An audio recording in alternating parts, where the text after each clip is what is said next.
Alright. We are back. I refreshed everything. It looks like Streamlabs is running fine again. Hopefully it stays that way. But we've been at it for, what, 9 hours now? That's fine. What's a few more?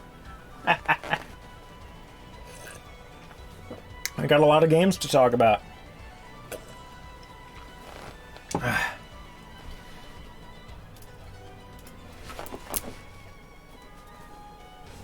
Ooh, good music. Good music for the stream. My goodness. So yes, let us see. Okay, I feel like we've heard enough of the Great Sea. What's another... What's another... Ooh, this one.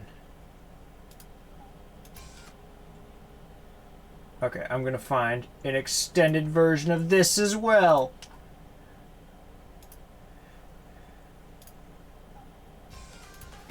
Yeah, let's go.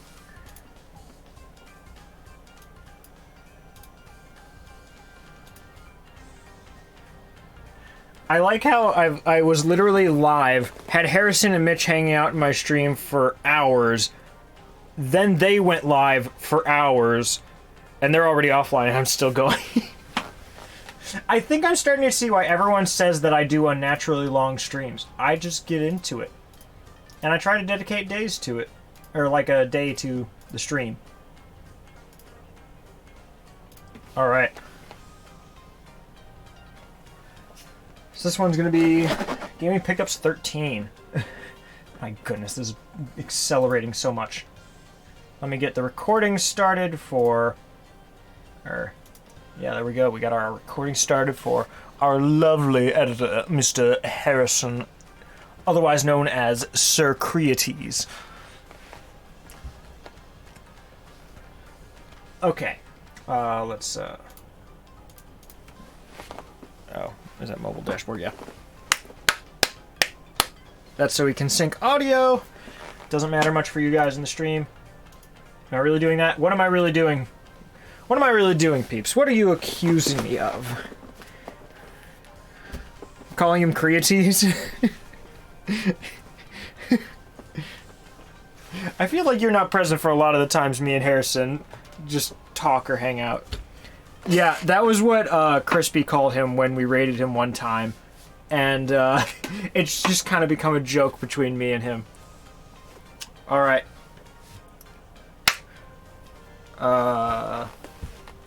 Audio is running fine, right? Yep. Hey you! Yeah you! You want to see some gaming pickups? Have I got the channel for you? I've got a lot of them, and it's probably absorbing a lot of your feed because I couldn't do This Is Gaming Pickups 8. I had to split it into more because there were so many games. So yeah, today we are on Gaming Pickups 13, and the focus is going to be racing games, horror games, fighting games, and sports games. So let's get into it. Chat, which of those 4 do you want to see first? You know what? Let's do a... Yeah, I don't need to bother with poll. Just say something. Whatever you do, we're going that one first. Racing, horror, fighting, sports. Outstanding. You're right, because I don't necessarily want to do racing first, because I do want to save... How do I put it? Chat, I'm just gonna show you something that I was shown by Matt, or Matt sent me this somewhat recently, but I was already well aware of it. So have you guys seen this video? You know what? Let's give it a watch. This video is going to have some resemblance to something that's going to happen later in this video. And welcome to Monday. just got a package in the mail, and I have a funny feeling I know what's in this. So I'm opening it up on camera because I thought you guys would really enjoy the fun that I'm about to unpack. So I've seen this a few times, but I have inside a copy this is going to happen in a bit. of Deal or No Deal for the Nintendo DS, a copy of Deal or No Deal for the Nintendo DS, a copy of Deal or No Deal for the Nintendo DS. Oh wait, copy it's of- still running at low resolution. 4K! It's in 4K! We'll just do like 720. Deal or No Deal for the Nintendo DS. This one's a copy of Deal or No Deal for the Nintendo DS. Also have a copy of Deal or No Deal for the Nintendo DS. So, Chris knows where I'm going with this. Deal or No Deal for the Nintendo DS. A copy of The Deal thing or is, No I Deal only for the have Nintendo 16 copies. A copy He of has Deal or No 50 Deal in for the this. Nintendo DS. A copy of Deal or No Deal for the Nintendo DS. A copy of Deal or No Deal for the Nintendo DS. A copy of Deal or No Deal for the Nintendo DS. A copy of Deal or No Deal for the Nintendo DS. A copy of Deal or No Deal for the Nintendo DS. A copy of Deal or No Deal for the Nintendo DS. A copy of Deal or No Deal for the I Nintendo love that DS. poster he has in the A copy of background. Deal or No Deal for the Nintendo DS. A copy of Deal or No Deal for the Nintendo DS. A copy of Deal or No Deal for the Nintendo DS. A copy of Deal or No Deal for the Nintendo DS. A copy of Deal or No Deal for the Nintendo DS. A copy of Deal or No Deal for the Nintendo DS. A copy of Deal or No Deal for the Nintendo DS. A copy of Deal or No I Deal for like the Nintendo moment DS. where Chris A copy of Deal or No Deal realized for the what Nintendo DS. exactly A copy of was Deal or No Deal happening, for the or Nintendo going to DS. happen. A copy of Deal or No Deal for the Nintendo DS. A copy of Deal or No Deal for the Nintendo DS. A copy of Deal or No Deal for the Nintendo DS. A copy of Deal or No Deal for the Nintendo DS. A copy of Deal or No Deal for the Nintendo DS. A copy of Deal or No Deal for the Nintendo DS. A copy of Deal or No Deal for the Nintendo DS. A copy of Deal or No Deal for the Nintendo DS. A copy of Deal or No Deal for the Nintendo DS. A copy of Deal or No Deal for the Nintendo DS. A copy of Deal or No Deal for the Nintendo DS. A copy of Deal or No Deal. The thing is, he has almost the exact same reason for buying all these as I do for Power Drone.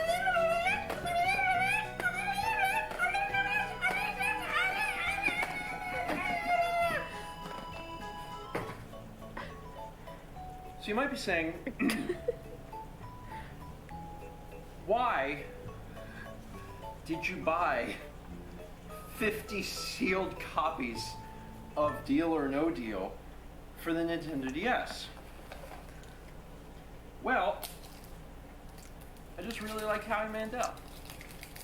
That's not it. No, the answer I didn't is, buy mine sealed. These I should get a sealed copy of were Power on Drone. super clearance on Walmart's website.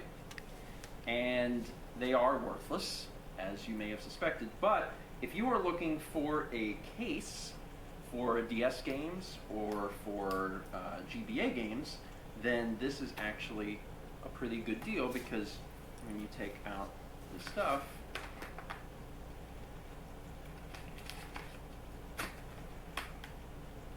which is worthless, you're left with a case. So if you're looking for a case, you can get yourself a case. They were $1. We ordered 50. My thing. So there we go. I'm gonna be doing something kind of like that with Power Drone. But now that I think about it, let's see. Power.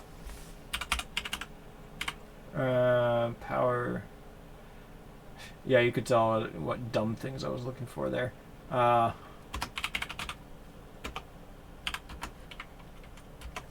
Then sort by new.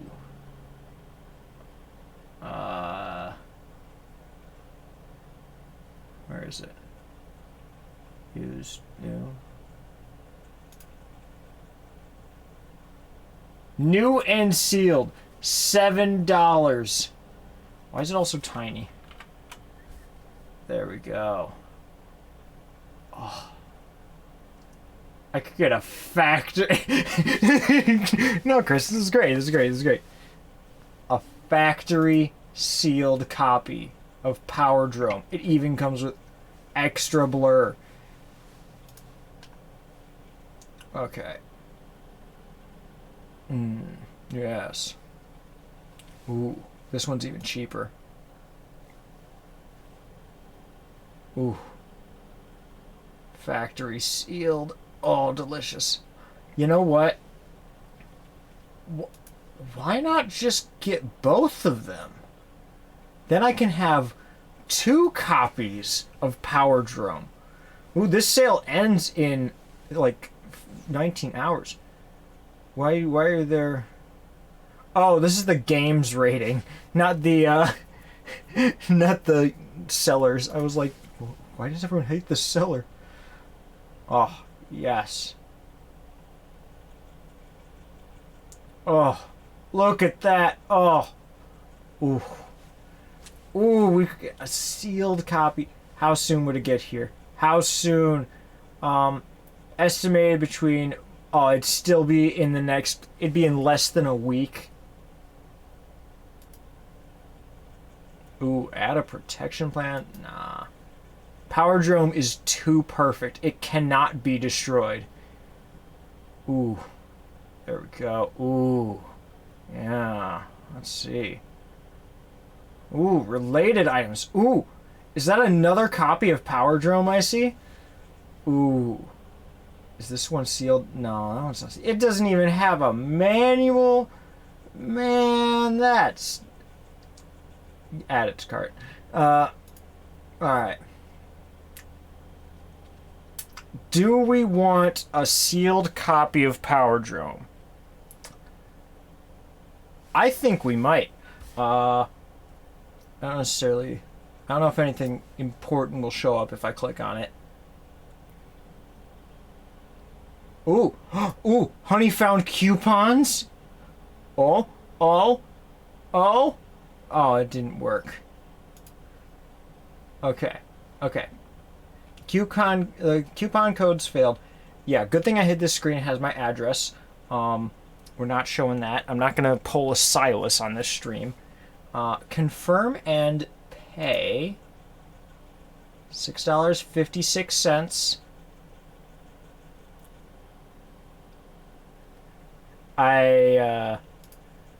I'll have to change this a little bit so that my address isn't showing.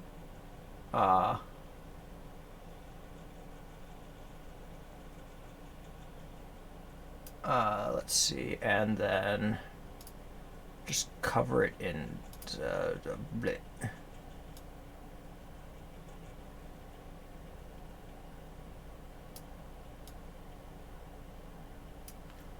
There we go. And now I can show you guys the screen again. Oh, there we are. So, now I'm getting a new and sealed copy of Power Drome. That'll be my 17th copy. Because I've literally bought out the entire stock at all 3 local game stores. Oh joy. Ooh. Outstanding. You know what? I'm putting this in the server. This is glorious. I'm tagging Jake because he helped me do this.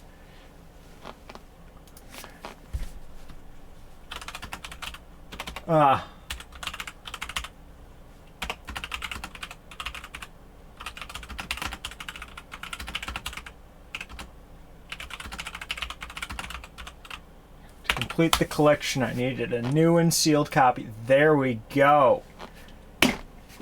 He helped me get some of the ones on that one day where we watched Over the Garden Wall.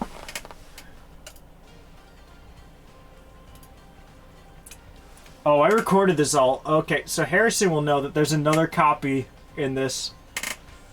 And he'll have your chat reaction in it because this scene has that now.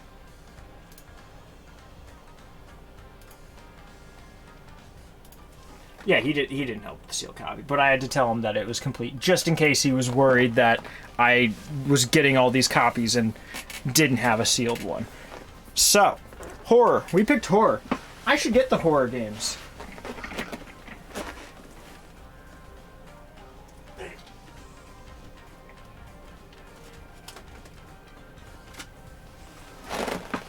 Chat has spoken, and the first category is horror. So we're going to talk about some horror games. All right. Yes, you seemed a little concerned. Oh, wait. We're on horror games. What? Do we have any good gifts in the folder for horror games? Let me see. This is important. Kraid? Fusion Ridley. That works.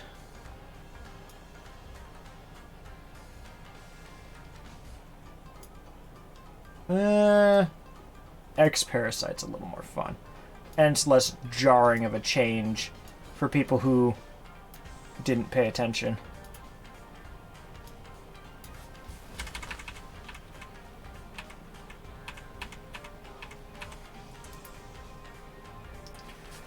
There we go.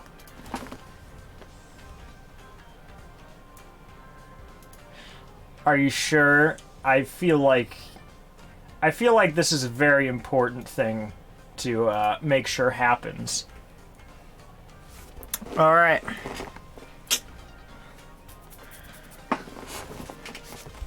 Does this okay.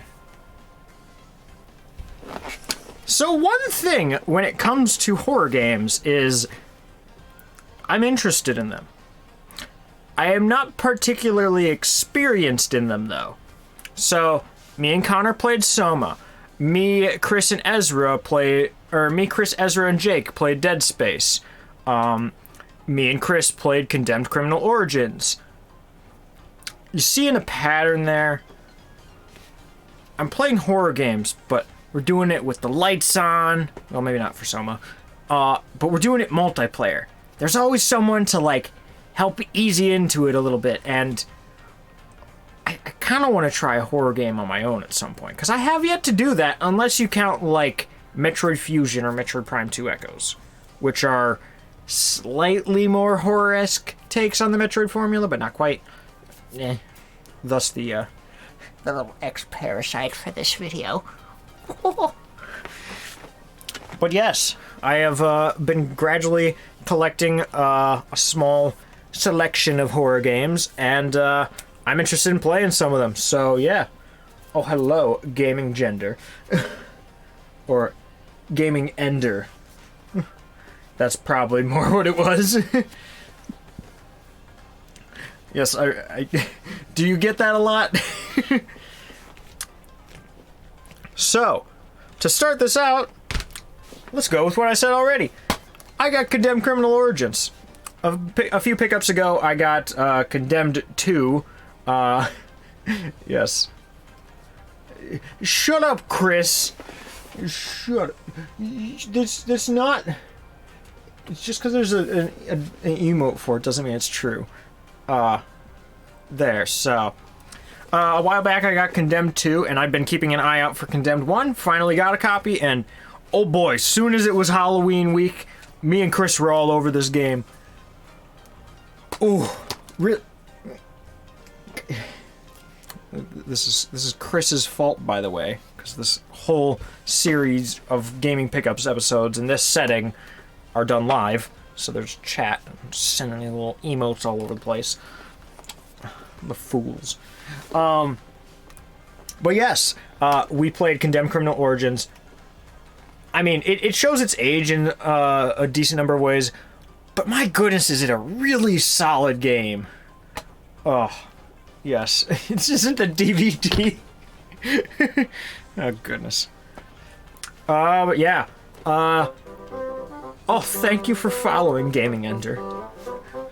And all of my games. Actually, never mind. Because I got rid of that channel point redemption because we decided that it didn't really benefit anything. But there was a point where someone actually redeemed to end the stream when I used that. Exactly. That's what I was going to get into, Chris. But yeah, Condemned Criminal Origins. I highly recommend this game. It's super solid. It's got fun combat, both melee, gunplay. It's got a cool diversity of environments, enemies, really well with the aesthetic. I just like it a lot. It's a very, very good game that I can highly recommend to anyone. The thing is, it has this taser weapon in it, which, if you use it, it kind of just makes the game not as fun, or really not that fun. Oh, goodness. But the real issue with it is that everything about the game is great. Phenomenal. I highly recommend it. Everyone should play this if they can. But then you get the taser item. And then all this, like, cool melee combat and interesting scenarios and, like, using the weapons to try to parry people and block people and stuff like that. It all just becomes... Oh my goodness. It all just kind of goes, it just stops mattering when you use the taser. Because the taser item basically just... It recharges in like 5 seconds. My goodness. It's gonna be so hard to do this. I might disable that if it gets abused too much. But yeah, basically the taser item really kind of screws up the game a lot. Luckily it's an optional item, so you don't have to use it. But if you're like Drew the one time that we had him join for it, it will probably get messed up a little bit. Because, how do I put it? There's so much emphasis on the one-to-one combat and interactions with enemies in this game, and the taser just makes enemies stand still. And that's not very interesting.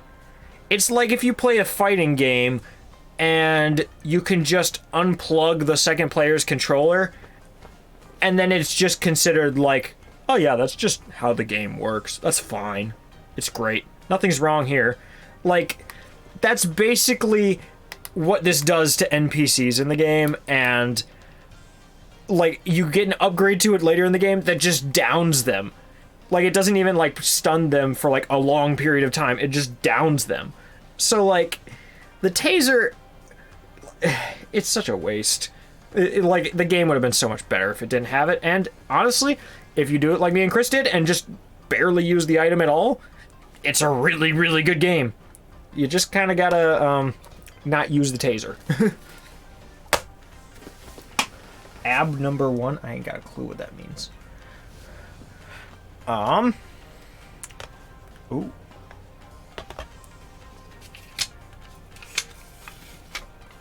About number 1? I do not know about number 1. Alright, we're gonna do this little batch of games because they're all in the same series.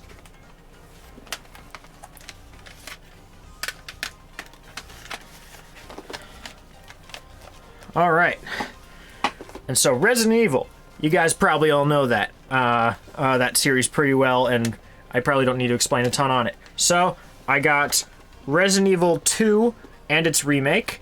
I have not played these before. I've heard very good things, so I decided to pick them up. I also heard really good things about Resident Evil 3. I wasn't really sure what the best version of it to get is, and I ended up finding it getting it disc only on Dreamcast, so we'll be checking it out on that platform when we get to it. I don't have the remake of that one yet. And then I found a copy of Resident Evil 7 pretty cheap. I still hadn't gotten Resident Evil 7, despite having seen it played beginning to end twice, and really just thinking that aside from like all of the... Like, it just gets really, really obsessed with, like, gore, I guess you could say. More so than, like, most games I know of. And that kind of turned me off of it a bit. And, yeah. I've still been meaning to get to it and try it on my own at some point. And, yeah. So, then I decided to get it. What does that even... No. We're not dealing with that here. Yeah, maybe less of that. So, okay, yeah. So the thing is, a while ago we streamed Dead Space 1. Super fun. We really enjoyed our time with that.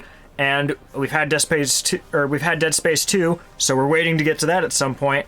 And there was 2 more Dead Space games to get after that. So I picked up Dead Space 3, which unfortunately we probably won't be playing it the specialized or intended way, which is 2 people, each on their own system, each with their own copy of the game over PSN, like playing it together. And then there's some horror aspects that only show up for 1 player at a time, which is a really cool thing, but like we probably won't play it that way. We'll just do like 1 player mode on 1 console, because you can't do split screen in it. And that'll probably be a bit more of the same. Like, Dead Space 1 is very, very horror-esque. Dead Space 2 keeps the horror about the same, but then adds a little more action to it. And then Dead Space 3 kind of tones down the horror and ups the action even further. And then one other game that I never really know what to think of this one, but Dead Space Extraction, another one that I recently got. But yeah, Dead Space got a Wii game. I think it's a rail shooter mostly, but can't tell for certain. It recommends using the Wii Zapper, so interesting there. We'll give it a try. This was a really weird one to find in the store a few days ago, because when I checked, eBay said that the average going price for this game was like $95. And then I checked price charting and it said the average going for it was $30. And I was just really confused, because I was like, is this suddenly becoming like a very expensive game? But then why are those 2 prices so different from each other? So I just found it for $14, and I was like, I kind of want to try it sooner or later. I wasn't really thinking that I'd get that much enjoyment out of it, but it's quite a bit cheaper than anywhere else I was seeing it, so I decided to go for it. And now I can take this off. Yeah, basically you can tell which ones were recent pickups because they happen to still have the stickers on it. They just kind of got put straight to the pile. The next one is an interesting one. We did a small YouTube series on this. We recorded the entire game for YouTube, but we only have a YouTube... the YouTube series ended after 1 episode because of lack of interest in continuing with it.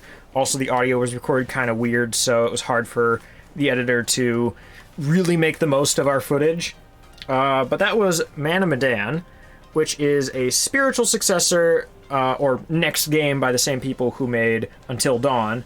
And then they've also made another one since then, I think. Yeah, we were very interested in this. I thought it was going to be like another Until Dawn type game, and I didn't know a ton on it. And honestly, it really is another Until Dawn type game. The thing is... Oh yeah, Little Hope. That sounds kind of right. The thing is... I don't know. Until Dawn just seemed to work really well as its VR companion game. But this one didn't really stick with us a ton. We kind of just like laughed at it and didn't get too invested. Like, it's still fun and it does what it tries to do. It just kind of falls flat in ways, and it didn't hook us as much as any of us thought it would. So, it's decent, but not really worth like I'd say if you can get it for like $5, maybe $10, go for it, give it a playthrough. But I wouldn't say like go find it at like its average going price. It's totally worth it, but it's a fun game. These next few are very exciting to me. So I got Prey, not the old one that was a few pickups ago. I got the newer Prey, which is a reboot of the series, and this one is basically space BioShock. I don't know if... I think horror is probably a good way of saying it, but this is just a really cool game with a bunch of like crafting, tons of exploring, really, really good like area designs, aesthetics, levels. Like, it's super, super good looking. I really like kind of everything this game's going for, and I really, really want to try it at some point. It also has this cool glue gun weapon in the game that you get really early on. That's super, super cool, where you can just like attach platforms to any surface and just like climb all over the space station, and it just looks so cool. Like, aesthetically, this is probably like up there as one of my favorite games that tries to tackle a realistic art style but have a lot more personality to it. Like there's things like Okami or Borderlands, which have like a cool art style, but like this is more like an aesthetic based that is potentially based in like a type of reality, I guess you could say. And I really like how they went with this. I mean, it's space Bioshock. That's the easy way to put it. These next three are all games that are really, really good and just completely bombed. Like, no one paid attention to these games at all. They just didn't matter to the general public. And it's a real shame because they're all pretty solid. Especially the last one I'm going to talk about. The first of those is ZombiU.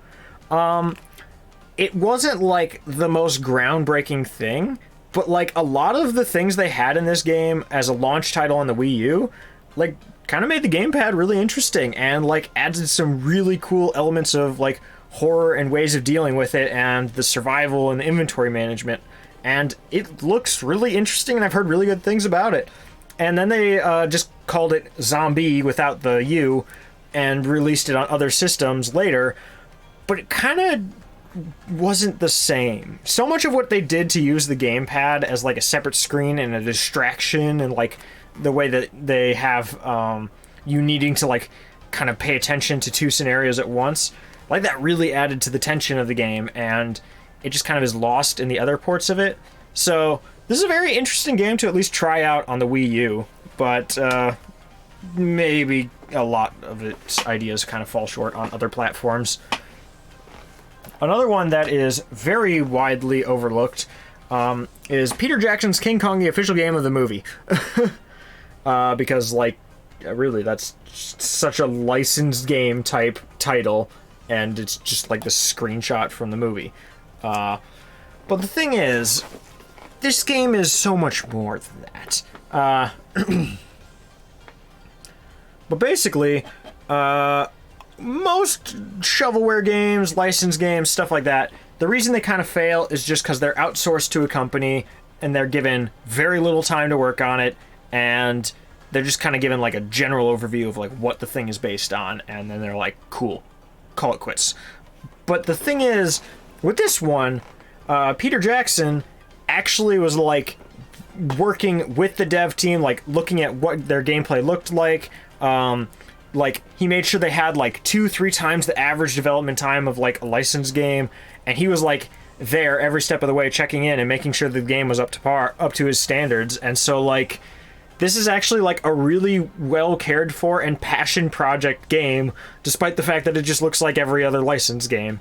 And I think that's really cool. But it's actually more or less a survival horror game where you're just kind of in first person and you're like stranded on the island in the movie, and you're just trying to like survive and make it through to the end and make it off the island alive. And there's a few more things later in the game that I don't know a ton on, but I don't want to spoil even that much.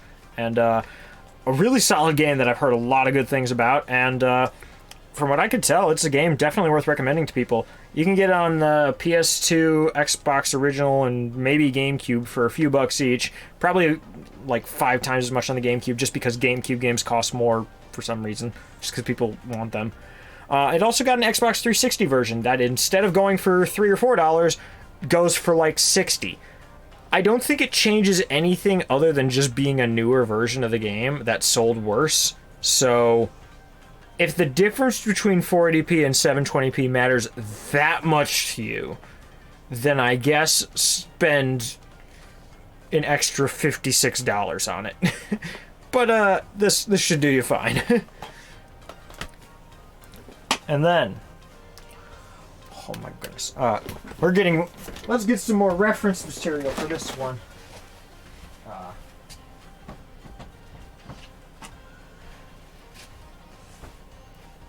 Oh, hi, Pepper. Oh, hi, Rats. Oh, my goodness, look at you. Look how precious you are. Oh my goodness. Bunny. Do we need to bring the bunny to the stream? Do we need to bring a rat to the stream? Rats. Would you like to snuggle? Would you like to come play? The rats are all tired. Pepper's hanging out, though. Oh, boy. We got a bunny. We got a bunny. Oh. There she is. My little sniffler. Pepper, what do you think of the camera? Yeah, isn't that interesting? That's chat. That's a bunch of extra people shoved in that little camera right there. Oh look, Streamlabs is starting to crash again. Hopefully the stream still runs fine. I don't get why it's doing this. Oh yes, we have a Pepper. And she is my friend.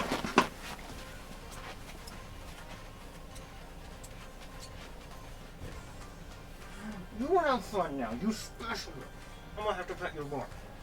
Oh, so many pets. Oh, she's just hopping around. She already wants to be held again. No. Settle down, you. Oh, okay, fine. I'll pet you a bit more. More fun. She's so energetic. She's so happy.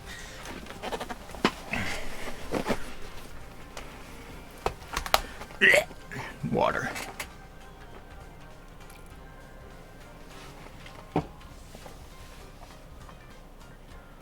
Should we go back to the... I mean, it's been 25 minutes of that song. Let's go back to... We're not going to do that. We're just going to the Happy Nintendo Music playlist.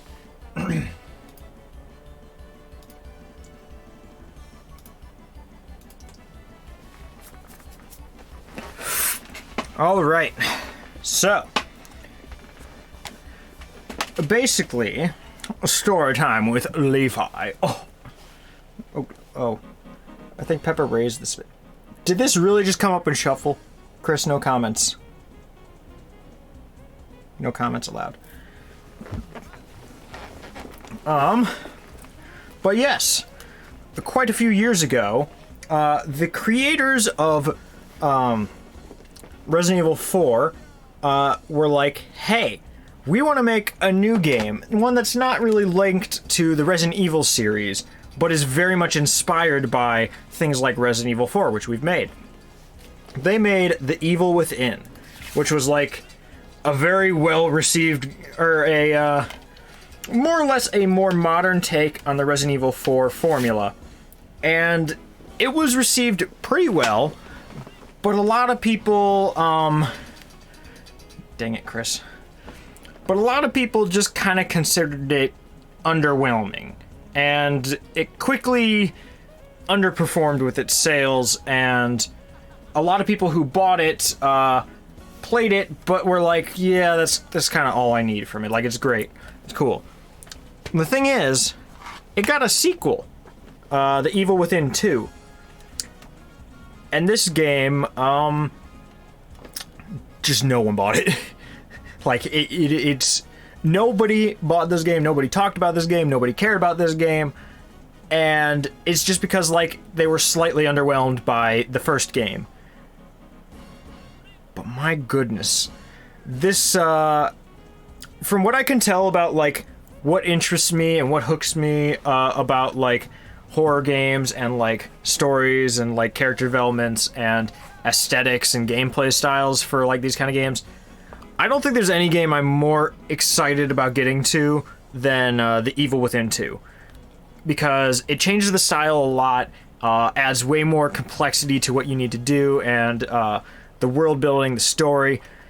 Really, really good world building, a lot of psychological stuff, and the ending sequence in this game is probably the best instance of game music matching with the scenario happening that I've ever seen. Like, this is a game... there's so many good things I could say about it, and I really still don't know a ton on it. But this is just a game that, like, I really, really am interested in playing. More than any of these other horror games. And I'm just upset that it really didn't hit its market. It didn't really find many people who wanted to buy it or give it a chance. And it's a really, really good game with a really solid story. And, I mean, I think more people need to give The Evil Within 2 a chance. It does kind of require a bit of context of what The Evil Within 1 was like, story-wise, in order to make true sense of this, but, like, It's so good. It's so good. Everyone should try The Evil Within too. Alright. That's our horror game list. Bleh. Bleh. Alright. Well, chat. Oh no, Chris got the reference.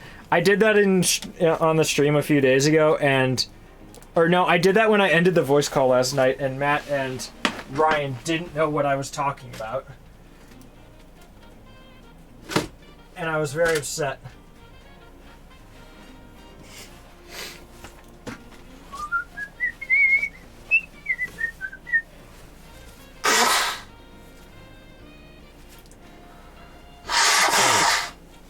Ugh.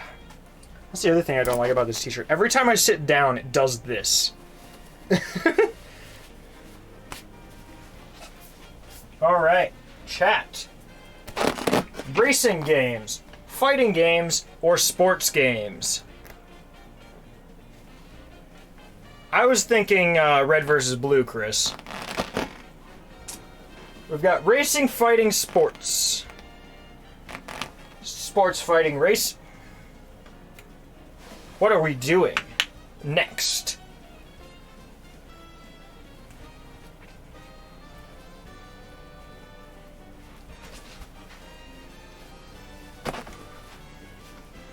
Fight.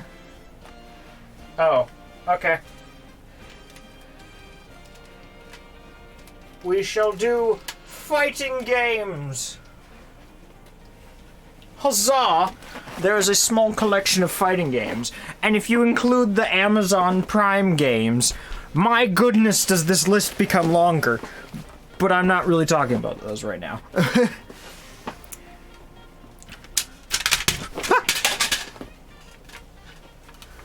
Oh good, it was only the most expensive one.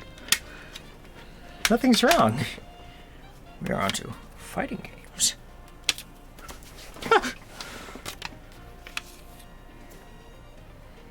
Let's go. Gosh darn it. Doggone post-it notes not posting with... They got notes, but they ain't got no post. Alright. So guys, we're about to hit the ground running. The first fighting game that I bought between October 2019 and May 2021. Shaq Fu!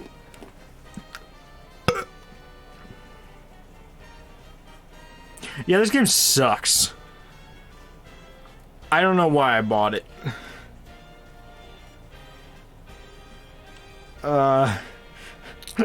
So, for anyone who doesn't know, this is the first game in the Shaq Fu series. There is actually 2 of them, because there is also Shaq Fu: A Legend Reborn. This is a 2D fighting game. The other one is a, like, beat 'em up that was made in the last few years. And, so yeah. It's widely considered to be one of the worst fighting games ever. And, this is, probably not very great, but I found it for like $3 or $4, and I was like, you know what? We can do this for a joke or something. Why not? And, apparently I justified it to myself at the time that was enough of a reason to buy it. I feel like I'll regret that decision, though. No, Chris. Chris, we're gonna have so many better fighting games to talk about.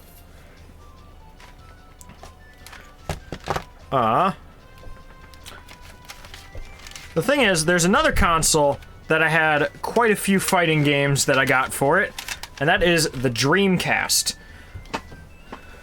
So the Dreamcast has quite a few fighting games.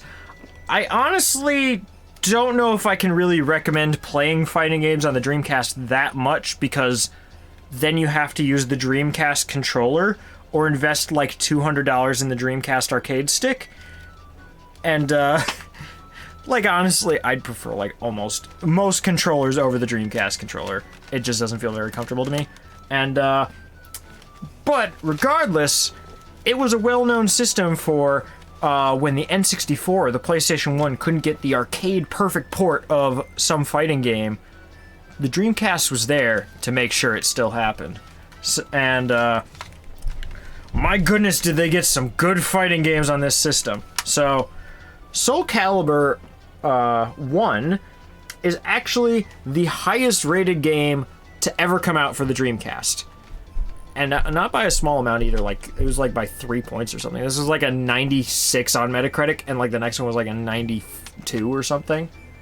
Yeah, so, this is a game that has interested me a lot more than most fighting games. A lot of fighting games, I just kind of see them and I'm like, okay, cool.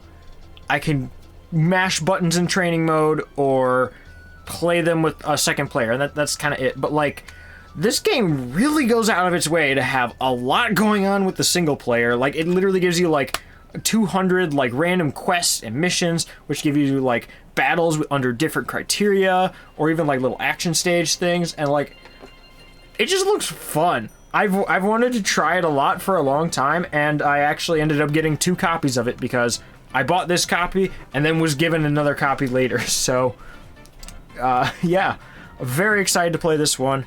Glad to add it to the collection. Meaning to do that for a bit. Hate stiff neck. And then this next one, this is tied for the third most, or no. This is the third most I have ever spent. Wait. This is the 4th most that I have ever spent on a video game. And this is Marvel vs. Capcom 2 New Age of Heroes. This game is fun. This is such a blast. We've streamed this a little bit. I haven't gotten too into it. At least, I want to play it more to get like better at playing it. But like, this is one of the fighting games that has like really interested me the most. Like, it's got great visuals, great soundtrack, great characters, great aesthetic. Like, it's kind of got everything going for it, and it plays really well. And it's also one of the highest rated games on the system. I've been super interested in playing more of this, and I'm happy to have gotten a full original copy. This is the thing is, I got this for $90, which is considered a deal, I'm pretty sure.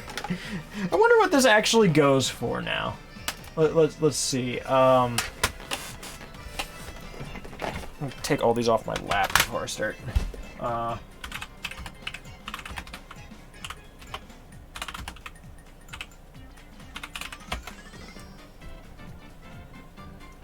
Where there's a game that's just called New Age of Heroes. Okay. Yeah, what is Marvel vs. Capcom 2 US Dreamcast? Oh! I guess thus continues the trend of games really going up in price. I got this for $90, and at this current point in time, this is worth $90. Even if you don't have this, just this is worth $90 apparently. Yeah. Oh wait, I got a cash discount. I got this for $81 actually. So yeah, it was even cheaper than I thought it was. So yeah, I got this game for $81, and the current going price for a complete copy is $178. That's a lot. My goodness, some of these games have gone up in value. I'm just kind of curious about some of them because it's just been changing so much in the last like year alone. Then a few others. Largely, or this as well as with what was it? In the horror games, Resident Evil 3. I I got some repro discs for the system just because of how expensive some games were on it that I really wanted to play on it. At the time, I didn't realize, but Street Fighter 3 Third Strike is actually on way more platforms than I thought it was. I was originally hearing that the Dreamcast version was the version to go to, and as you can see, that's a more traditional disc, whereas an actual Dreamcast disc looks more like that, with that extra ring, kind of. So, yeah. These ones were all repros, but just these 4. Or these 3 and then Resident Evil 3.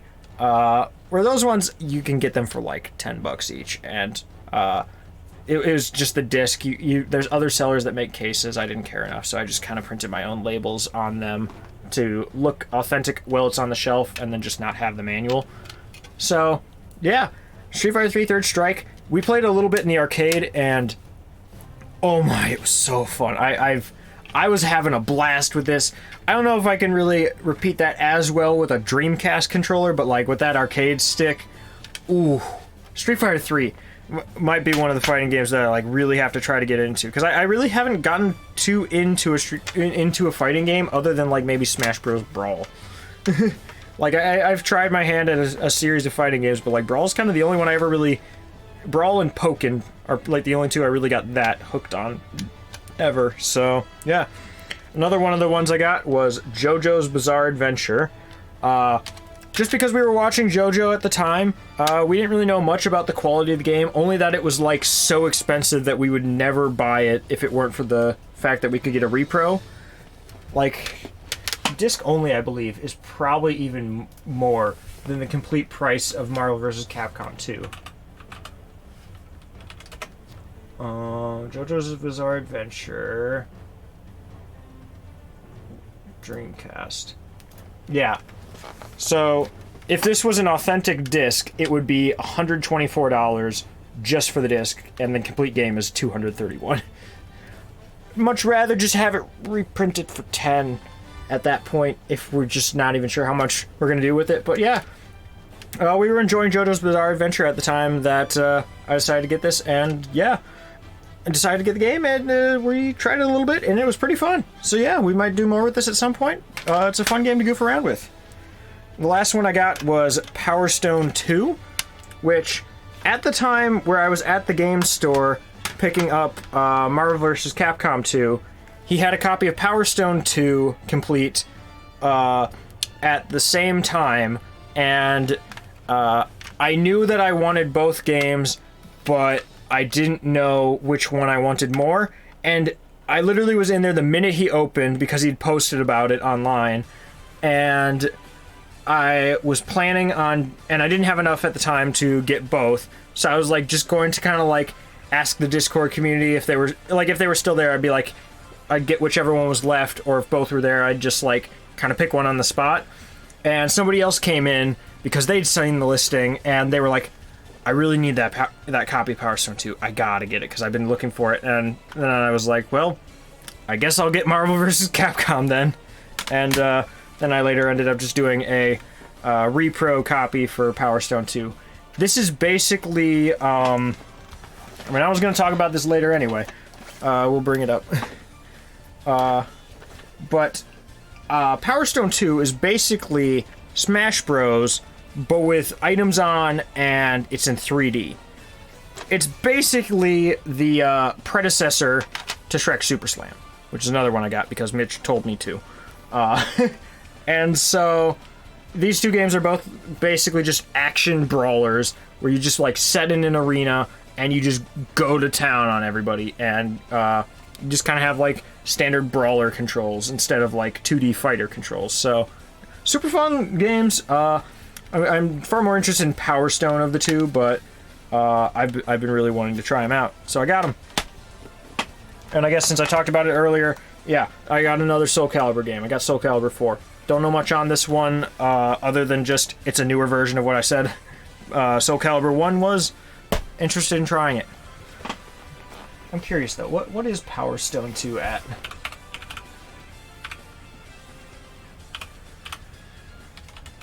What is Power Stone 2 going for? Okay, yeah. It's actually about the same as, like, Marvel vs. Capcom 2. Because for this one, disc only goes for 90 now. For Power Stone 2, disc only goes for 96. And then for Complete, this goes for 176. And for Complete, Power Stone 2 goes for 170. Huh. Any muscle memory for Soul Calibur 4? My goodness. Yeah, Yoda... That's the other thing I guess I should mention. So, a few pickups videos back, I mentioned that I specifically went for a version of Soul Calibur 2 that was not the GameCube version, because the main character that they added in for that one was Link, and he just breaks the game, because everyone wants to play as him, but nobody wants to play against him because you just kind of can't win. He just stays at the back and throws projectiles at you until you die, and you can't get close. It's just not even fun to play the game if Link is part of it.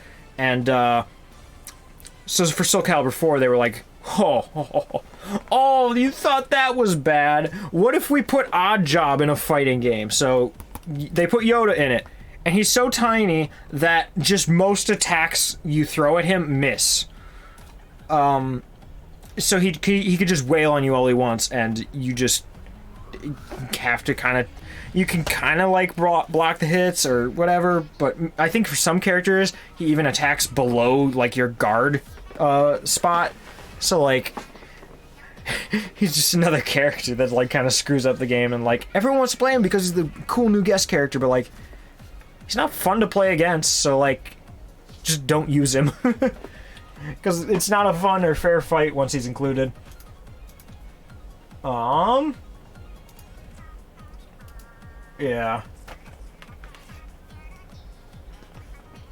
Okay, yeah, that's what I thought it was. Because I know that they had, like, a full-on stage for Starkiller, specifically. Alright, we got a few more fighting games. Get this one out of the way.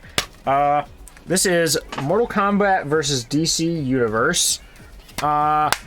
This is basically NetherRealm, or the people behind Mortal Kombat, had a deal with DC, and they're like, "Ooh, we're gonna make you some games." But this was before Injustice was a thing. No one knew what Injustice was, or Injustice 2, which, like, really those Injustice 2 and Mortal Kombat 11, like, those newer games, they have taken off so much. There's so much content in them. It's absurd. You gotta try them. They're great. I don't know neither of them, but I want to. But yeah, this is before that happened.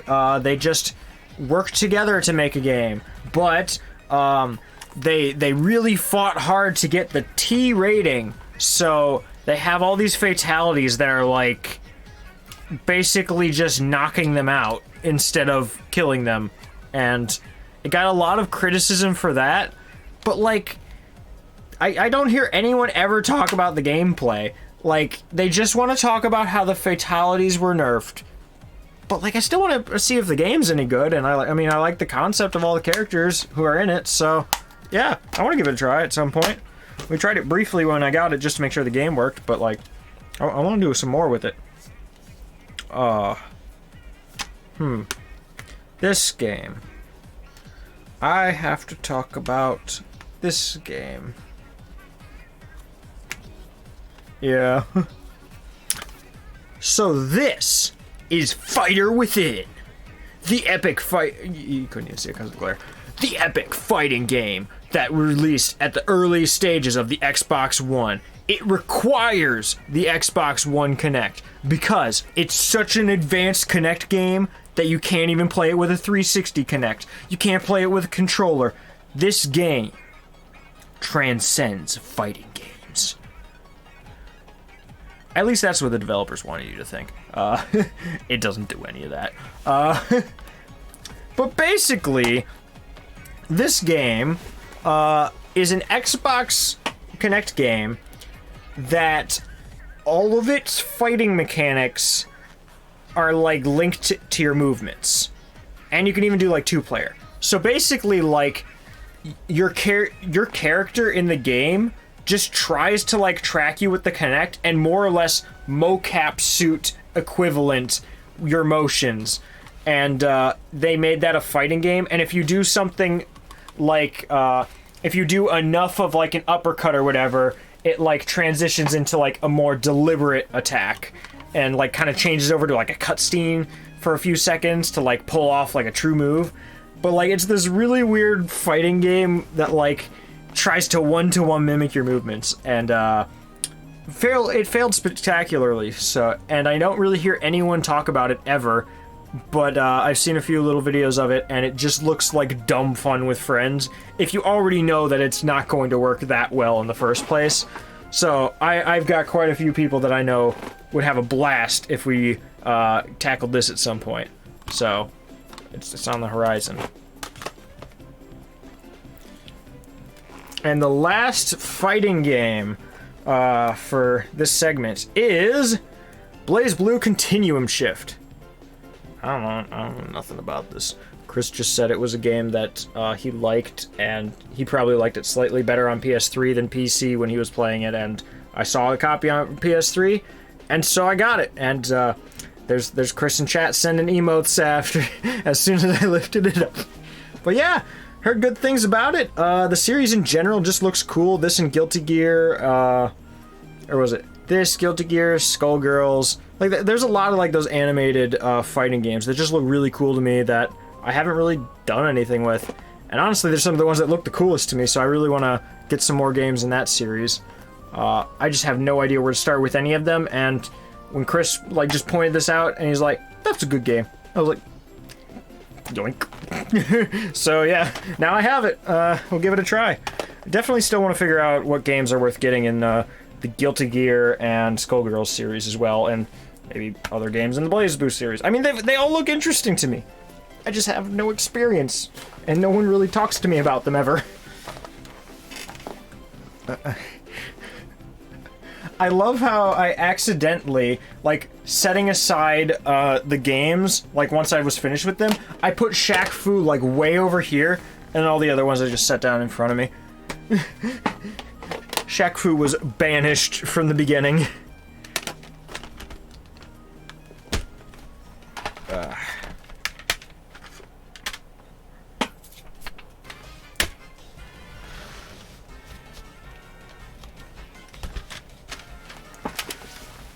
Legion mode is your favorite. It isn't on PC.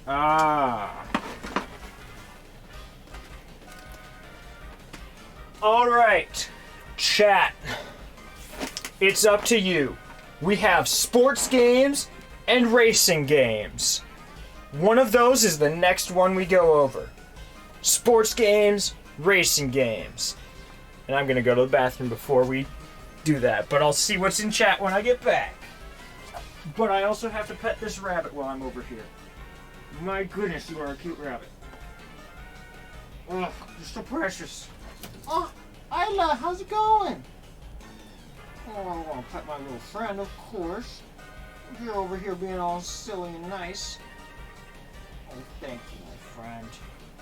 You're so good. Racing games, sports games, pick. Actually, you know what? I'll just do it. Let's do it. This thing. Because now it's down to two options.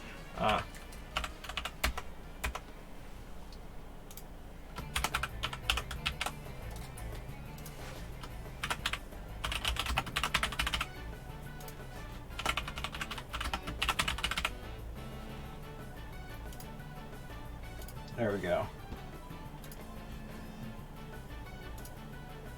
There we go. I'll see where that's at when I come back.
Oh boy. We got one whole vote. Oh wait, I gotta close the door. Hey, rat. Hey, rat.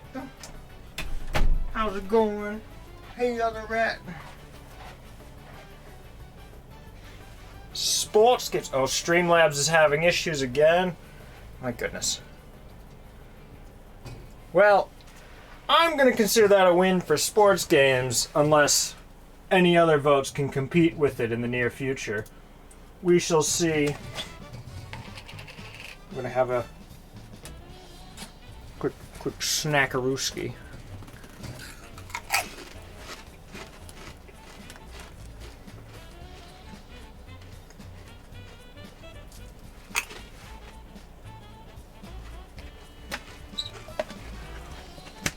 My goodness.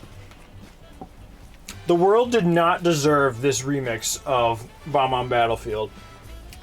Like, humanity as a whole just isn't good enough to deserve such glory as this track. But Nintendo made it happen anyway. Sports games. Now, if I remember correctly, I kind of took this term a little vaguely. Like, sports game? Sure.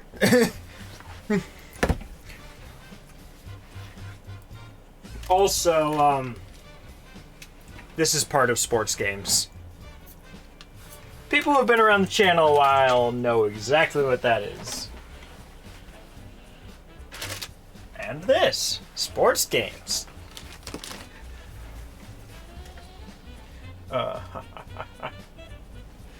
Oh wait, no. Chris didn't pick sports games. He picked Sprott games. All right. Actually, this kind of blocks chat a bit. All right, boys, we got some sports games. We're gonna do some sports balls and throw some things at wherever else. Wait, have I been getting the pictures? Saw a mouse? What do you mean? In your house or in my house?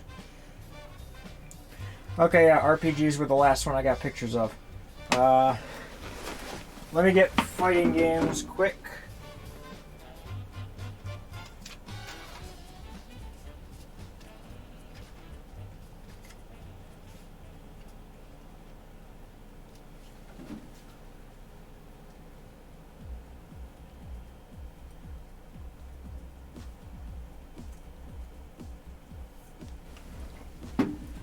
Oh, Gale of Darkness.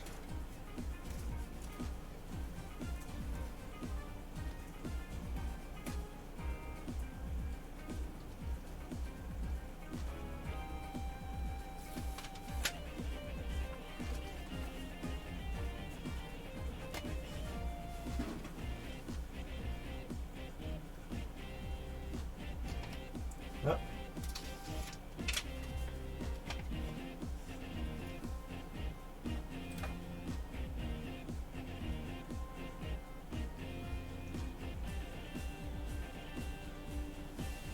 There we are. Yeah, and you can read everything in... I don't need that.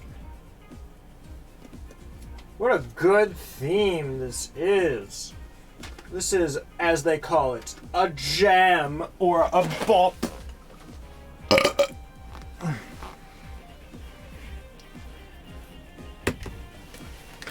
Huh.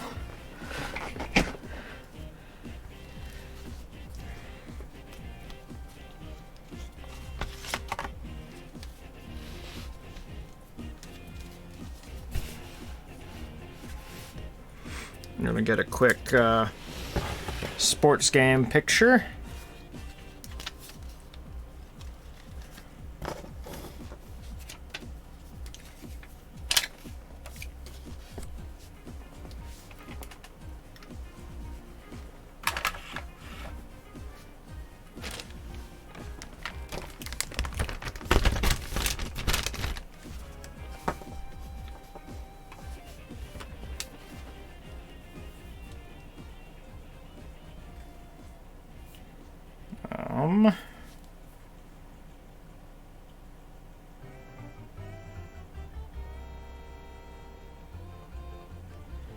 Is this? Yeah, it is. Alright, make sure you can read them all. And I am including the N64 ones in case anyone wants to talk about their experiences with them. And then we can show like some footage of it.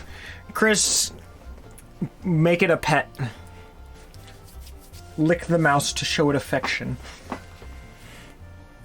It's glorious. It's a perfect plan. What could go wrong?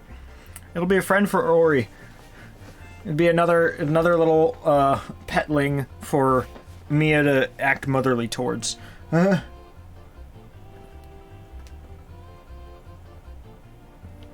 You've just been following it around? This is a whole narrative. Alright. Sports games. Alright, lads, we're getting into some sports games. We got a whole stack of them ready to go. Let's do this. Alright, I don't know. Got my Ocarina of Time hat for this song. Alright, it's time for some sports. We're gonna do this. Some sports going through. We're gonna talk about some sports games.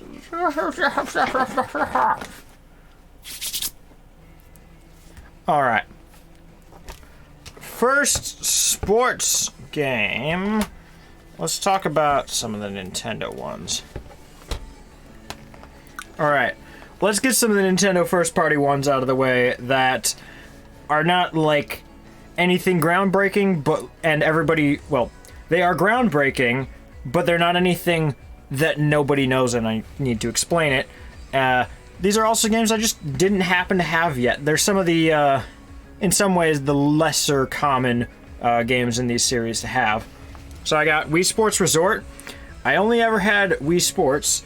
One of the Wiis I have came with a copy of Wii Sports Resort, and I just don't know where the copy is, because when the Wii console was given to me, it no longer had the copy with it. Wii Play Motion, I kept forgetting this was a thing. Wii Play was a game that I liked a lot and enjoyed when I was younger, and they made a sequel to it that apparently has way more games going for it, and the big thing with this was that it was bundled with the Wii Motion Plus. So I want to try that out. Then Wii Fit Plus. The second Wii Fit game. There's 3 Wii Fit games. And this is the one that I feel like has kind of gone under the radar. But a lot of people don't know this. The Wii Fit series, it just kind of looks like it's just like an exercise game or check your status and see if you're doing better game. But like in a lot of ways, it's got like a minigame collection that's pretty fun to do, and so they don't really advertise it much except for on Wii Fit U, but like it's just a full-on like minigame collection as well, and they're really solid minigames. They're like first-party Nintendo stuff, so like definitely give them a go if you were ignoring the games before. Like you can get Wii Fit balance boards for like $3, and any of these games for $1. Actually grab it. What was I going to do?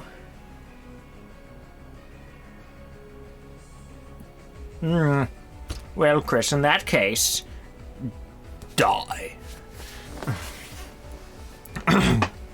Alright.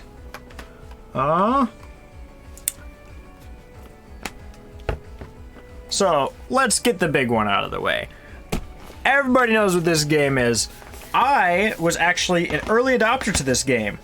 I bought this game. I have literally only pre-ordered a game one time before this, and this is the second game that I ever pre-ordered. Because just generally I don't have enough faith in the industry to want to pre-order things before there's like true reviews out there or not. But this game just hooked me so much that I knew I wanted to pre-order it, and that was Ring Fit Adventure.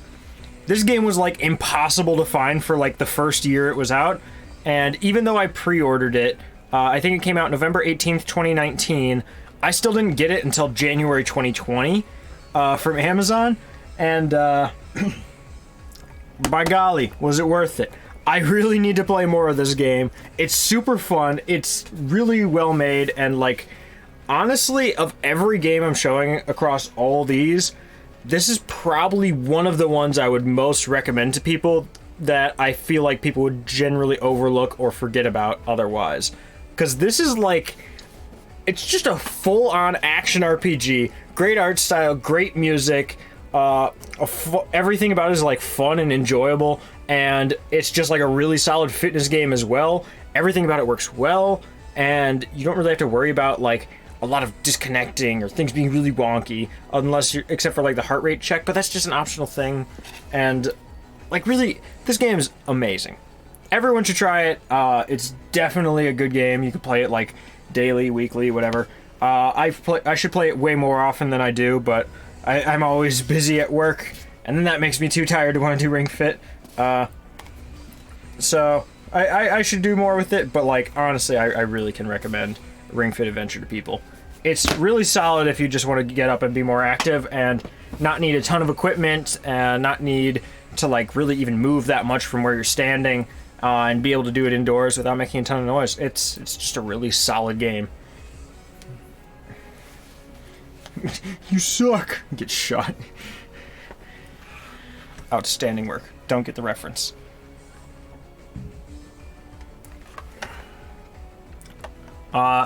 So I don't really know why I got this. I probably got it for like $1 or something. But it's been a while and I forget. But I got Tony Hawk Pro Skater 1 for the Game Boy Color. I mean, I liked Tony Hawk Pro Skater 2 when I was younger, and I've been slowly collecting the games. I mean, let's just skip ahead a bit. I was going to talk about 4 more Tony Hawk games. Underground 2, 3, and 4. Because I really liked Tony Hawk Pro Skater 1 when I was younger, and or Tony Hawk Pro Skater 2 when I was younger, and I've been meaning to try out more of them, so I've been getting more of them, and I've been hearing good things and unusual things about each one, but generally just a lot of positive feedback and a lot of people saying that these are really good games worth trying. So I mean, I've been getting them because I just want to play more games in the series. So yeah, got more. And the music stopped. We need a new playlist. Ready, set, go. More fun, catchy Nintendo music. Outstanding. I'm sold. I love it. Did I really need to put this, was it snapback the right term for it, on for this? Is there like a mark here? I'm just feeling some bump. Yeah. Whatever. Alright. Alright. One more good game, and then the rest are just like, why the heck did I think that was a good idea type games. I don't think this is in its an original case. Oh, this is a Blockbuster game originally. Yeah, remember this? Any of you good enough at video games to know what it means when you see a disc like that? Okay. But yes. This is a game that I have had, that I've been looking for a very long time, actually, and it just has not been turning up. This is not exactly a complete copy. It's like this weird, like, half-complete copy. But I finally found All-Star Slamming D-Ball. This game just kind of looks like a random throwaway game with the Samus Morph Ball or whatever. But this is actually, like, a really fun, like, Saturday morning cartoon themed, like, dodgeball game that is really, really well made and has, like, multiplayer. I think you can even do it 4 players. It doesn't have the back on this version, so I can't. Let me check the manual. What say you? What guidance from the game developers? Operating instructions, getting started. Okay, it's DualShock compatible. That's good. Does it say if it's multiplayer in this? I know it's at least 2-player. I don't know if it allows for 4-player. Yeah, it doesn't show. But basically, it's a very complex fighting game, dodgeball game that has like a ton of mechanics and character styles and perks, drawbacks, stats. Like, there's so much to keep track of in this, and it's so versatile for what it is, because like, you don't really expect a dodgeball game to be that exciting. That just kind of sounds like a throwaway game that someone would just kind of like make and then it just be there. But like, they really went all out on like making this just as complex as like any other fighting game, and I really was looking for it for a long time because of that, and I'm glad I found a copy, because it's a very easy game to overlook. Now you want Mario Dodgeball. I still am looking for Mario Strikers Charged every time I go to a game store, just in case it pops up. Get my own copy, because it's been hooking my interest a lot more. I don't really see a ton of reason to go for the GameCube one. The Charged just seems like the all-in-one package, which originally I was going for the GameCube one just because like I always think GameCube's cool, but like it seems like the Wii version's kind of just the all-in-one. These ones all kind of have dumb reasons. So I got 2 more Kinect games. Kinect Motion Sports and Kinect Sports Season 2. Just more Kinect games so that we can goof off. It's got a bunch of mini games in them. These games are always super cheap, and just more fun stuff to try to mess around with friends. Because like, even if it's not the most like exciting sounding games, just having it with Kinect with a group of people, it just becomes like this wild experience of just goofing off and messing around and seeing what'll happen. And then also I was given a copy of Madden 08, just because I'm a Scott the Woz fan, and so now I have this, and that's about as much of a reason as the person who gave it to me gave me, and so I'm like, well sure, I guess I'll hold on to a copy of Madden 08. I don't know when or if I will ever play it, but I know that it is quite literally worth nothing, so I will probably just leave it on the shelf. Because, like, I can't resell it anywhere. No one's going to want it. Yes. Yes, the Cliff Guns. And then lastly, for sports games, things are a little more intriguing. So, as I mentioned a few videos back with Chibi Robo Ziplash, I originally got it for the purpose of destroying it on stream, as like a funny joke. But, didn't really end up happening, because like I said, I got a deal, and I got more games that, would be well suited to it. So, a local game store had a pile of N64 games.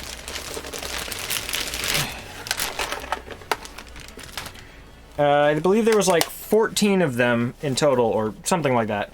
But basically, there was all these sports N64 games that were all priced at like under $1 each, and that was if they worked. All of these are broken. Like, you put them in an N64, we've tried them with several systems, they just don't work. They're all like just throwaway sports games no one's going to care about anyway. And yeah, they all have almost no worth, just in general. And on top of that, they don't work. So no one's gonna care to put in the effort to try to fix them. And even if, like, the thing is, he still like did like the whole like alcohol swab, cleaning these out and trying his best, and they still just don't work. So these are already bottom of the barrel games, and in this condition, they're just literally worthless. Nobody cares about these. So what we've been doing in the streams is we have a redemption that people can redeem to destroy them. So somebody can redeem to have us destroy a game, and we pull out the N64 games, they pick one, or we pull out one of these N64 games that is literally just doomed to a life of nothingness anyway, so why not have some fun with it? Because he sold me, like, what is it? 1, 2, 3, 4, 5, 6, 7, 8, 9, 10, 11, 12. He sold me 13 of them for literally like $8 or something, just because he was like, I guess I'm not going to do anything else with it. What's your offer? And I just said like $5, and he just said 8, and then I was like, okay, cool. I'll get $8 of fun out of this. So we have gradually been destroying them over the course of streams. the first one, Chris hit with an axe. Insert footage. The second one, we ran over with a car, bashed it in with a crowbar, and then got it stuck in a vise. Insert footage. The fourth one was just the Madden 01 that has a blue cartridge. Mitch thought it was cool, so I just gave it to him. That's the boring one. So that one's no longer here. The fourth one, we literally just held a lighter up to it until we melted the guy's face off. Then we bashed it in with a hammer, and then we stuck a crowbar in the bottom of it, and then just started whacking it against concrete. We also set the corner on fire here, and it literally started on fire. Like, we pulled the lighter away, and it was still just burning. So yeah, things happened with this one. And then, this is both the second one and the fifth one. It was the second one we did anything to, but then it was on hiatus for a while. Also, insert footage. Yes, Chris, indeed. So, this one. There has been many experiences with this one. So this one, we took a bunch of various nails and screws and smashed them into it to try to break it or crack it. Instead, it just took them. And they just stayed in place. Like, it didn't even, like, crack the system when we put them in. It just held it. And so we were like, oh, these things are durable.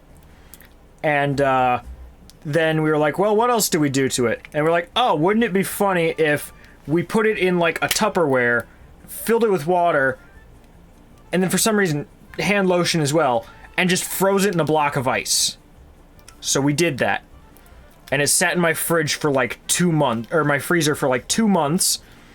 And then we were like, okay, well, we've got everyone who contributed to it here, so let's finish it off. And so, more recently, this one actually made it to YouTube, because I just was like, yeah, why not? I don't care.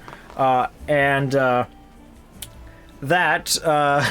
was what happened once we had it in the block of ice. So you can go watch that video if you want to see what happened. But needless to say, we got it to shoot sparks, sound like glass breaking, and also literally just make it explode to a point where we didn't know where the pieces were for a few seconds.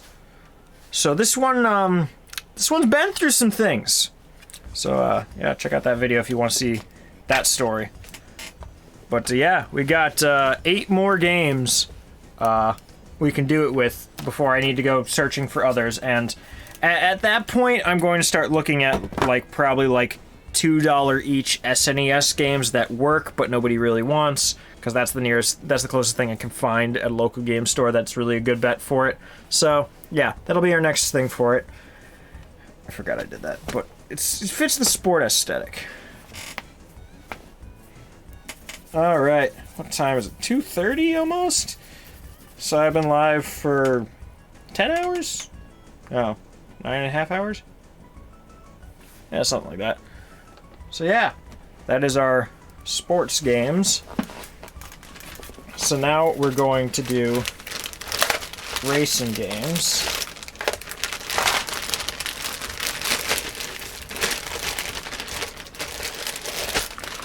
I like all my games. A perfect place on the shelf. They look nice. They're displayed. These ones. We're putting them in a plastic bag and hiding them behind the special edition in the corner.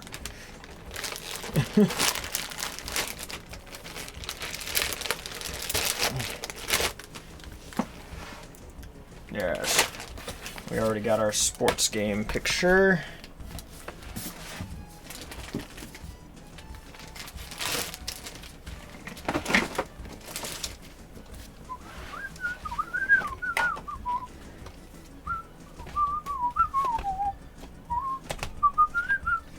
I can like barely hear the music, so I have no idea.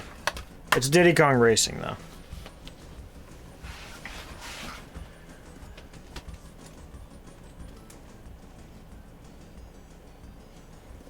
Alright, our broken ones. We saved most of them, but I just don't even have, like, the second half of that first one Chris destroyed. Ooh.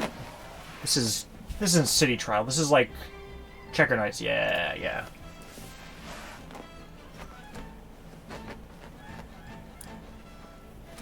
Okay. And... oh, we're into racing games. This is a big old pile. And it's still doing this to my shirt when I sit down. I don't get why. I don't like it.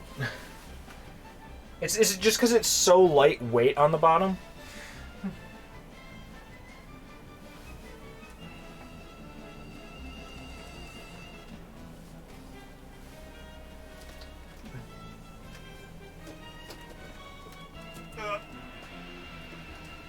There we go.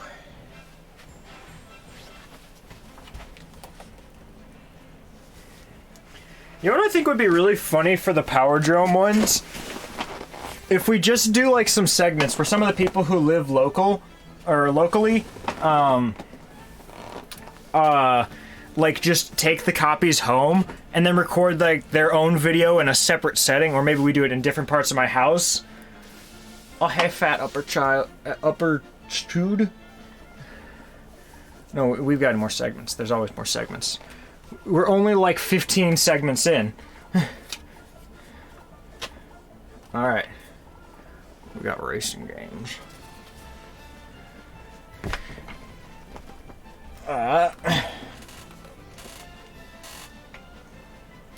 Okay. We're gonna get the picture for the group chat.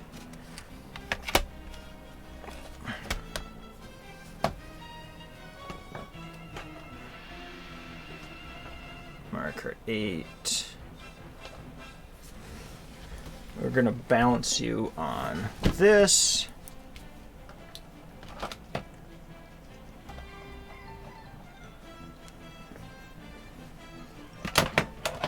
Okay, one more of these. We need to chat. Do I even know you? I'm confused.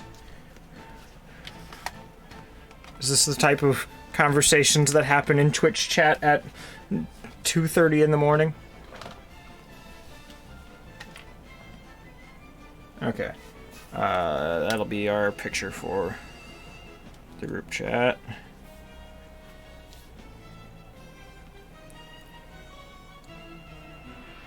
Gotta make sure it's all readable. Yep.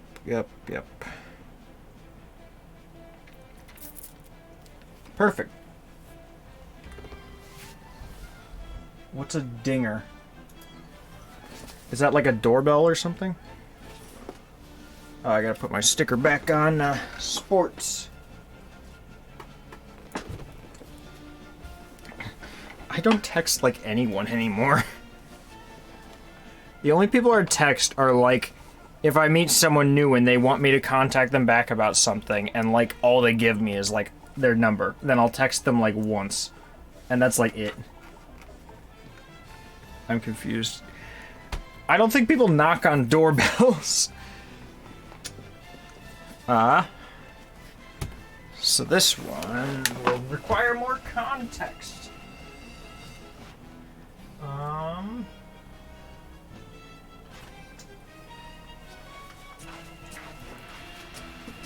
All right. So now, we are into the racing games. So these are games where you gotta go fast and don't look back. So the first one, I enjoyed myself. Ooh, this is a good track. That's not Nintendo music. Well, it kind of is. Not anymore. It's Microsoft. So, Mario Kart 8 is a game that I got right when it came out on the Wii U. This game's a blast. Everyone should play it. Then when it came to Switch, I got that because people want to play it with me. And guess what? Then I got another copy on Wii U. So, now I have 3 copies of Mario Kart 8. Why do I have this, do you ask? Well, I happened to buy another Wii U, and it came with Mario Kart 8 already in it, so I have a second copy of Mario Kart 8 now, or a third copy of Mario Kart 8 now. I don't really know what to do with it, but I have it, so neat. We won violence. We already talked about horror and fighting really recently. It's fine. Another one I got was Uniracer. This is a somewhat unknown and also luckily inexpensive game on the Sega or on the SNES. This is basically one of the few games that kind of really tried to get the aesthetic of how do I put it? They really tried to get the... Oh my goodness. What have you done with Upper Chewed? Is it like supposed to be like opportunity or something? Or like opportunity or something? I don't know. Then blah, blah, blah. What is it? So this is basically one of the games that they tried to have like the super fast game that like matched the blast processing of the Genesis. And this was like their really fast racing game they have. If you know like Line Riders, it kind of is like that, but if you didn't have Stage Creator and you controlled the vehicle. So you're just kind of like a unicycle racing on a line, but you can even do like 2-player, I believe, and you just like race on these like crazy tracks and do all these weird loop-de-loops. It's like a roller coaster race. It's weird and very fast and looks interesting and fun, so I've wanted to try it and I got it. I also got Wipeout XL. I played a decent amount of Wipeout 2048 on the PlayStation Vita, and I mean, now we've gotten so hooked on these kind of games due to like our love for F-Zero GX. So I decided to get Wipeout XL. This is Wipeout 3, I believe, and I've just been very interested in more games for the series, or more games in the series, and this looks like a fun one to pick up. It's just a fast, futuristic racing game.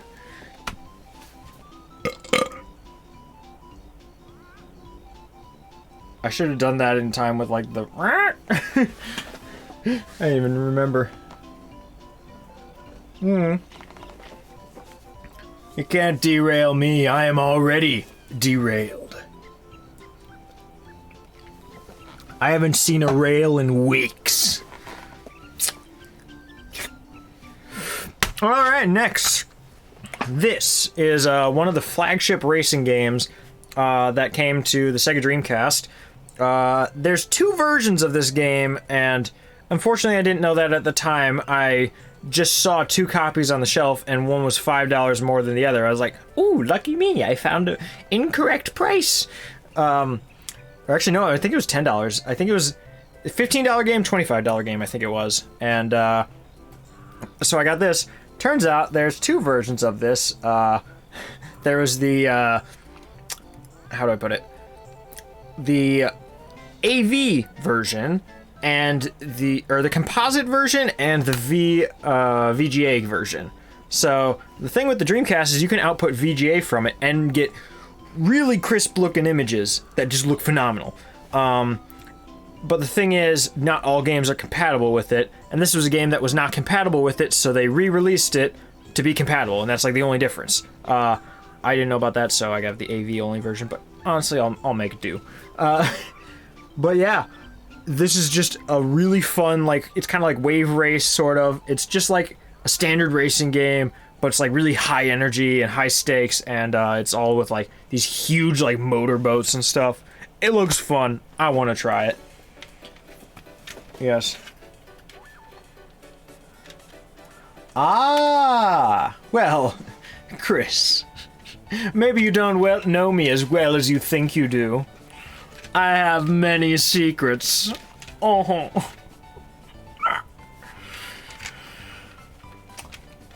Alright, so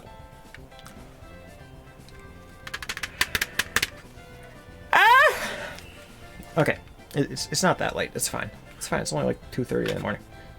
So this is a game that I've heard good things about. No, Chris, it's probably fine.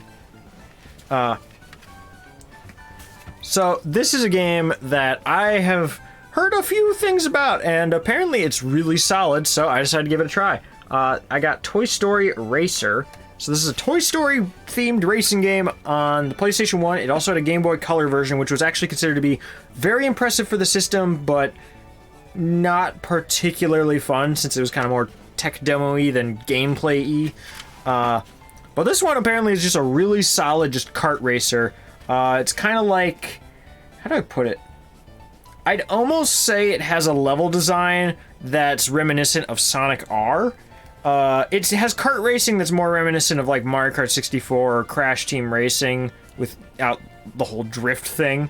But it's just kind of like a standard kart racer with like these cool like semi-open world levels and all these things you can unlock, and you can get collectibles throughout the race to unlock other paths on later laps. And yeah, I've heard really good things about it, and that it's just kind of like a fun game to goof off with, so I decided to get it.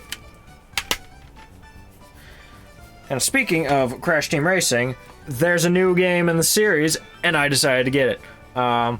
So yeah, I've been interested in the Crash Team Racing games for a while, primarily the first and fourth one. So, not the Crash Tag Team Racing and Crash Nitro Fueled Racing. Those didn't interest me as much. They just didn't hook me. But, or no, not Nitro Fueled. What was the second one on the PS2 called? I forget. There was another one, though. But yeah, this is the newest one, Crash Team Racing Nitro Fueled, and it just looks fun. Crash Team Racing in general has looked like a really neat take on kart racers, so decided to grab it. This is another one that, like, I wasn't really planning on getting, but the deal was hard to pass up. So I got, my first and I think only complete in box, N64 game, which was Star Wars Episode 1 Racer. I was originally planning on getting this on Dreamcast, then they announced it coming to the Switch, so that's probably the best version to play. But, yeah. So, this is just like a really fun, like, racing game based around, like, the whole pod racing thing in Star Wars Episode 1, and it just looks like a fun game. I've been meaning to play it, and I had a friend who was, like, minimizing their collection. They sold me this for, I think $1 or $2, so neat pickup. I'll probably play it sometime because it seems fun. Oh, this one's still got a price sticker. Blech. I ain't got a clue what this is. I think it's another futuristic racer, but Jake picked this up a week ago, and just said, well, I don't have an Xbox, but I want to play this game. So I bought it, and I'm just going to leave it at your house so we can play it here. Oh, you know this one, Chris. So yeah, it's all cracked and beat up there. But yeah. Jake just got this because he wanted to play it, and he left it with me, so thus it is another Red Label game.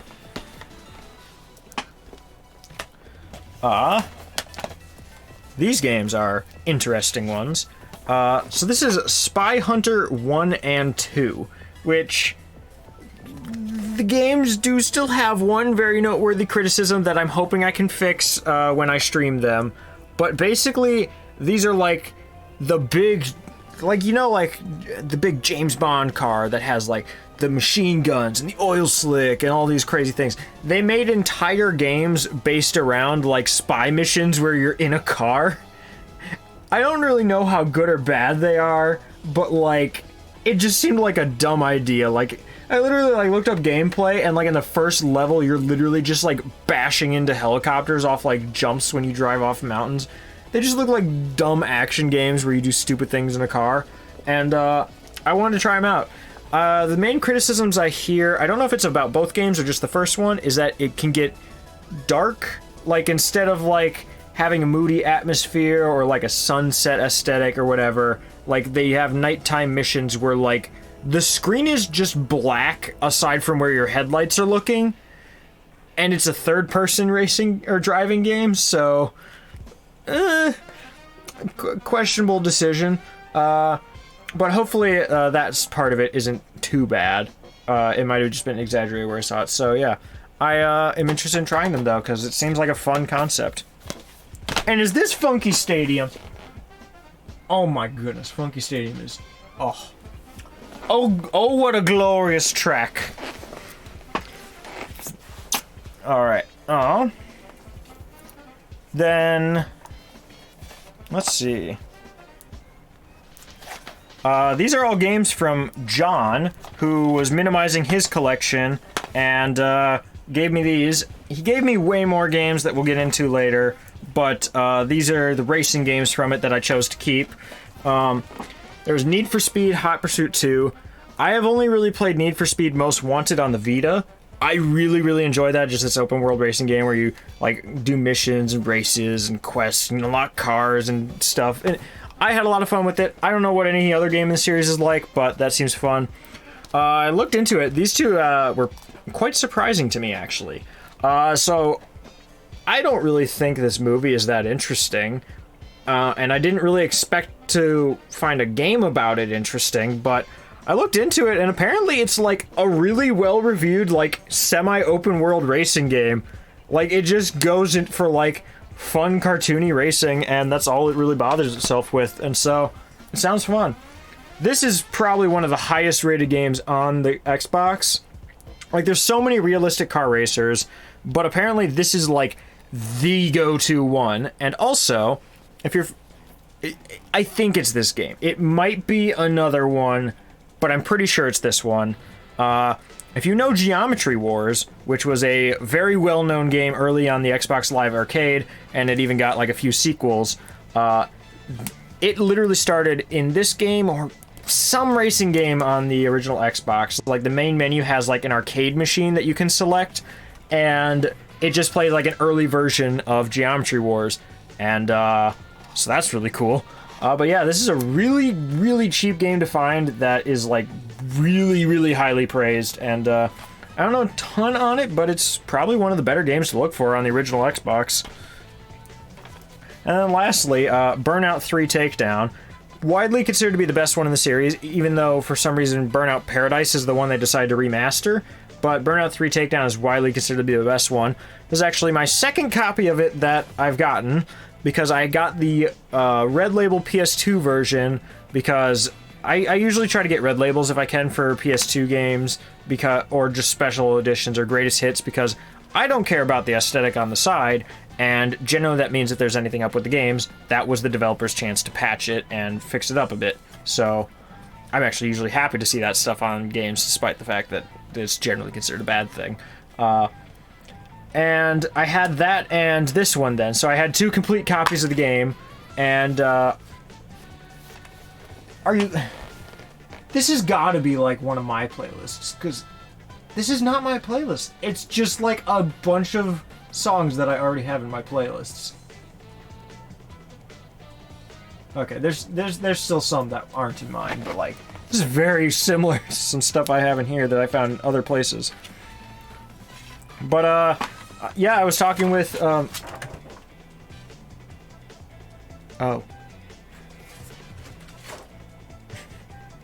Oh. Huh. Ignore that. So this game...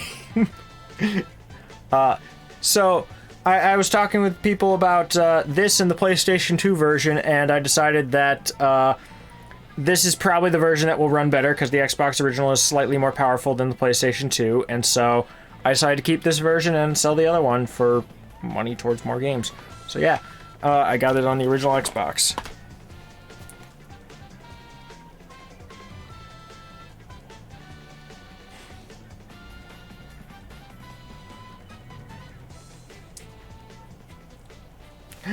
No! Alright. There is not a good way to reach this right now. This is like the most sturdy piece of furniture in our house, though, so I could probably stand on it. That's probably fine.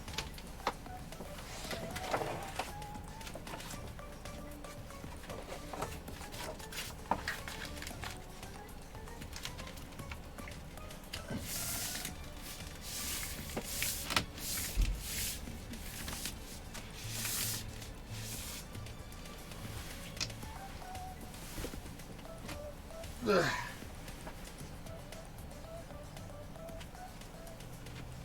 Twice in the stream, or 3 times now. 3 posters have fallen crooked during this stream. What the heck? Normally it's like 1 a week. And 3 in one stream.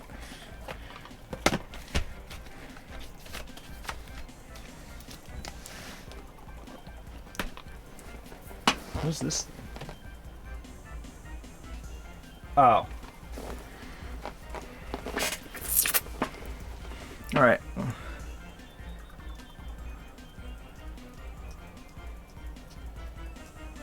Okay. Alright. And now we're on to the last section of the racing games where I have a decent stack of them. Harrison, there's a part from earlier in this video. You might want to include this after this part. You'll know what it is. The part where I change scenes.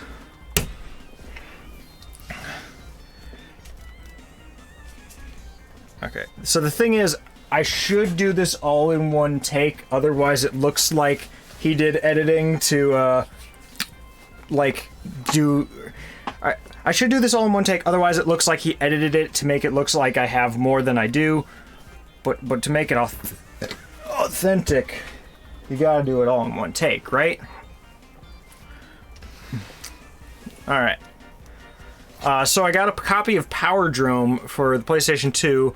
This is another kind of like sci-fi-esque racing game that roughly is kind of like F-Zero a bit. A little lower rated. Maybe it reminds me a bit more of Wipeout, but it looks pretty interesting, so I decided to give it a try. It was pretty cheap. Then I also got Powerdrome on the PlayStation. Dang it. I gotta not break like that when I do it, because if I have to keep doing cuts, then it isn't authentic. Alright, so I got a copy of Powerdrome on the PlayStation 2. This is kind of another high-speed sci-fi racing game. It looked pretty fun. I've kind of been getting into these recently, so I decided to give it a try. I also got Powerdrome on the PlayStation 2. So this one is a futuristic racing game. Kind of will remind me of like F-Zero or Wipeout. I like games kind of like that, and I decided to give it a try. Found it at a good price. And this is Powerdrome 2 for the PlayStation 2. I found this at a pretty good price and decided to get it. It just looks like a fun racing game for the system. And this is Powerdrome 2 for the PlayStation 2. It just looked like a fun game to get. I decided to give it a try. Neat. And this is Powerdrome 2, that Sharpie line right there. That just really did it for me. I decided to get it once I saw that. I also decided to pick up a copy of Powerdrome 2 for the PlayStation 2.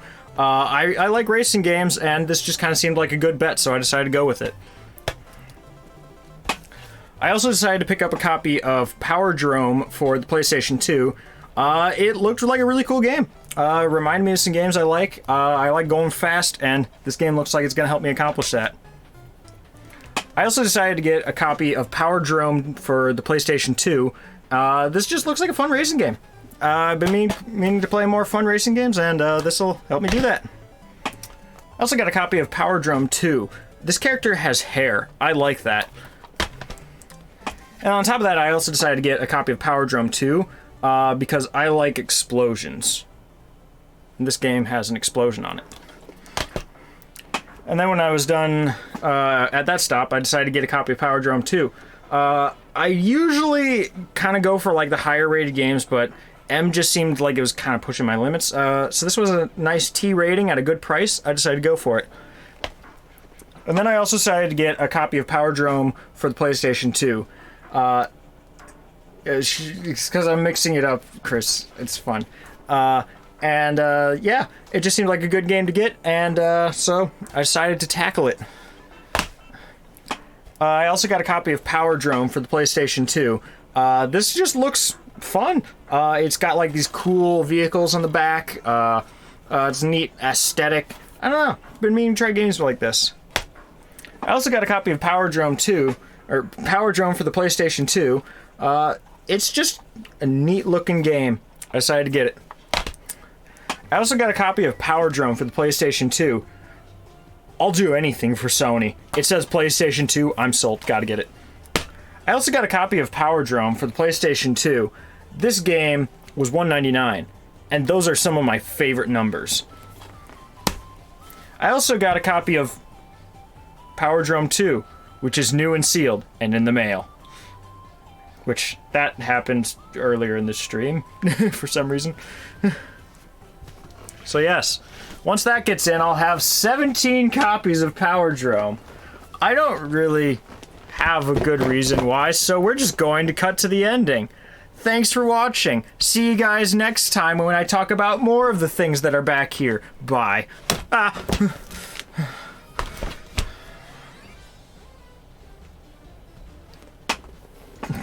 It just ends. That's it.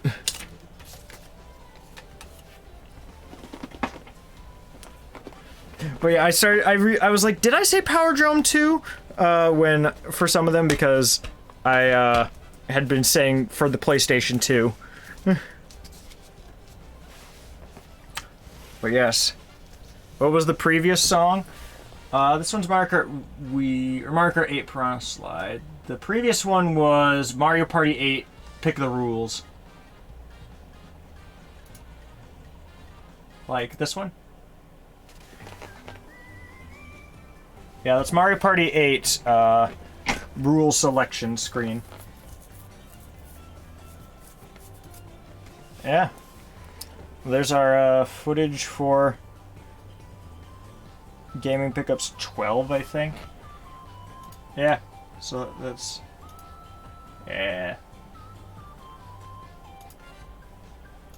I am going to cut off this recording so that I can send it off to Harry Son.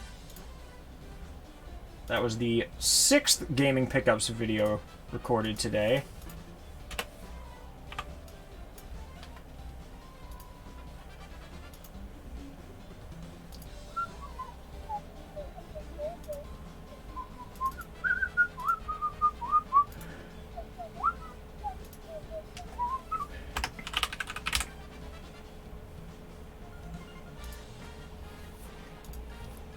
It's still loading the file there. But yeah. So, that will conclude recordings for tonight.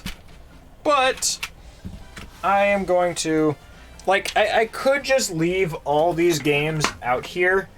But I want to start, like, putting the collection back and not having it all take up all this space. It'd also make it way easier to navigate all the other things that are behind it, because I'll literally need to pull this table out just to access parts of it later. So I'm going to actually be putting away a lot of the games. Let me see, where is... there. And drag that to Gaming Pickups 8.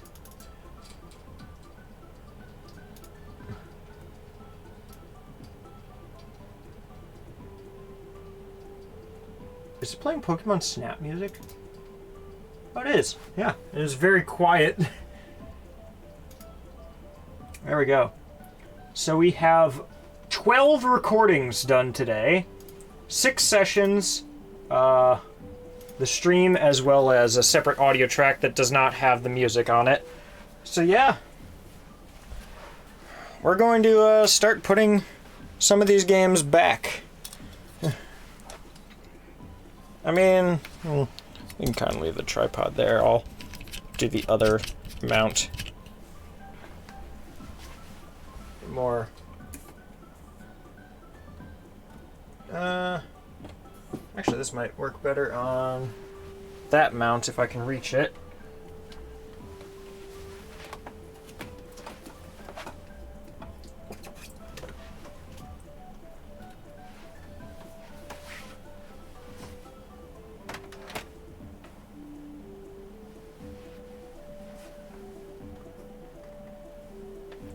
Oh, wait, I need I need the screw attachment.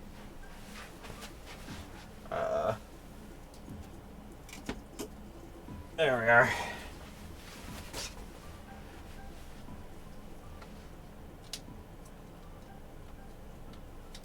And I'm going to re-enable a lot of the things since it's not a recording anymore.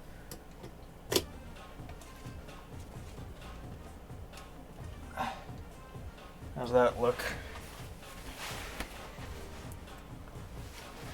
Yeah.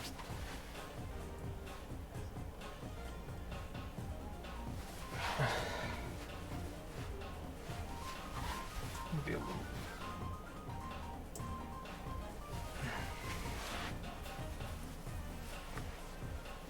This sounds so familiar.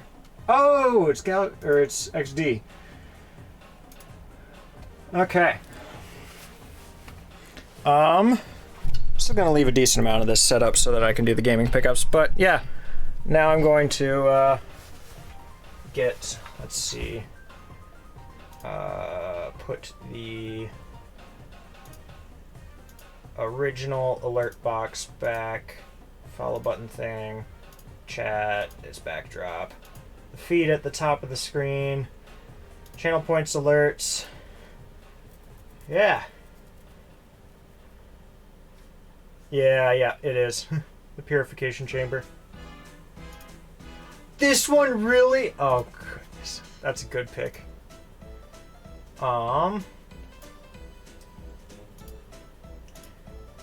Then let's get the YouTube music going. Not that that's a very helpful title. But yeah, we're going to be focusing on putting these games back now. Let me, so this is the new camera. Oh, wait, no. This is the new camera that I have not really I have not used this in a stream yet. If there's any light source on the camera, then it becomes very, how do I put it? Very washed out. But I'm going to see if I can get a good angle of this area.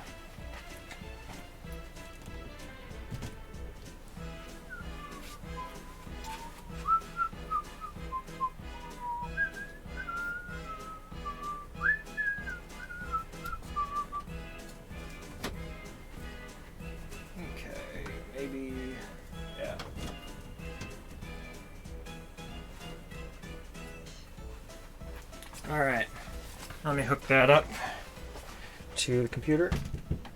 So Chris, since you're around this much, did you finish your homework? Are you all done for the semester?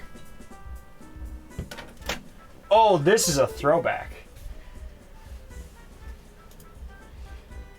Alright, let's see if we can get video capture.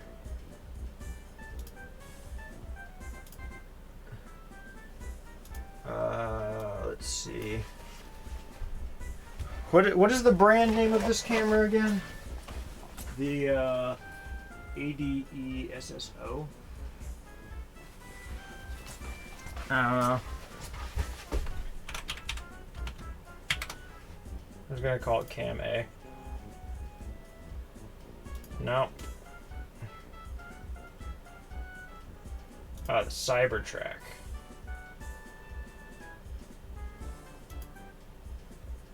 Goodness, why is it so out of focus?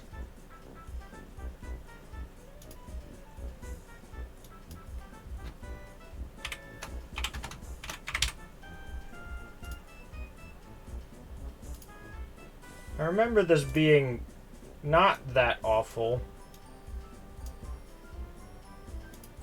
Huh. If I redo the connection.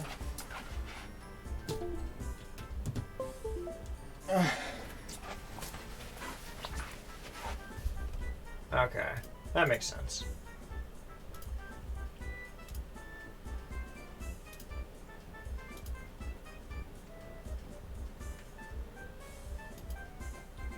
What the heck? It never did this in my testing.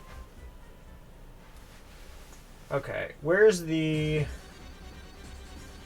What software was it that I got for this specifically?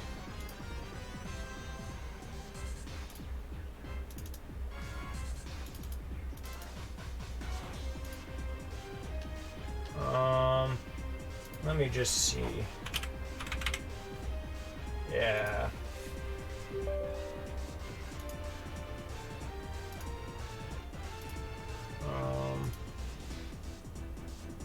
Does it let me mess with the camera while it's in use by another software?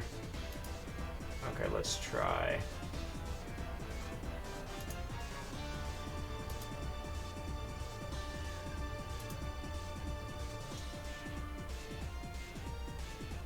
Okay, I'm gonna try that again.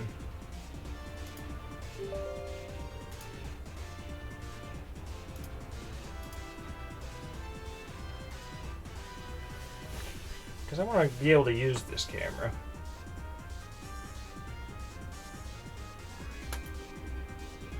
Is the software in the process of crashing just because I clicked on the camera source I wanted to use?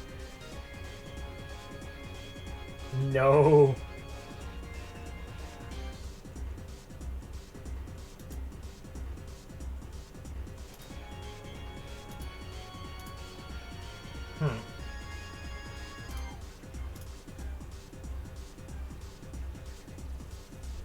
I suppose last time I did it with a direct connection, but this extension cables worked fine for my other camera.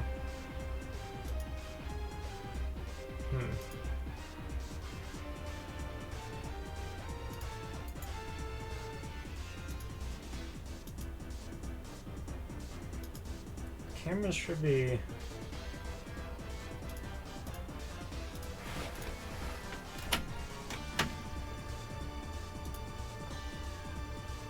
Okay, deactivate, unplug, plug in, activate.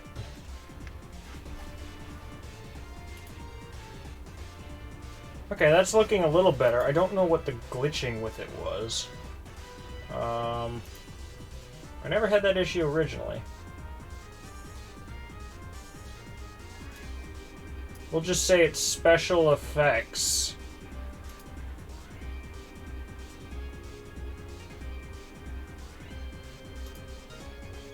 What the heck is that? That never happened when I used it before. Like, if I just plug it straight to my PC, I don't think it does that.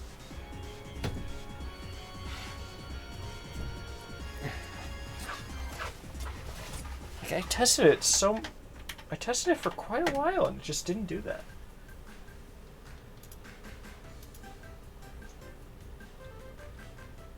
Well, now it's not doing it. Well, you see what I mean? How as soon as like a light gets in frame, everything just turns dark. Oh, that's the PC case. That's why it was so dark. But it like washes out the light sources. So it seems to work fine here. It just doesn't like that cable for some reason. I'm gonna try it on a different PC port.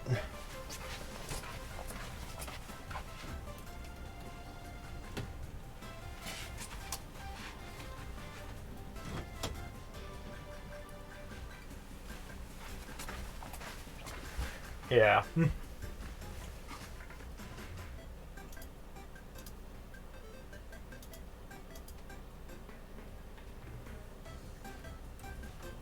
So out of focus on it. Yeah, it just does not like that extension cable. So this is a decent second camera, as long as I don't point it at a light and have it directly on the PC. So, in this case, I'm just going to be better using my 615. Which is a worse camera, but more reliable.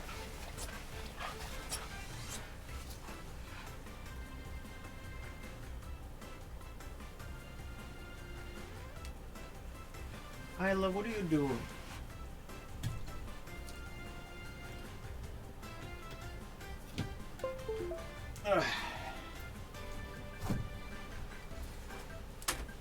Go back from whence you came.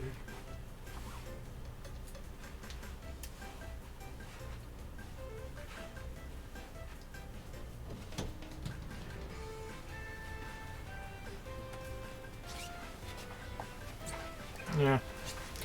I mean, it was a $10 camera. I mean, it works well when it's on my PC, so I can use it for like art streams if I like just have the face cam. It's at least another camera, so if I can get it reliably through at least one method, then I'll just leave it for that method. Well, let's see. Yeah, this one's definitely a smaller FOV. Which is the other issue with it. I mean, honestly, does it matter enough? I feel like the main camera's just like really picking up enough of it that you can probably tell what I'm doing, since I have it at a lower FOV. I mean, I could always just try this. If we really want. Yeah, why not? Shows more of what's going on.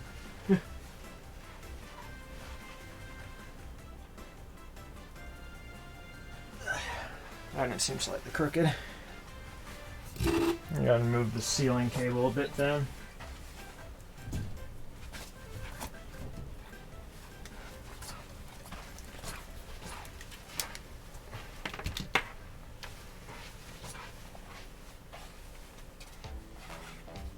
Yeah, a lot of these cables are kind of set up for the current gaming pickup stuff, so I'll just leave them for now. Ooh, that's a good song.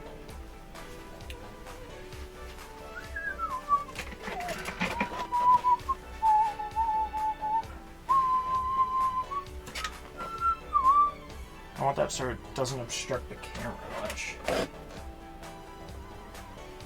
Okay.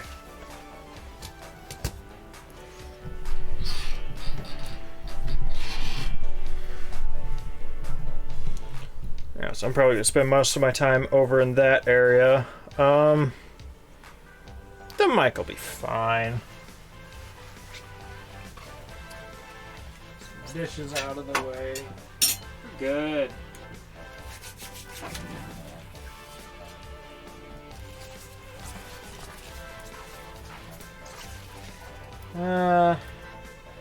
Yeah, on second thought, I'm just gonna move the mic over there.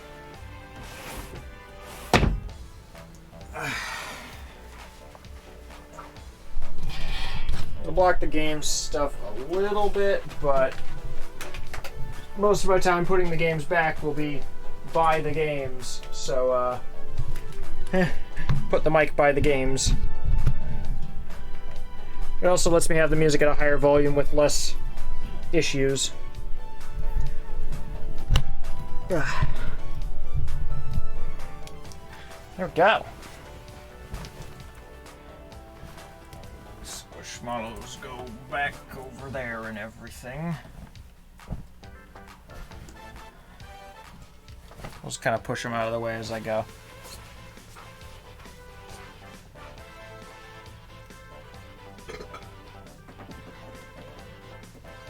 You can see all the mess that... Just things have been getting tossed everywhere over the process of setting up for this video. It's been fun though. Got like the Wind Waker over there. Here's some water. I can't even tell how well anyone can hear me because Streamlabs has stopped showing me my meters. That, and since more games have been added since, this selection's actually going to be, or I'm actually going to be resorting the shelves a little bit. There we go. Should be back in a more ideal microphone placement. We got all our racing games. Thank goodness. I think I'll do these and then move the piles over to... I guess before I put them all back, I'm going to double check that I have every image I need. So, that's racing, sports, hardcore fighting.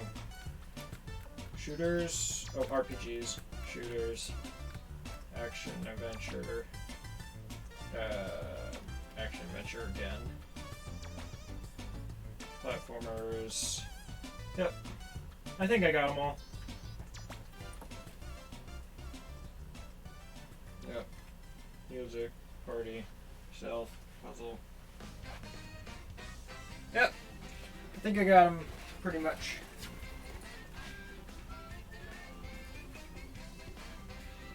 I mean, honestly, I could even just put the phone camera over there. I won't bother. Well, yeah, after this current stack, I'm going to start sorting them by console on this desk, probably. And then when enough space opens up there, sort them by console there. Because I put them away by console on that shelf. I don't put them by, like, genre or whatever this is. I kind of want to go up and get more food. I mean, I've only been live for, like, I don't know, many hours. I've only been live for, like, a little over 11 hours. That's fine. This might be the longest impromptu stream that wasn't, like, just planned to be long. Other than Metal Gear Solid.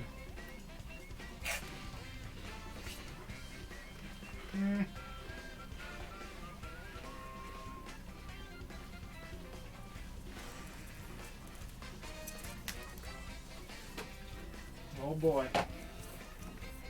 We're getting into it.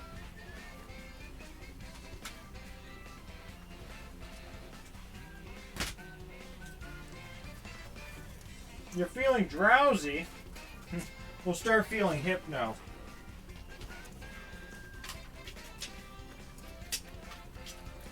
Or Darkrai.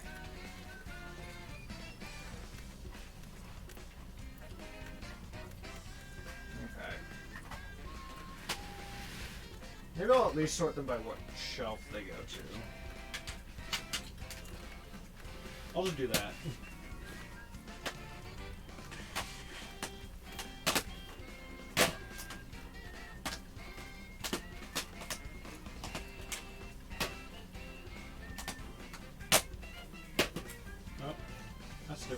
Entirely. You say that like it's a bad thing. Or even uncommon.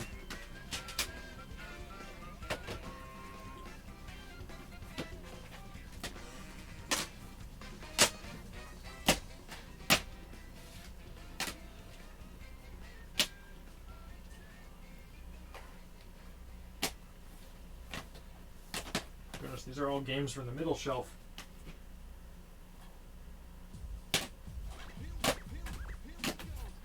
Are you? Good. No one even redeemed points for this. It's just in the playlist.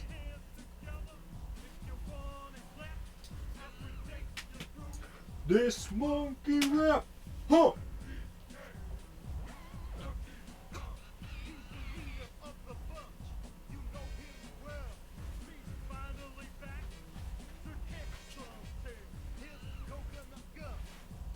Oh, I skipped ahead a bit.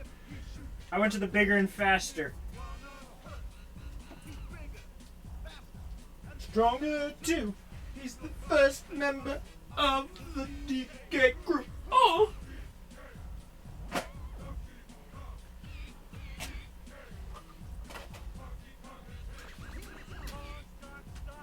So listen up, dudes.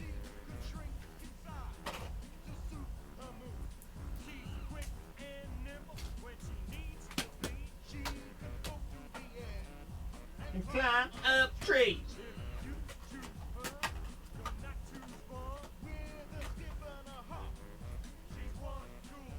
Woohoo!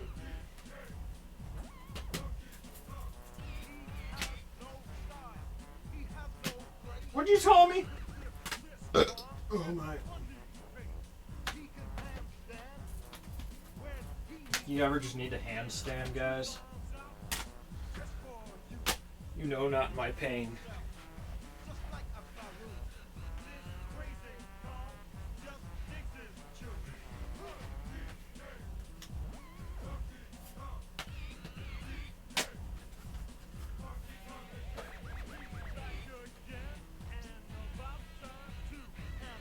We got him, the boy, the lad.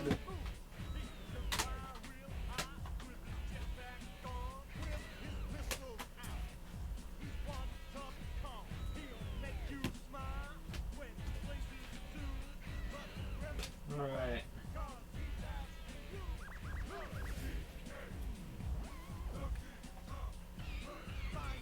All right, we'll put away that stuff first. So now I'm actually over by the mic. I'm just gonna take slippers off and phone out of my pocket if I'm doing this.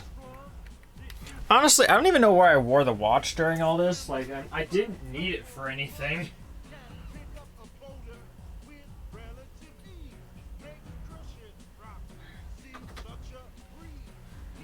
Ah.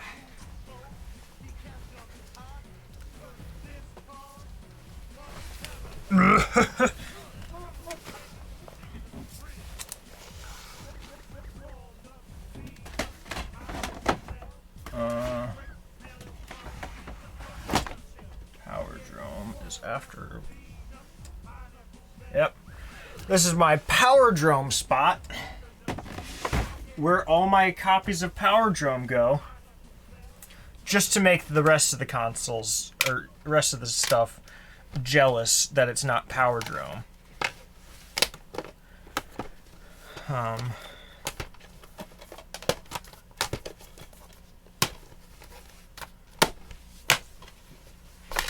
Wait, the video's over. Oh no, we need a new one. Anyone have a playlist they want to play? Looked at the DMG.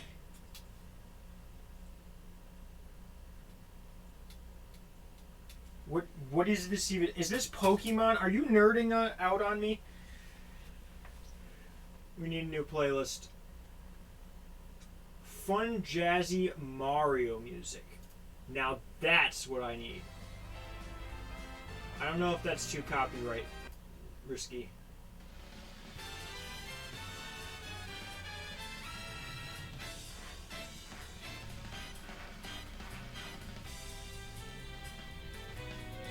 Let me know if you end up hearing double audio. Shouldn't, but yeah, we'll see. I gotta put all these games back. And what's some game put back without a little bit of jazz? Wipeout. Down here. Toy Story Racer. Okay. I tried to leave the spots so that I could still put most of them back where they were.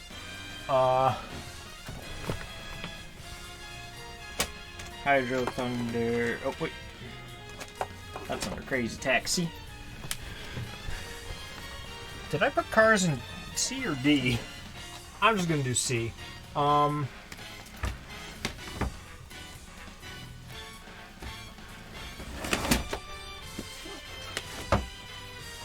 There's a lot of PSP games in that, weren't there? Spy Hunter. Ooh, that's a good one.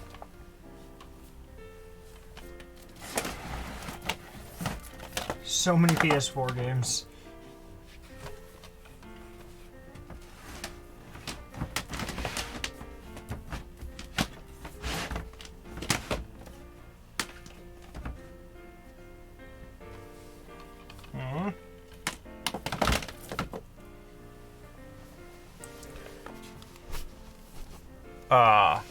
Oh. Really? That's what this is all about? You really have become a nerd, haven't you, Christopher? It's, Uniracers. Oh, goodness. This is gonna be a wild shelf to put back together. Because the SNES stuff is all, like, in these little boxes. Yeah, I'll just add these to that stack that's over there. These ones are a bit more refined because they're all just the same shaped case, pretty much. Alright.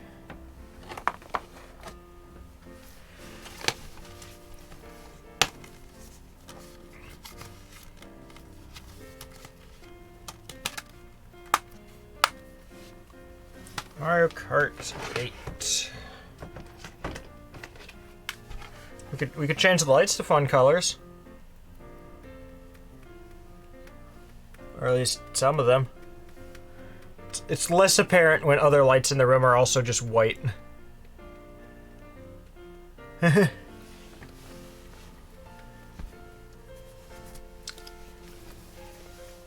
Yeah, some of these don't have places yet.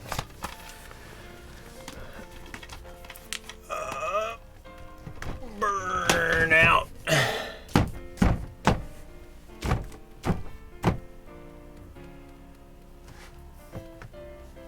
Fear series is all knocked out. This is so many games taken out of here. Oh, really? Chris, I didn't think it would actually happen. I'm actually looking at the back of Quantum Redshift. It actually looks pretty cool. Might give it a try. Of course, with probably Chris and Jake around. Maybe Ezra, who knows? Maybe Matt. We could have Matt. Since Matt can't visit too often due to the drive, we could just have a Matt visit where, like, we play all the F-Zero lookalikes. Although I feel he'd be a little bit more elitist than most people about him. Like, not good enough, gotta play more GX. Not good enough, play more GX. Quantum Redshift. That's low in the alphabetical lineup here.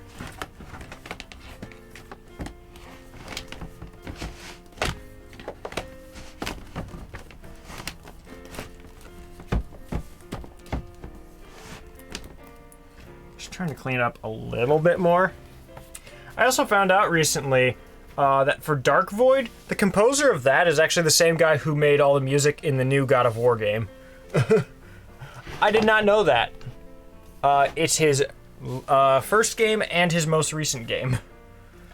Or maybe not his most recent. He might have done something newer since, because I just watched a podcast interview. Project... that's after Pac-Man. In N, and E. Alright, gotta go get more games.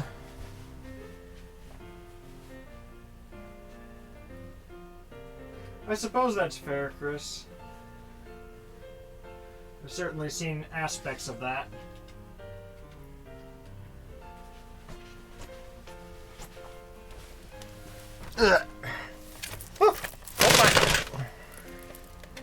Oh no, there's a giant gash in my copy of Xenosaga 3. Welp, I guess I'll have to buy another one. The discs look fine, but oops.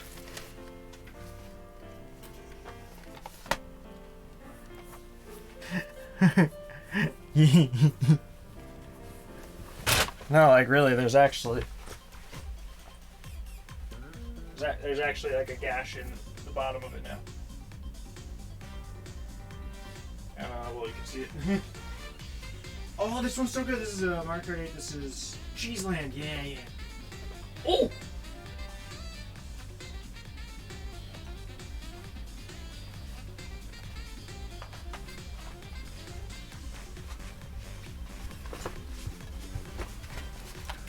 We're going. Such a good thing. More Mario Kart 8 music for us. We need it. We live off of it. Consume. If I'm gonna say things dramatically, maybe do it where the mic is in the room. Ugh. Well, glory be to thy belch. And remind me to never say that statement again.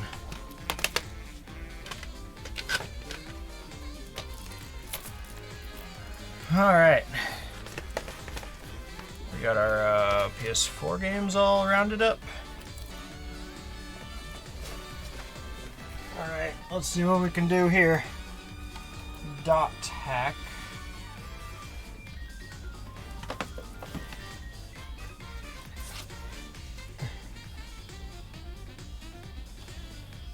Outer Worlds. I don't really need to say them all out loud, do I? I'll just engage with chat when I see things. No,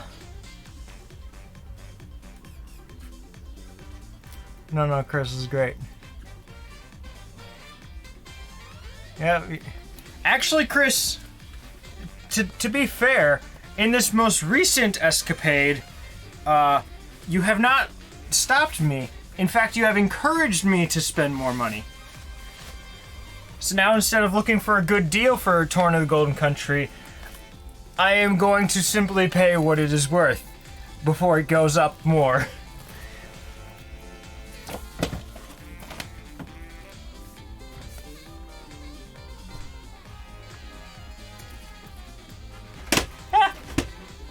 Oh, I'm not trying to guilt you. That's just your decision.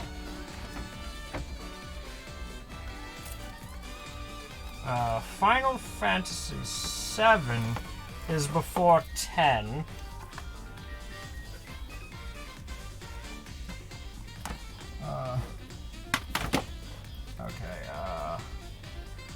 The Surge.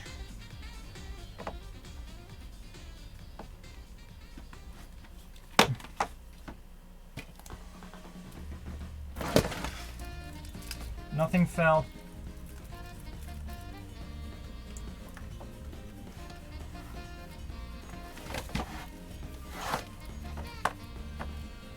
Exactly, Chris. It's perfect. It's psychologically bleh. Dark Souls is with the A, right? Neo. OH.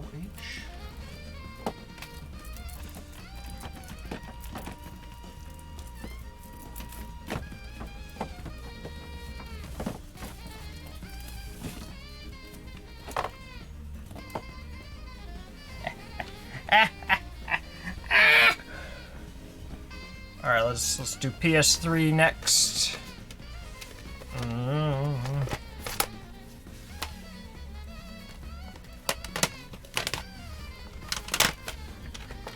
Oh, it's so jazzy.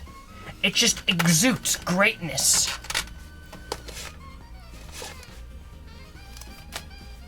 Got a stack of PS3 ones. These are perfect. Dead Space. I think you die in that one.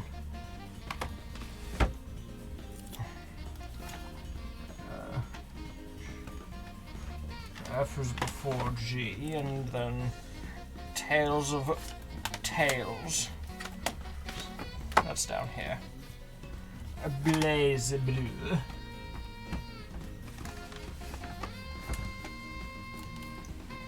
Mortal Kombat. That's where we're at for PS3 so far. We shall see where it takes us. This is a good song. Everyone should play Mario Kart 8 because there's good music. That's the reason. That's the only reason you need to play it. There's other reasons you should probably play it, but that's a good reason to play it. PlayStation 2. Oh boy. A lot of PlayStation 2 in these categories.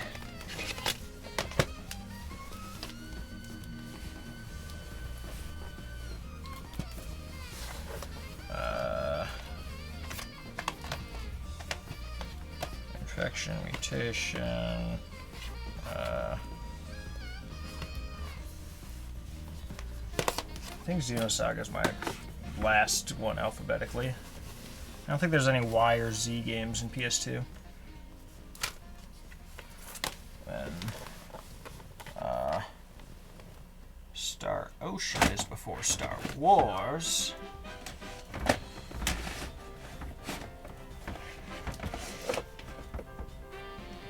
Oh, it's this one!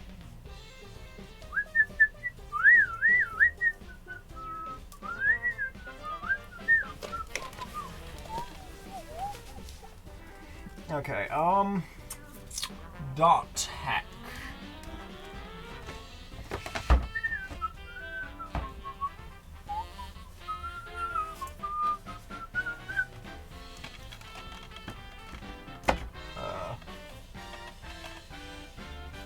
I believe this is an overworld theme in Color Splash, right?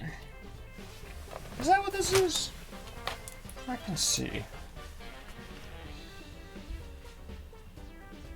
Fight in Color Splash. Okay. Close. Madden.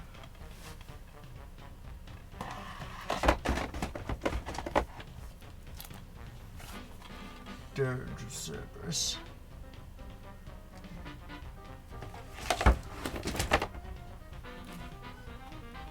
Shin Megami Tensei. Nocturne. Peter Jackson. Tony Hawk. Indeed. Tony Hawks. Yes. There's only 3 PSP games? Pitiful. Many Dreamcast and PS1 now. And we're only through those. 1 video worth. Oh no, this is 2 videos worth actually. And I'm only doing 1 shelf right now. So this is like 1.5. Or no. This is like 2/3 of a video worth in this pile. Goodness.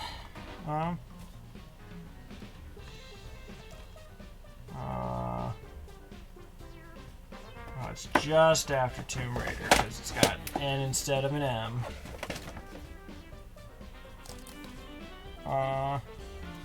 PSP.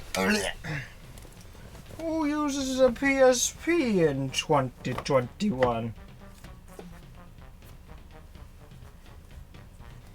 Okay. Jean. Valkyrie. Star.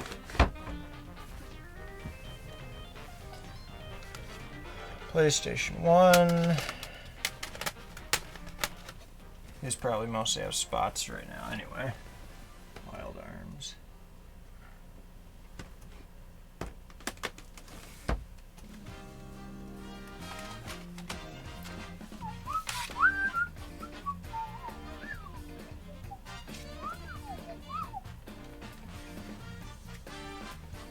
Oh yeah, that's right. The demo disc for Parasite Eve 1.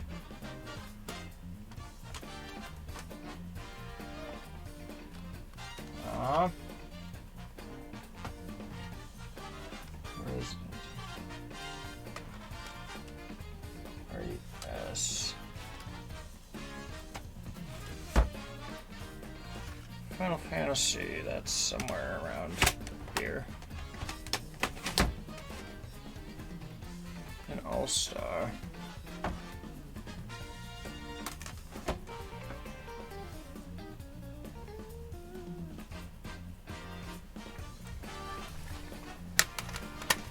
Then many a Dreamcast game.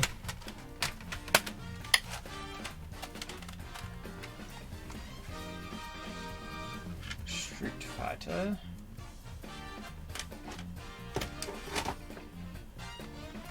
Resident Evil. Power.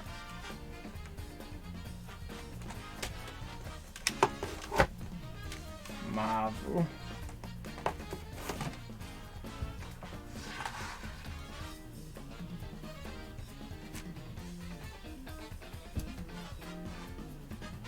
Oh wait, because Gravity Rush is going to be in here. Yeah.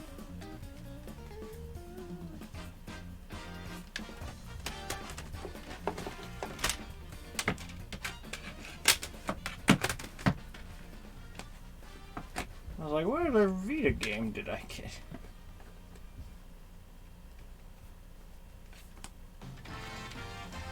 Oh!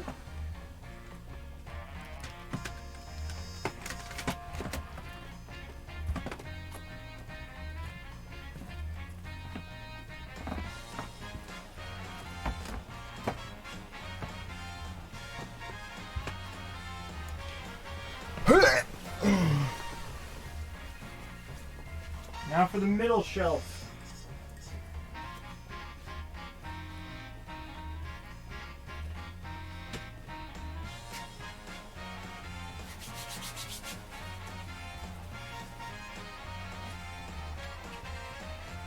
Is this even an interesting stream topic? Like, should I just do this on my own time off stream?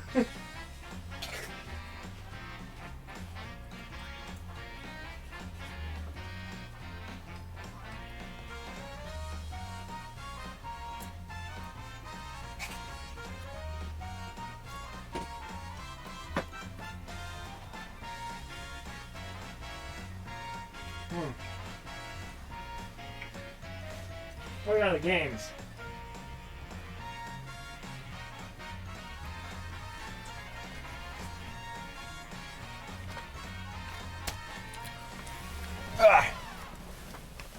These all go in this middle one.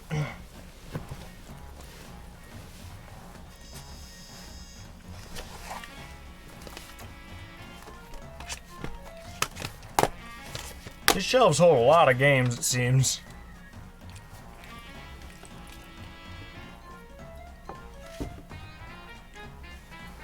Oh, what a good song.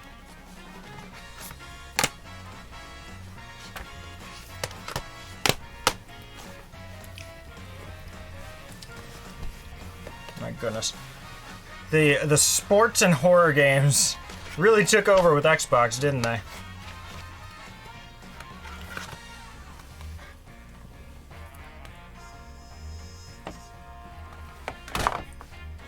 The Nerf gun's getting in the way.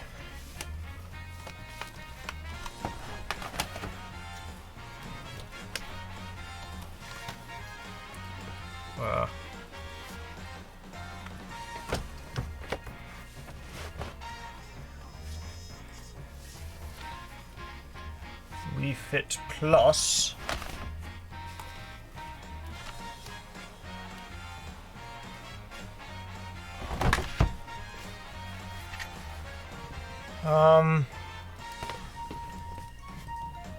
Dead Space.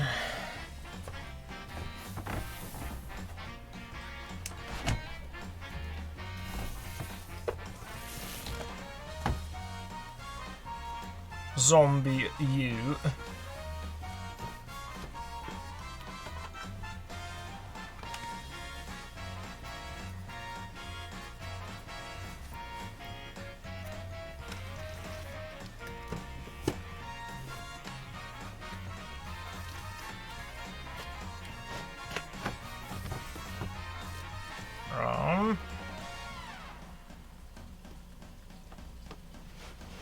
Suppose it's the last one.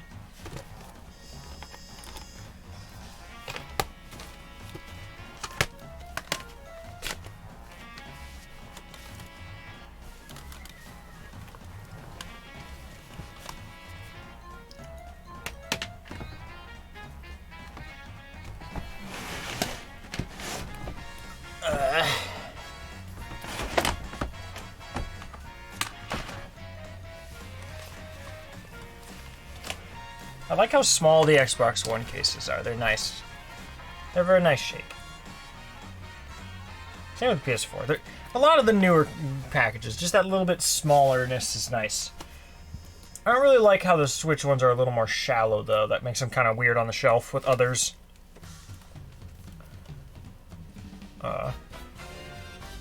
Let's see. Actually, let me test the stream to make sure it's all coming out at a decent volume, though. Since I can't really judge it, since it kind of crashed on me to the meters.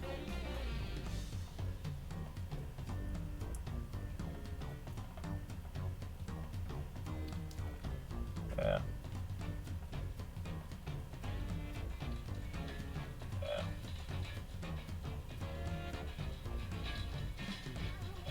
Okay, so it seems to be working okay.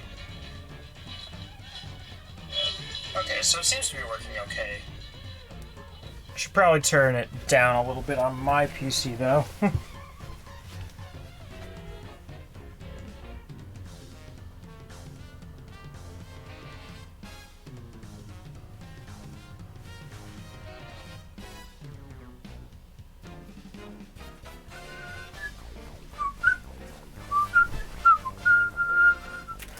Open.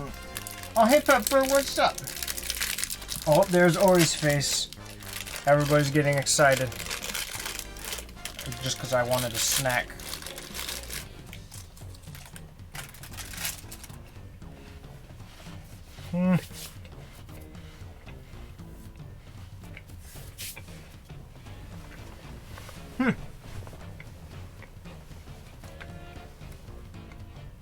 There's so many of these now.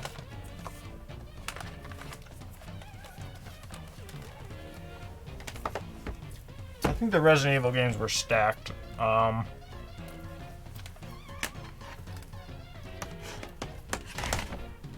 that's right, Dishonored. Gotta get to those.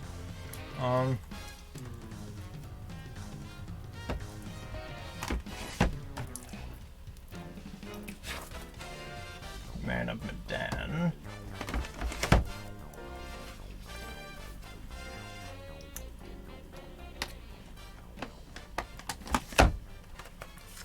Oh yeah, that's right. The Evil Within was Bethesda. I forgot about that.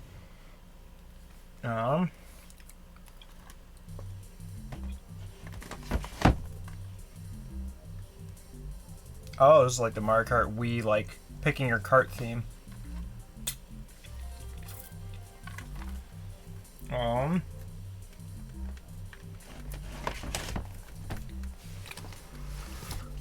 Alright. Now we're into 360. Let's get some Kinect games. Kinect Sports 2. That's easy. We already got Kinect Sports there. And then Motion Sports. Yeah.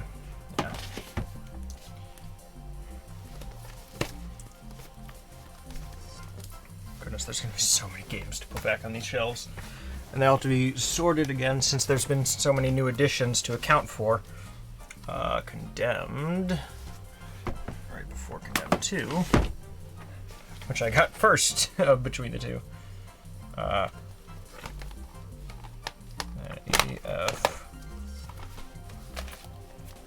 L, ET. Okay, yeah. Perfect. These three all just match.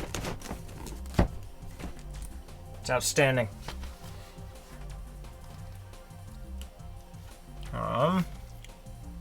Oh, that's original Xbox. That's just a Platinum Hits case. It threw me off. Soul Calibur. Oh, that's after Sonic. Before Street Fighter. And Shrek. Yeah. What to say? Tony Hawk Underground.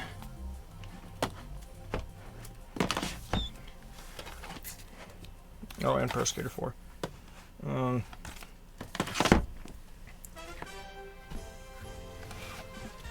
Alright, bring the next pile on.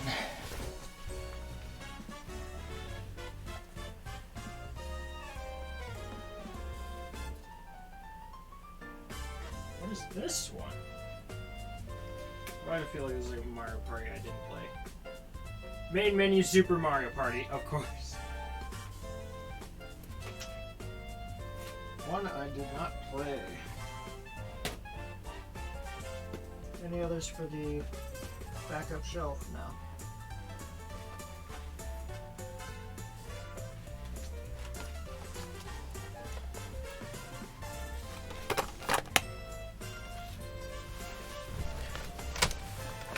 There should be mostly games in that category.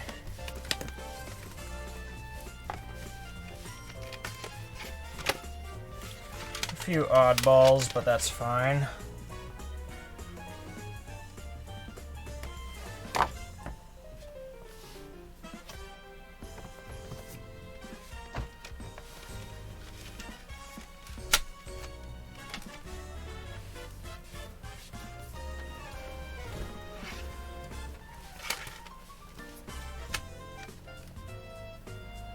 Siphon Filter 3.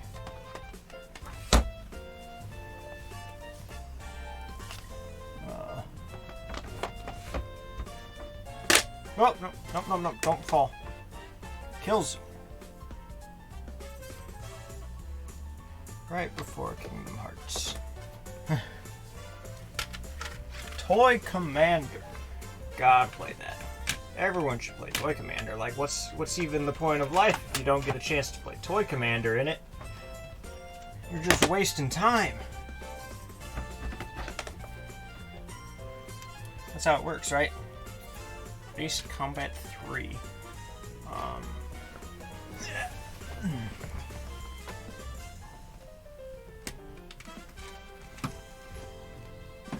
Indeed it is, isn't it?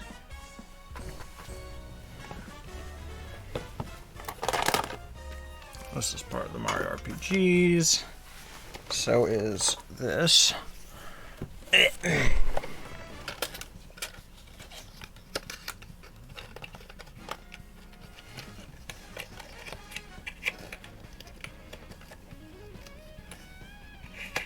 Or did I make a mistake getting this game? Oh, yeah, it just places in. It doesn't slide in.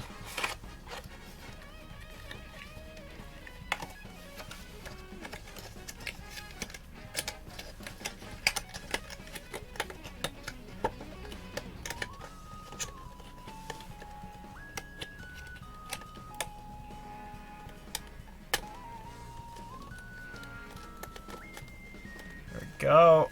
Mario and Luigi's Superstars Sagas has now returned to the shelf. You got some SNES stuff. That'll probably be here or something. Star Wars down here. Oh, yeah. This spot. There.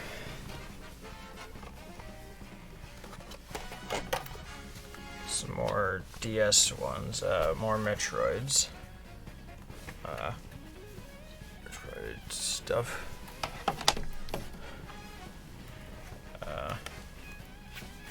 More Mario RPG stuff. Still kind of looks empty without Legend of Seven Stars over there. Got new edition ones. Do I have my box of cases? I might need that for a few of these. Where did I put my... So I had a plastic case on that. And Paper Mario. I thought I got that in a 5-pack. What else did I do with them? I'm gonna go see what's over there. Hey, Pepper.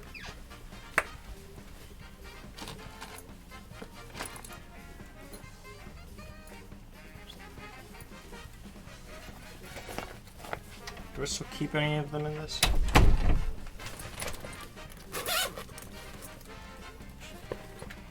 Oh, that's where this went. Yeah, this was actually going to be in it. I didn't know where I put it. Oh, it's in the video background. That's where all this was.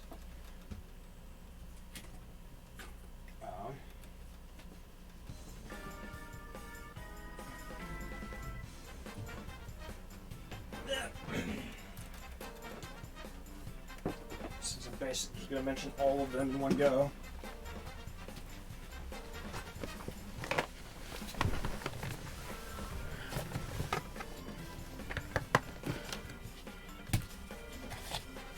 Yeah. Gonna need some of these NES sleeves. Please tell me I got an SNES sleeve still.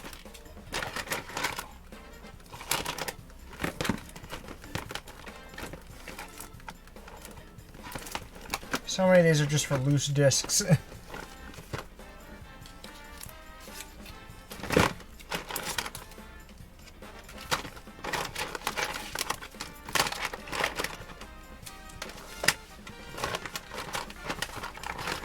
I'm not seeing any more SNES bases. I'll just leave it in the plastic seal until I use it then.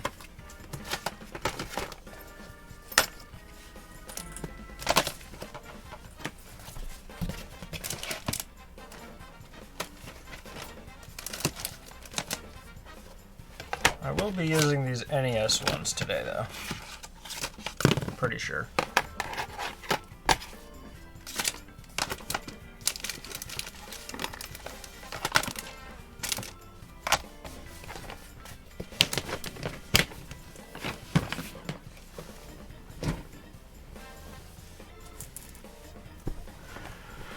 Let's see, Double Survivor. And Shin Megami Tensei.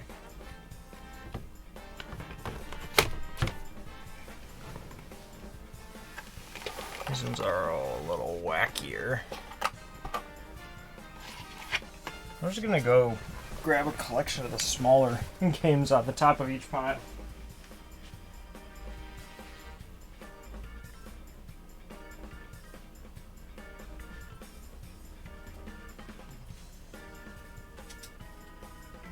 Those are all like the same few systems.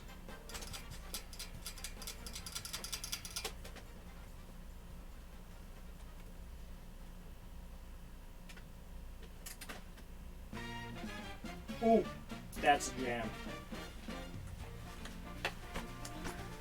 Oh, New Donk City is best. Everyone should play Mario Odyssey. Especially if you bought it and then left it to collect dust. I know people that did that. Let's see.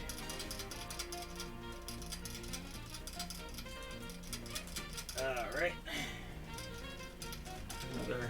Another little pile.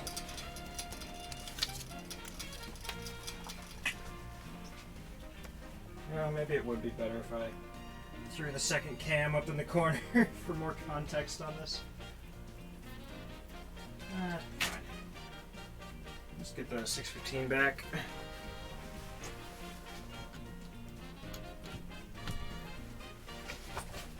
Because I realize I am pretty far from the camera.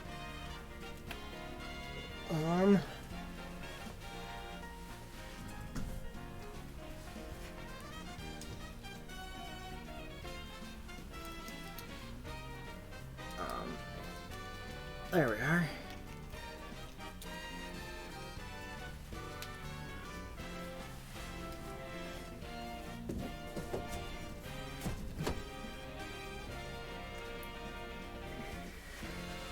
So the only way to have it be a wider field of view is if I jeopardize a bit of the verticality, but I see if I can crop it to fix that.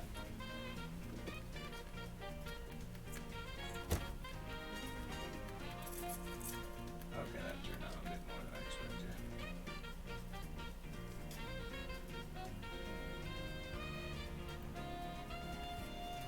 I won't bother with the lines for now.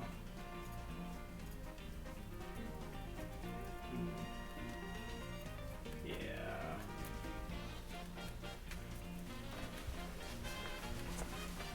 Is there a better way to do this?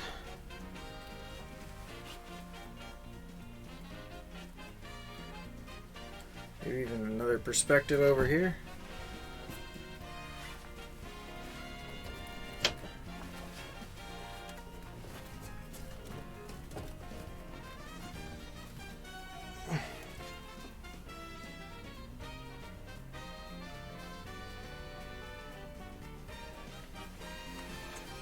Something like that.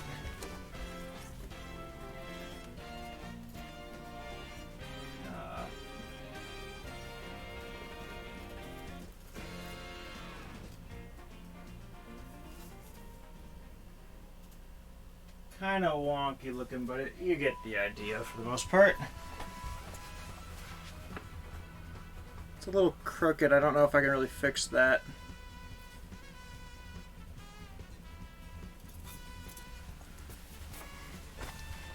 But hey, at least it's another angle for when I go over there.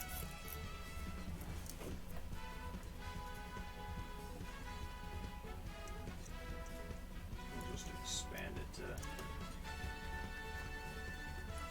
fill most of it.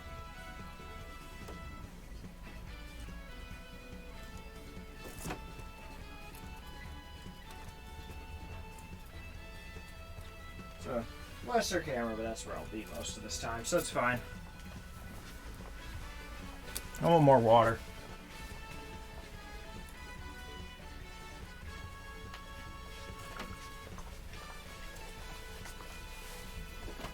go, rats. Look at you all begging for attention. It's just water. You've got plenty of it. Hi. Hi, you. All of them are excited.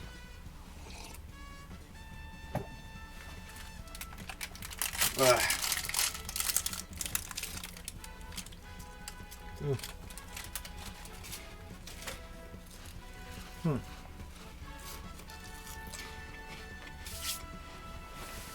Oh boy.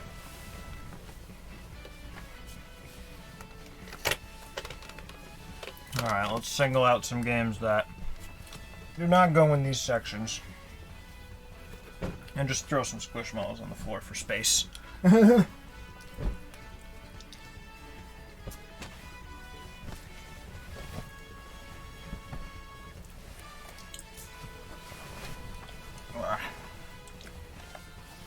Ukulele and Rayman.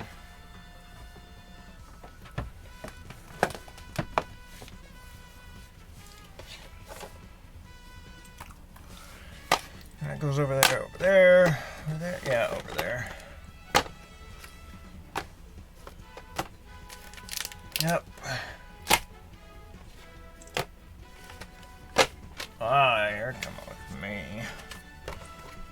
You go there, you all go there.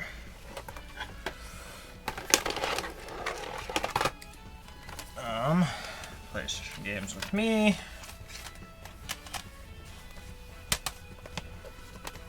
Oh, you don't even go on this shelf. You're a PSP game, aren't you? You're a Switch game. And a PSP game.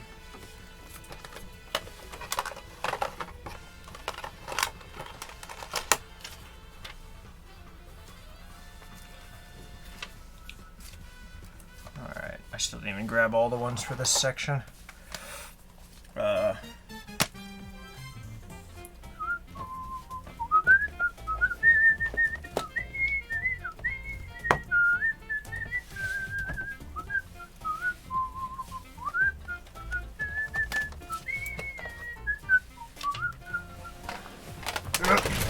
This is a different category. Alright. What have we next? There's a few more DS games.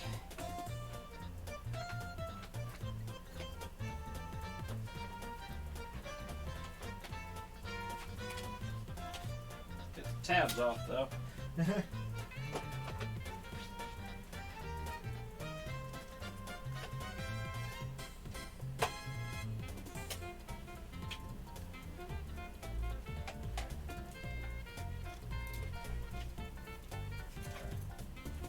That's the somewhat nice thing about them all being smaller case sizes. You can just single them out for sorting.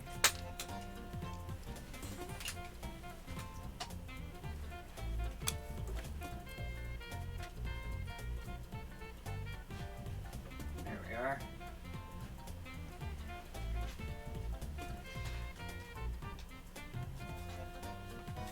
Other and something.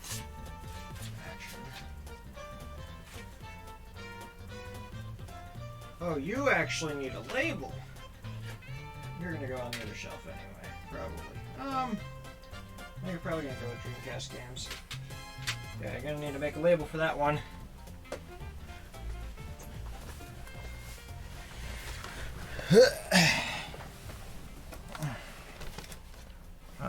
PS1 and Nintendo. That's going in Pandora tomorrow.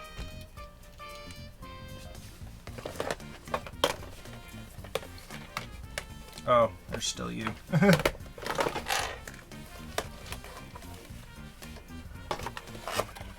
Yep. Lots to fit on that shelf there.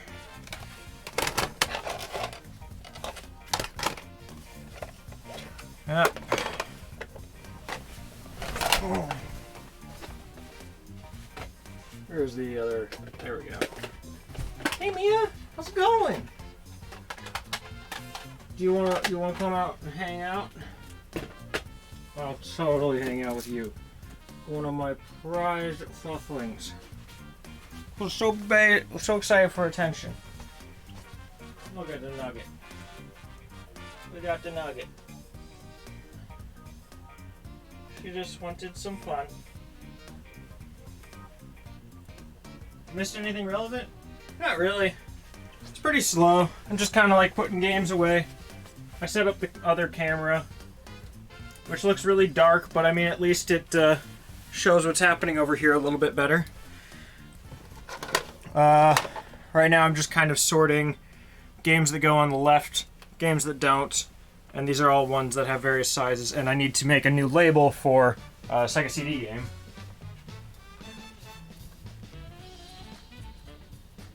Can't just keep using Throwback Galaxy.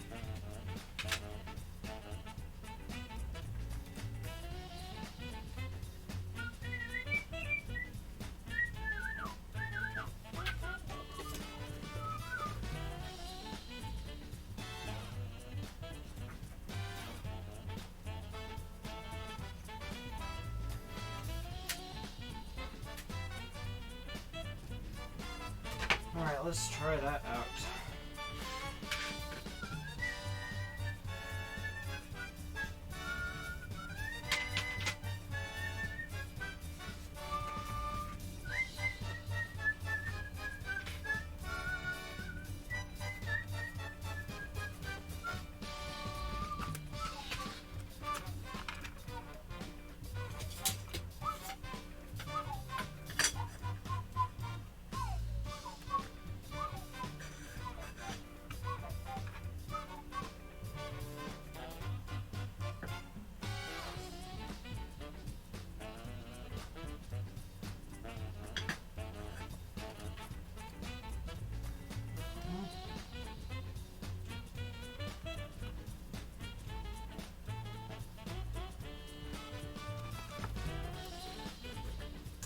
There we are.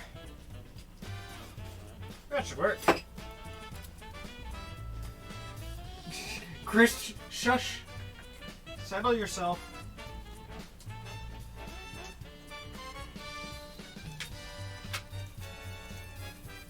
Alright, we need a pen. Make sure it works.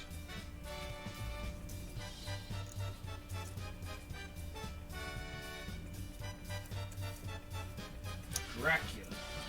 Sega CD.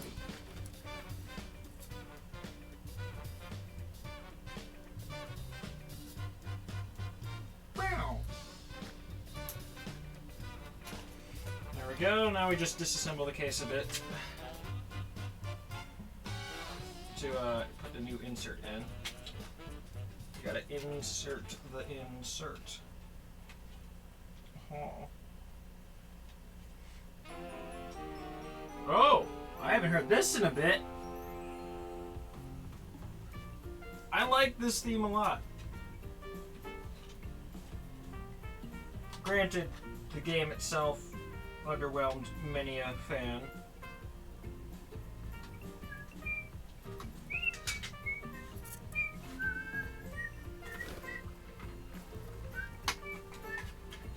There we go. Once you get one corner, you usually can get the rest easy.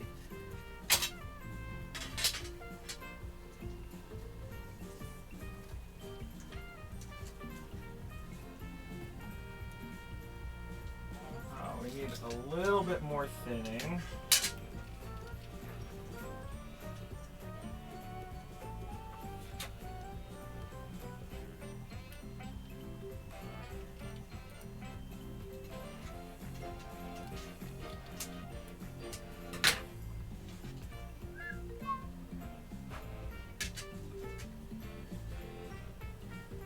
There we are. Now we just need tape. Oh, hey, Scrumula. Oh, yes, there's some DK bongos. There's so many things to keep track of.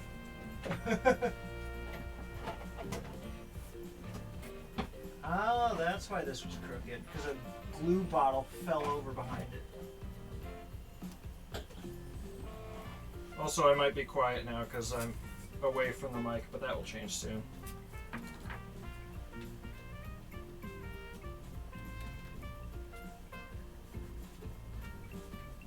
how's it going this evening?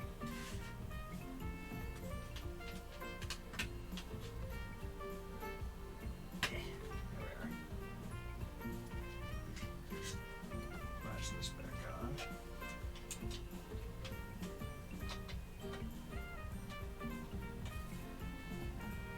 There we go. Now we at least have enough of a label that, while it's sitting on the shelf, I can read that it says Dracula Sega CD. Because originally it had nothing. So, now I can at least read it on the shelf.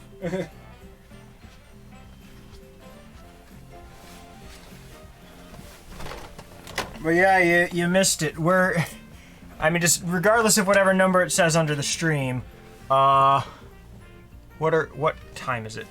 Hey Google, what time is it? What do you mean? It's 4:09 a.m. Oh, 4:09 a.m.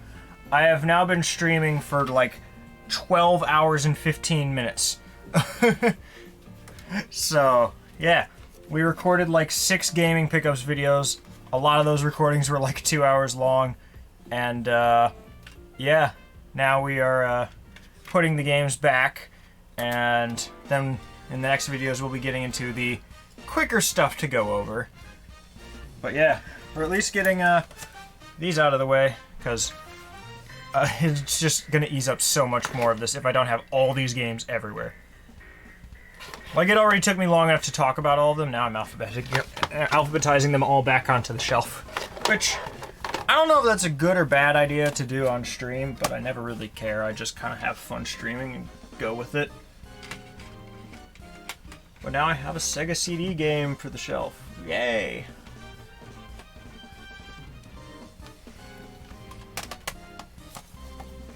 You know, I always find it weird seeing handwritten games on the, or game labels on the shelf, but then when it's my own handwriting, I'm like, oh, it's fine. But then I see the other ones and I'm like, ugh. But I have the worst handwriting. When I move out, I'm probably going to get another shelf or two for the games, and I'm going to have a dedicated game room and bedroom, and there'll be different rooms, which would be a big help, and I'm potentially going to get that here. I don't know yet. Oh, Ori's cleaning Mia. What precious friends. Oh, they're so cute. We'll get a video.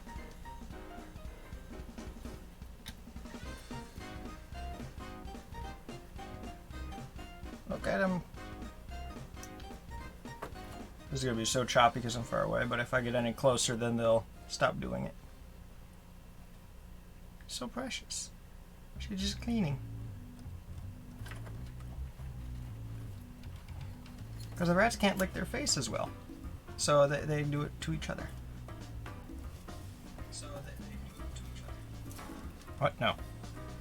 Why is the stream open on here? No. There. Is that file too big to send to Discord? We shall see.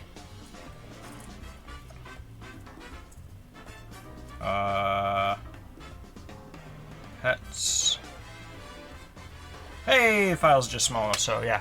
Pets channel in the server's getting a video of Ori pinning Mia down and chomping on her neck lovingly. And she's still doing it. She's just having a blast. The rats is so funny because they will fight for the privilege to clean each other rather than fight for like the privilege to get cleaned or something. I don't know.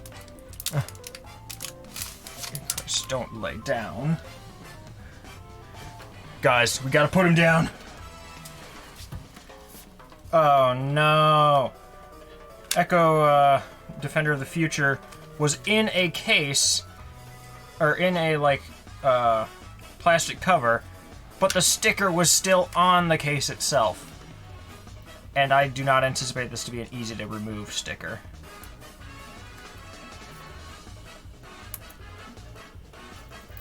Yeah. Alright. We're gonna get some goo gone on this thing. Yes. Go ahead. I suppose if you really want to commit.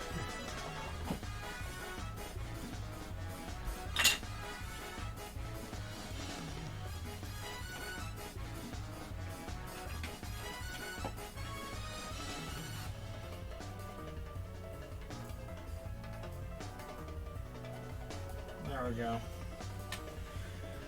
So while Echo's getting all gooed up, let's put away some more PSP games. Is that all the PSP? Yeah. Only 4 more. Huh. Loco Roco and its sequel.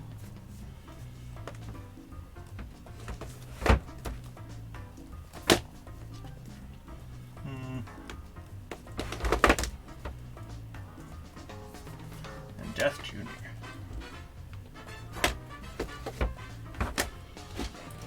Hey, this shelf was almost back to normal. This top shelf will be once we wrap up the stuff with Echo over there. You already have a cut on your... Why do you have a cut on your wrist, Chris? Oh goodness, yeah. I mean, I have like a burn and rash type mark on my wrist, but that's just a dry skin thing, and it's getting better. Like, I just spent so much on, like, skincare stuff. I just got this massive thing of, like, CeraVe that was, like, $20. Just because my hands get really dry, and that's probably one of the ones that's been best recommended, at least for, like, a nighttime lotion.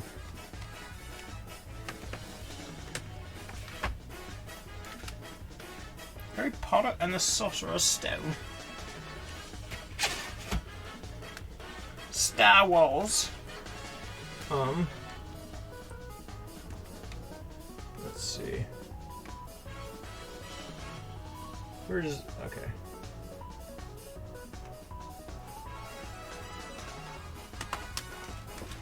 It's right by Star Ocean, the second story. What have you done? Oh, goodness. Yeah, it's been a long time since I've had it. Ori is still cleaning. She's cleaning Mia's ears now. My goodness, these two are cute. They just trust each other. Ori is just like in a cleaning mood, so she's just tackling her roommates and pinning them down. And you're like, I'm gonna clean you. You gotta do it. No, Chris, no. That means I will literally have allergic reactions to you coming to my house.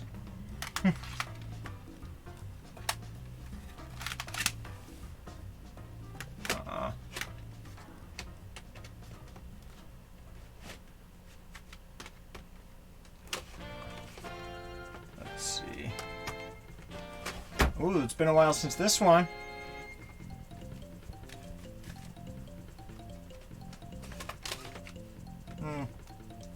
It's weird. Do I put Croc before or after Crash Team Racing alphabetically? Because it's CTR Crash Team Racing, which would be after Croc, but the full name is just Crash Team Racing, which is before Croc. I'm just gonna put Croc before because on the side it starts with CTR and then in parentheses says the real title. Rayman. Wait, Roll Cage Stage 2. Oh, goodness. This is probably because of the dream. What happened?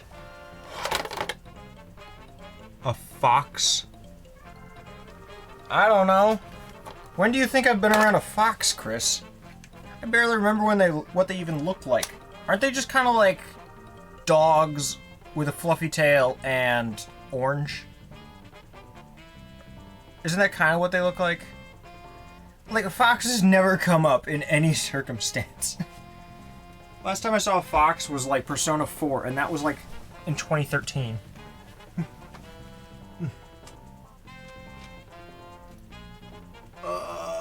Rayman.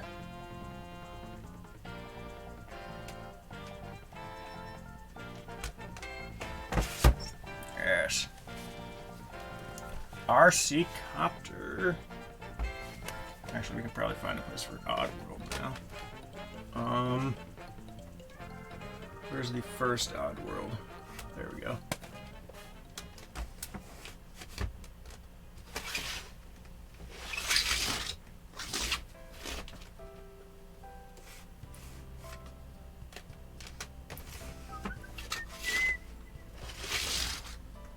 Sounds sad almost. I guess. I suppose actually when I was a kid we did watch, what was it, The Fox and the Hound? I think I kind of remember what they look like from that. And isn't that what the main guy in Robin Hood was? The animated one? Because I'm pretty sure I saw those movies when I was younger, so... It's kind of like that, but 4 legs. Actually, I guess Fox and Hound had them 4 legs.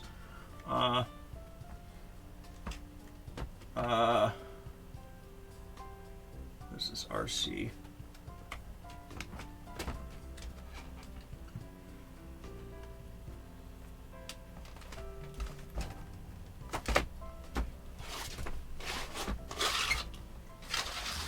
Okay, it's gonna be tricky, but I could probably fit one more CD thing. Oh, the video ended. We need another one. Sunny Day Summer Nintendo Mix. Alright, sure. Ooh. As long as it doesn't just start doing Delfino Plaza again, because I really cannot mentally sustain more of that song. You do not want to know how long I've listened to the Delfino Plaza, but it doesn't start video. I forgot there was even a love interest in that, but I guess it makes sense. Movies love their love interests.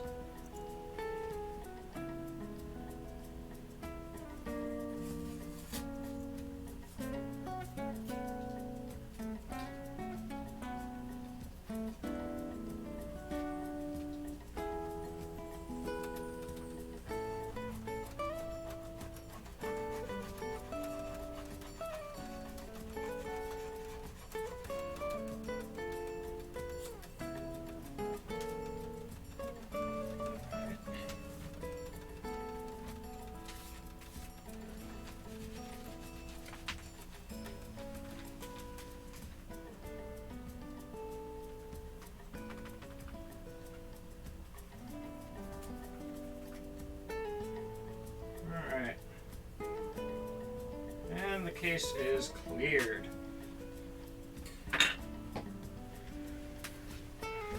Look at that happy boy right there. He's all cleaned up.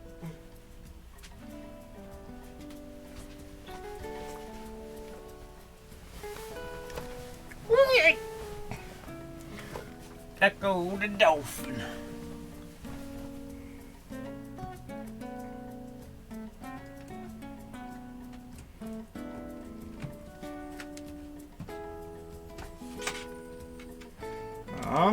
Let's see.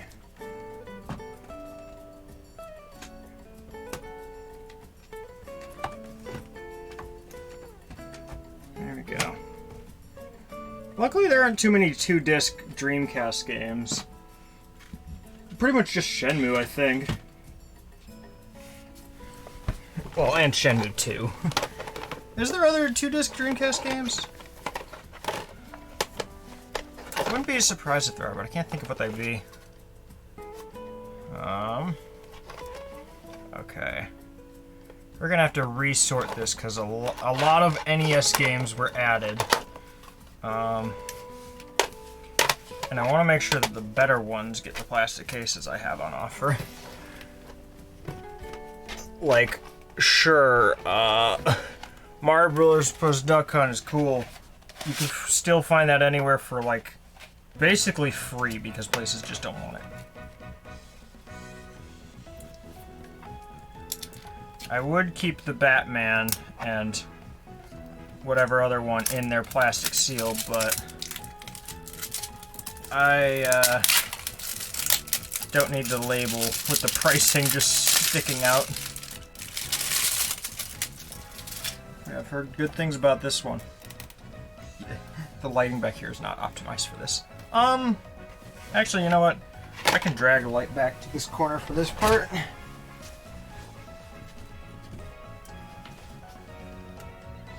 RC Revenge for the PS2. I don't know if I'm very familiar with that one. Oh, is that just gonna hang like right in front of the camera?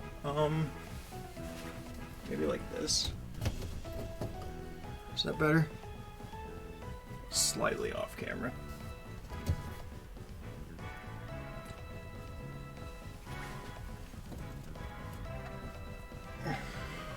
There we go.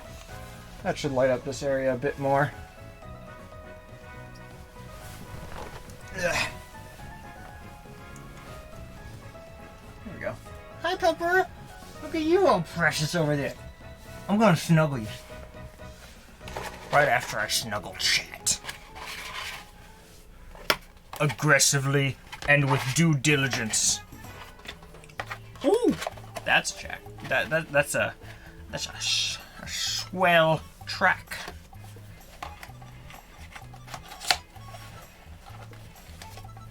Metal Gear, yes. One. Okay. And Street Fighter gets one.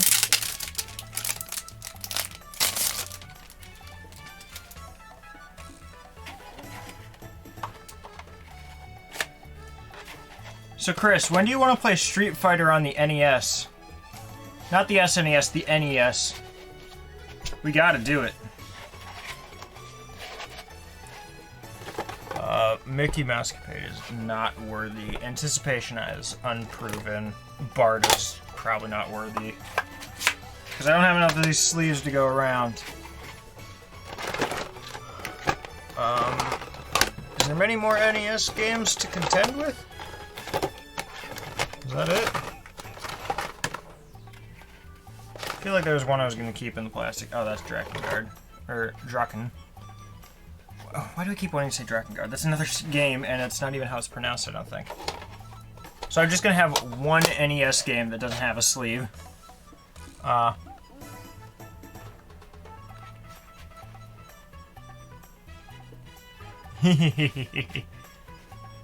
Yes. It isn't even Street Fighter as we know it in the first game. Oh, so you actually know the Street Fighter on NES. I did not expect it to be a particularly well-known game.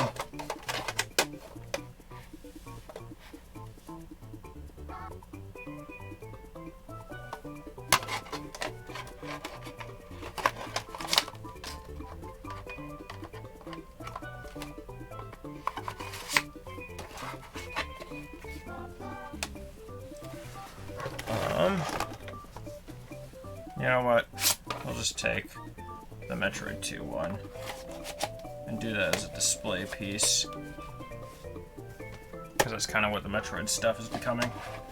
Yeah, a whole heap of games to try on the NES now. That'll be exciting.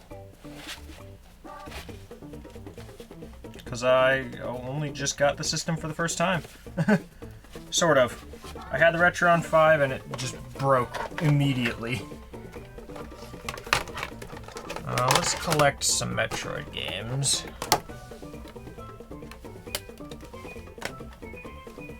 There's some Metroid games.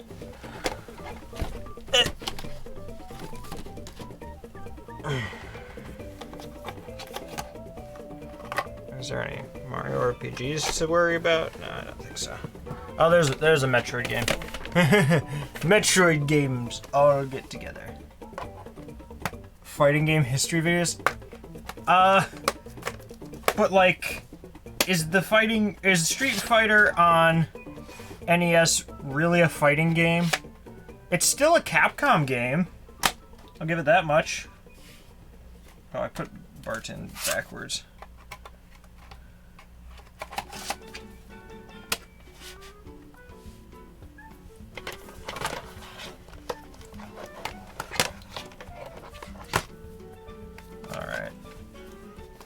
I'm gonna do all the DS games, because I feel like I can bunch those in together pretty easily.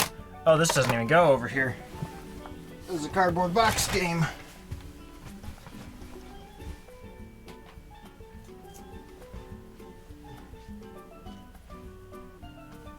It is Street Fighter 2010.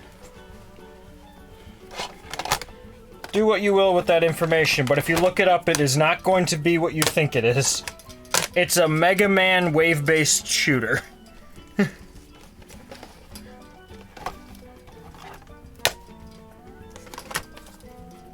Oh, there's another PSP game. Patapon.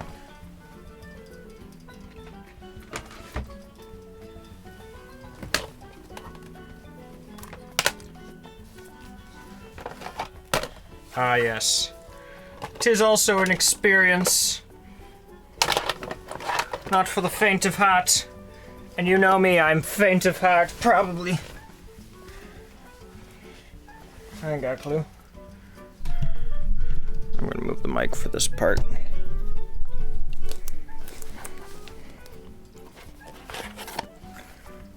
Rayman.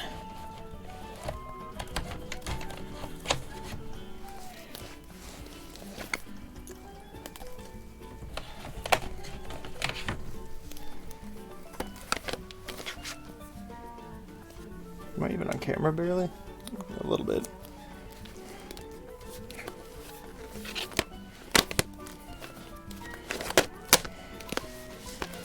That's probably quite loud.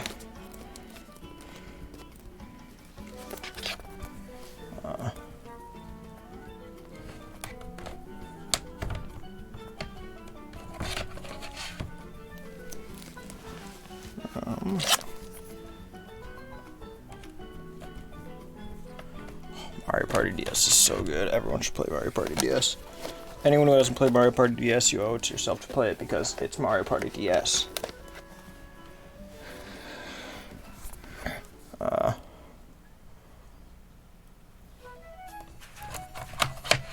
Ooh, this one's good.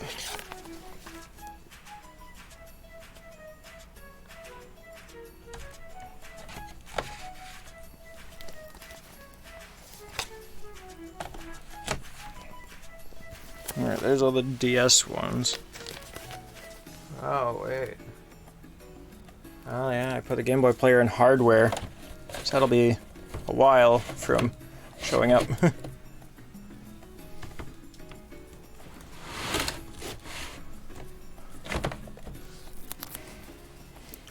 Chibi Robo.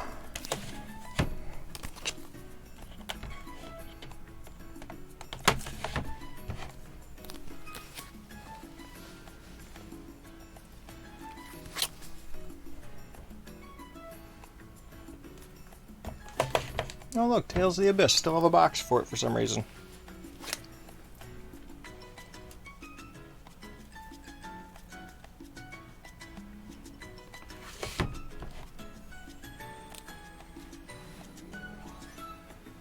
It's nice to finally have all three 3DS Zelda games. Or, well, dang it, I'm still missing, like, Triforce Heroes. The year 200, the distant future. Indeed it is. Oh, I wish of what society could advance to in a mere negative 1800 years. The power. The power inside of the decision. What am I even saying? Did I just make a reference to the Pokemon rap? I forget. Scribble nuts. And my last one, Pilot Wings. For the DS's, at least for now. I feel like Game Boys will make that a little bit longer of a list.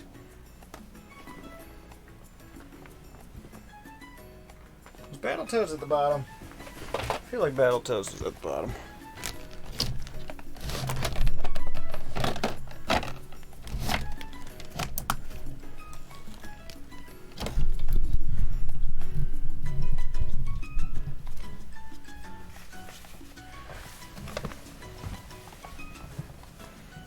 And then there was Super Mario All-Stars.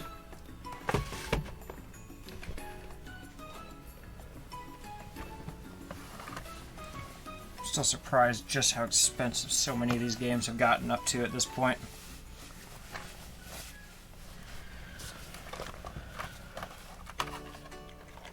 Ooh! Oh! It's like the third time we've heard Dragon Roost Island this stream. And I already want to hear it again.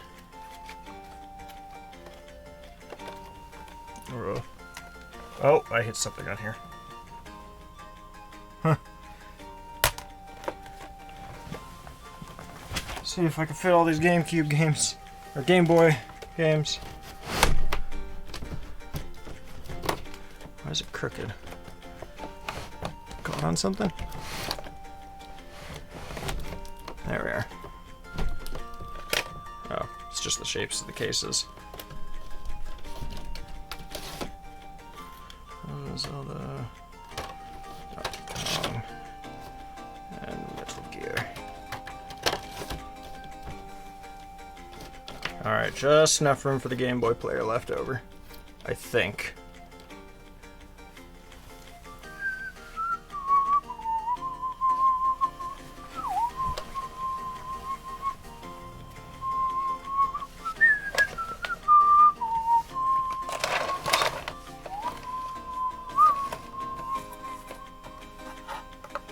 These are DS games.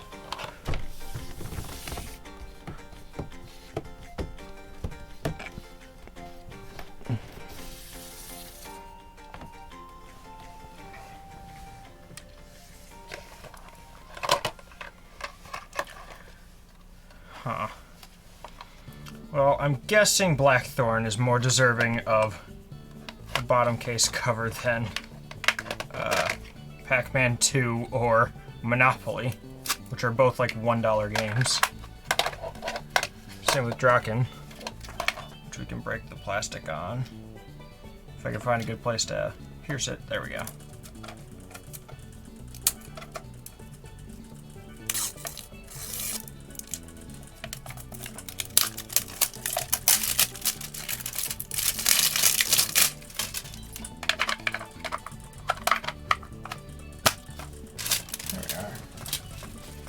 I want to play Draken at some point.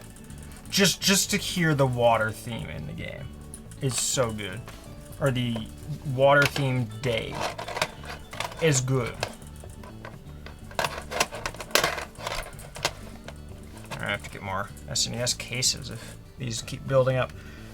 I never realized this, but the Monopoly box art on the SNES game literally, or like the part where it says the title of the game goes off the side of the game. Odd.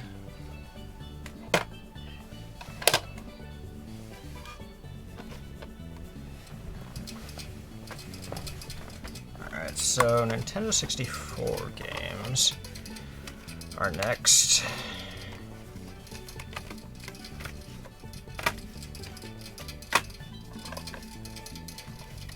The Bugabumble.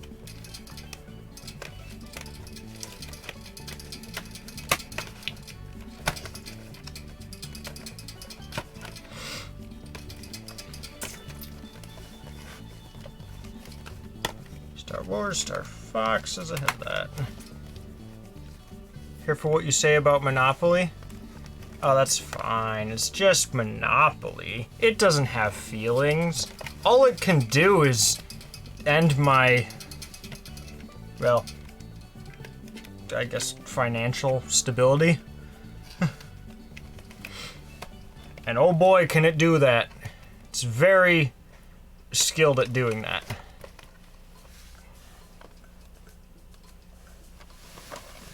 And here's some sunshine.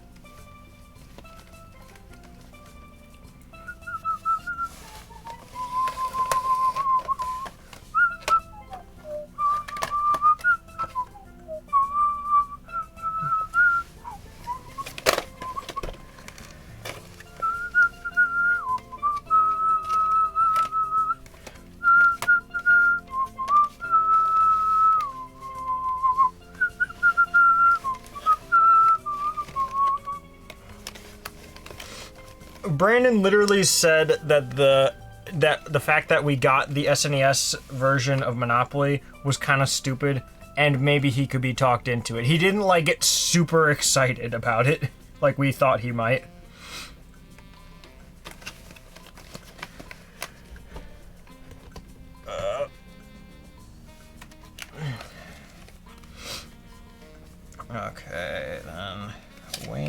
Gretzky, whoever the heck hockey dude he is. Pocket Monster. Where's Pokemon Snap? Oh, here. Like I thought I had Pokemon Snap. And then Mischief Makers.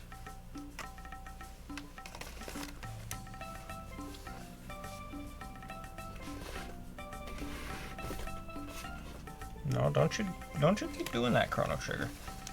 You fall when I tell you they fall.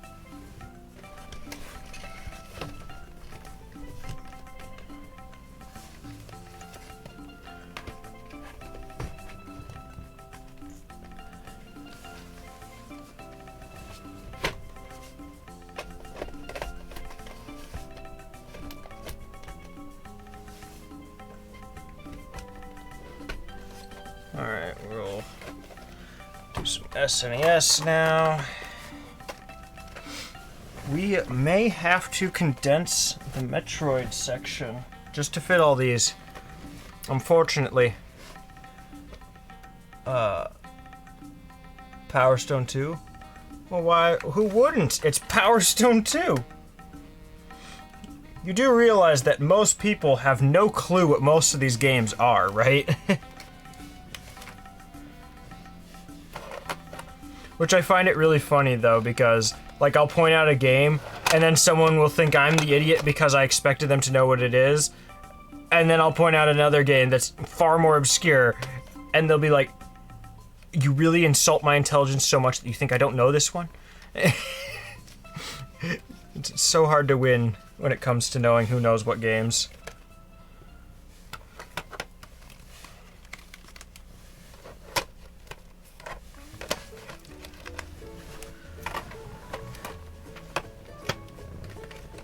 Alright.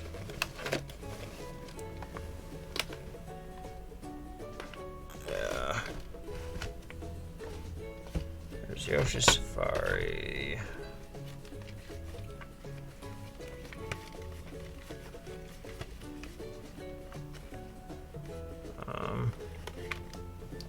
Is it easier to do these the other way around? Maybe.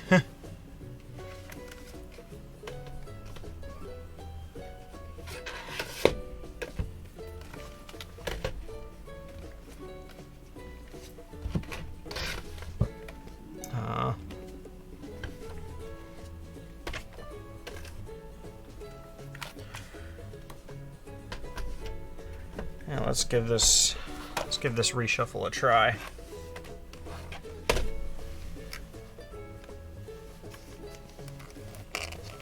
Two is considered far superior to one, to the point where you just don't need to get one if you have two. Kind of like Dissidia, where they just kind of include everything one had on offer in the second game.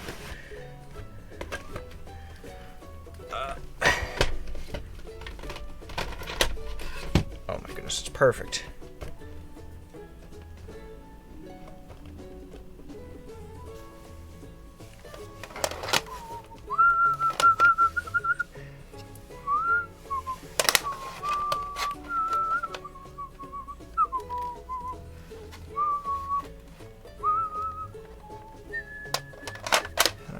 Blackthorn, Sharkman, Monopoly, Pac-Man.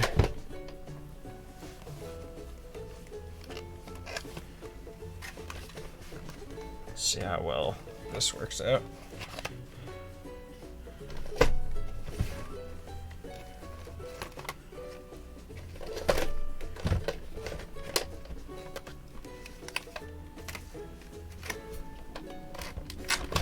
My goodness, it's nearly a perfect fit.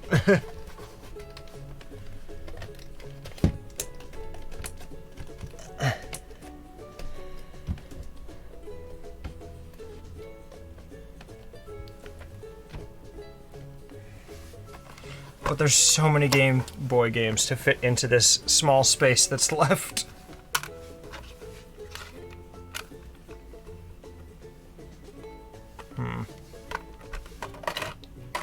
Why'd I give, like, a specific case to some of these? Like, Barbie and Tony Hawk got their own cases, but Wario Land and Zelda didn't. Yes. Chris, how dare you play many games? You should know games are prohibited in these parts of the city.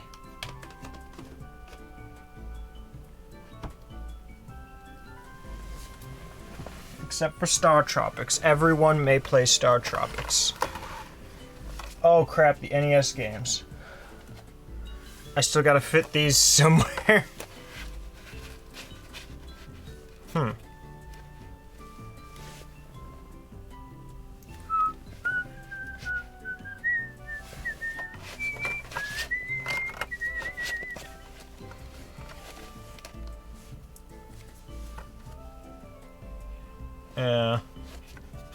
Huh. This does complicate things. Right when I thought I had it looking nice, too. We'll just escalate the NES games to somewhere else. What? Okay, what about Star Tropics 2? That one can't be as bad. At least I believe there was a second game. There might not have been. Oh yeah, Pokemon Platinum. And I had to put Mario 6 golden coins in its own case because its manual was too big for the N64 ones. Let's see. What even is this one?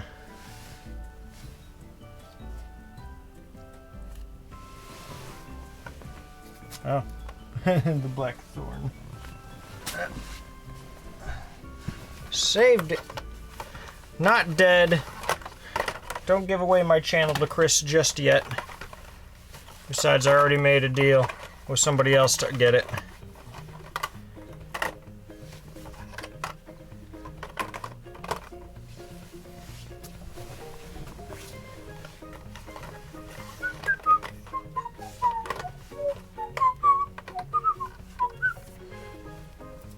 What a jam.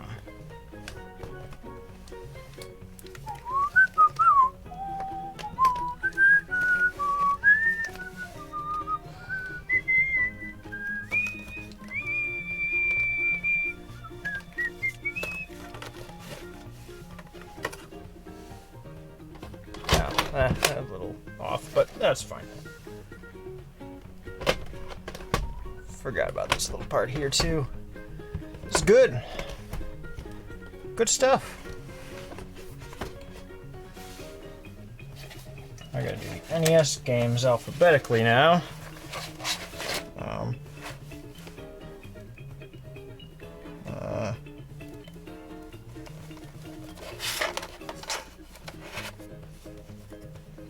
Super Anticipation. We gotta play Anticipation, Chris. It just sounds fun. It's Mario Party, but NES. Back to normal, almost 5 a.m. activities? It's just a 13-hour stream. Just ignore it. Bam, man. That's actually after Bart. Is Bart one of the Simpsons or something? Or is that just like some character they made up for the game? I thought that was the spiky hair kid. Like the 90s embodiment child.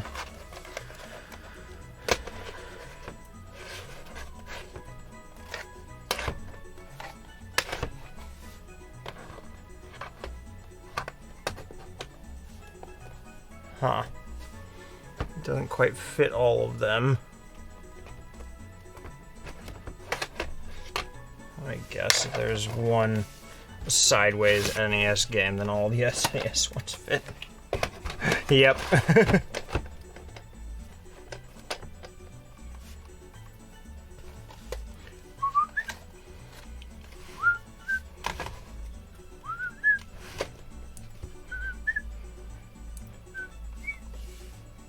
I'll just throw the Mario one here since it's had a weird shape. And Pokemon since it's a weird platform crossover.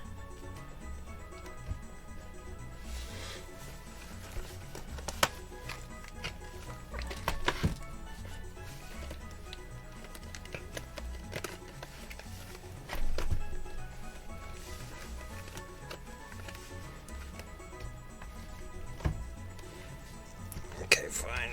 You two go there. Maybe just one of you. It could be Hey You Pikachu, because you're weird.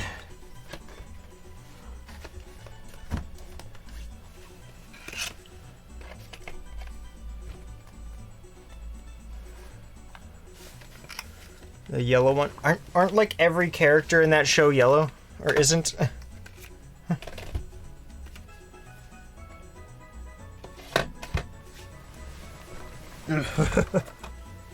These are not all fitting here.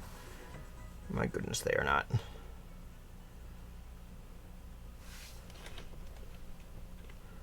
This is problematic. Oh, never mind. It's got this song playing. Nothing's problematic with this song playing.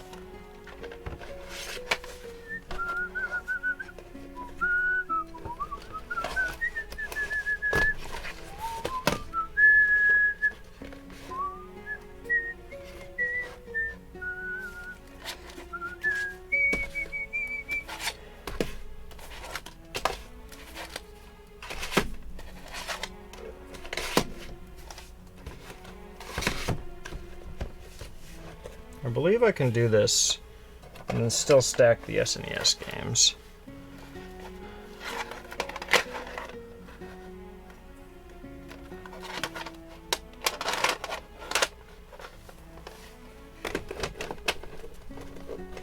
Oh, it's too close for comfort unless one of these N64 games stretches a little more.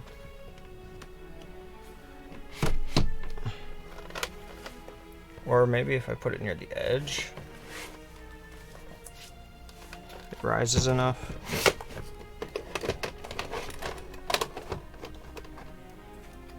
Yeah, that's just grinding it too much.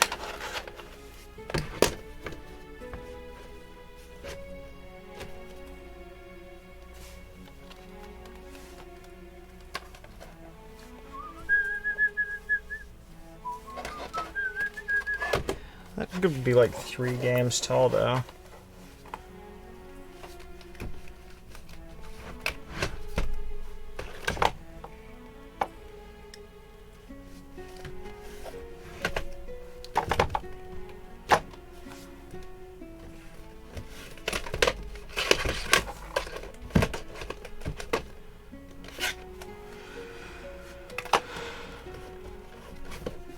Goodness, these all look like bizarre orientations.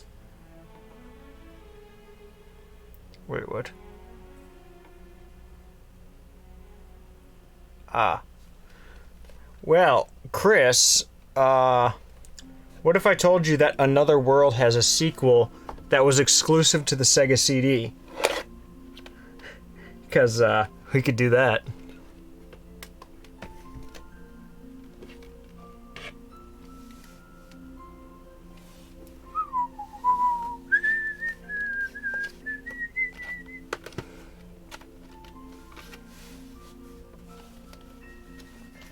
Oh wait, this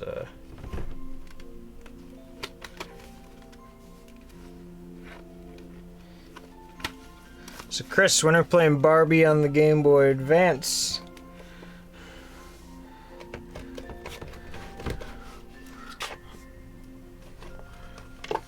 I'll just like lock Yakuza 0 behind that or something. And then you just buy your own PS4 instead and play it there. Unless it's on PC, you'd probably do that.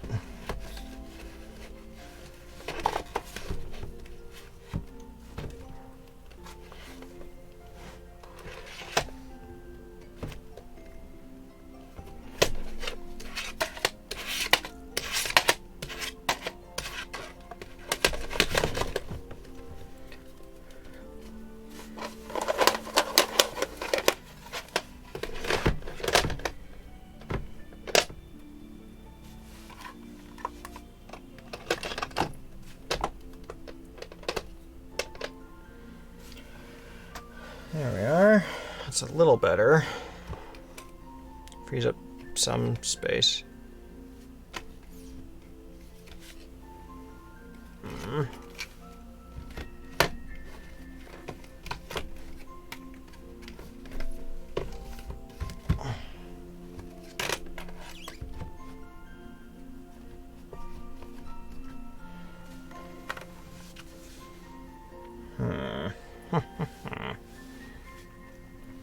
There's too many games to balance.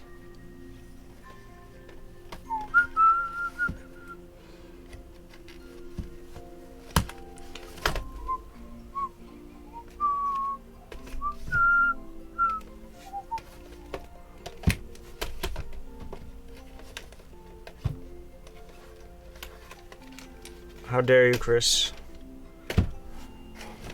And you still haven't played them. I'm surprised. Too busy with Breath of the Wild?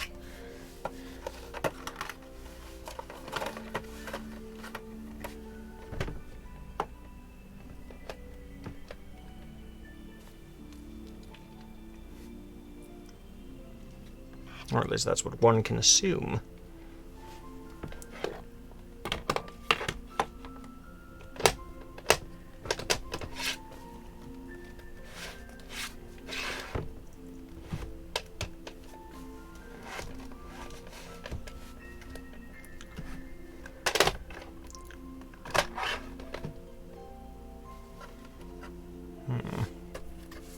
Still have these big box SNES games to fit somewhere.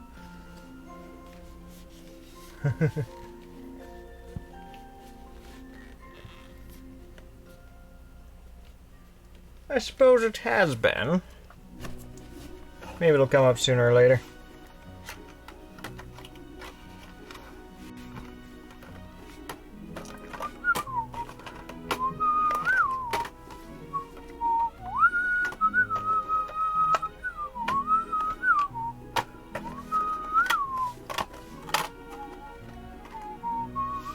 I mean, that's probably in the game I'm holding right here.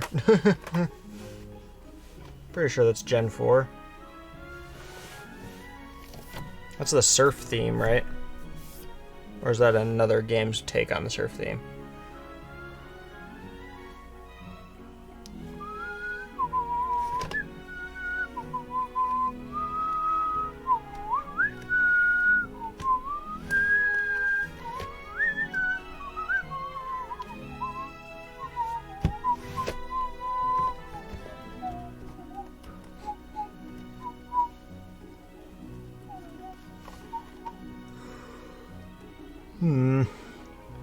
These are just such hard games to fit.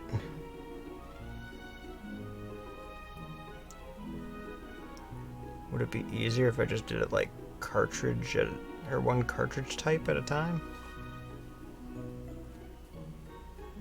Or move physical NES to the other shelf? I do not know. This is all hard to do.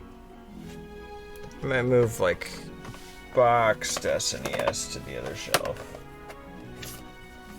Or the frail box, I guess you could say.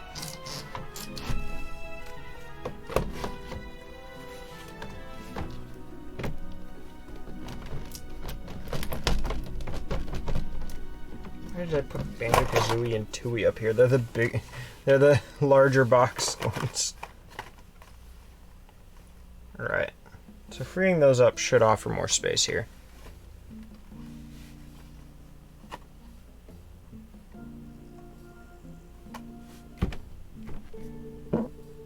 Oops.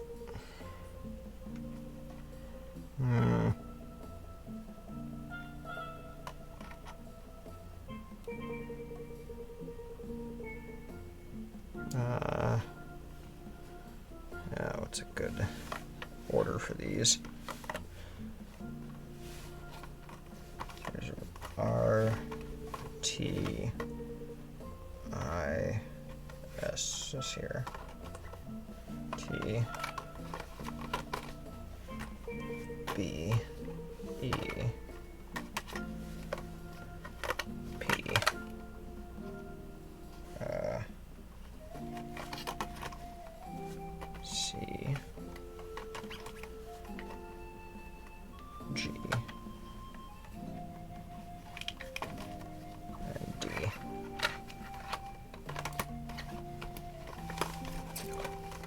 These don't even fit this way. Huh. This will be wonky indeed.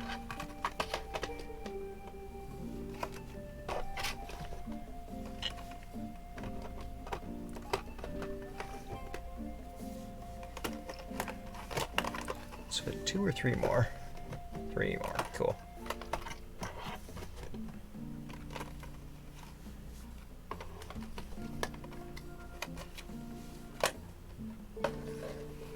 Oh wait, I can actually probably still fit one of these. I'll just do Thracia. Or Thracia, I don't know. Don't care enough. Ah. Get wrecked, Chris.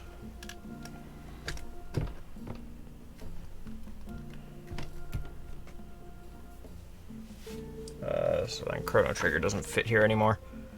But the rest of it all seems to work.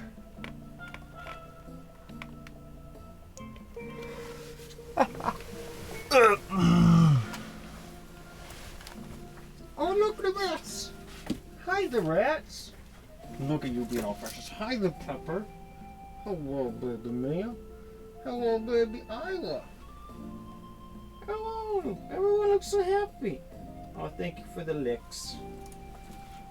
They are kissing. Alright.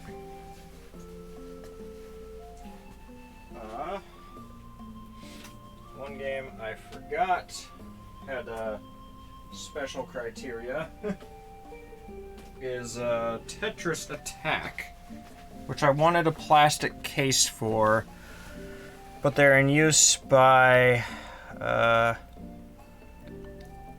Metroid, Super Metroid, and Paper Mario. I think I only had 3 of those cases. All of those are cases I prefer to have them in, so yeah. We will break the seal on this. This is not a factory seal, this is a game store seal on this game.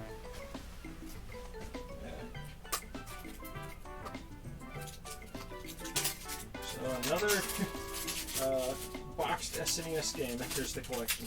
These things take up a lot of space.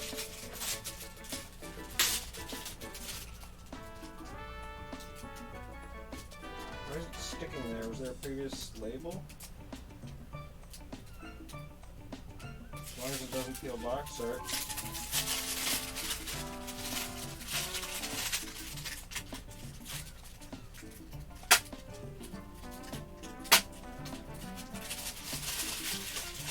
Well, it's starting to peel box art a little bit. You can't Google on something like this.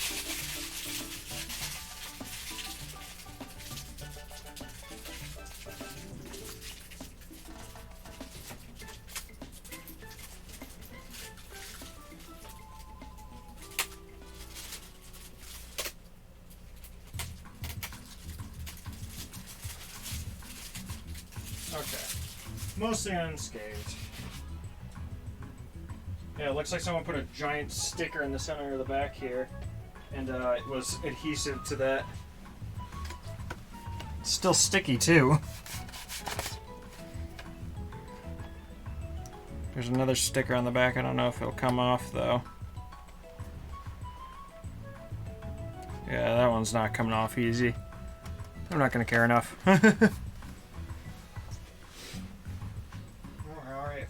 On this specific stream, but we are past 13 hours total now. I like video games, so yeah, this one goes over here somewhere too, probably. Yeah, I'm just gonna put all the cardboard box SNES over there.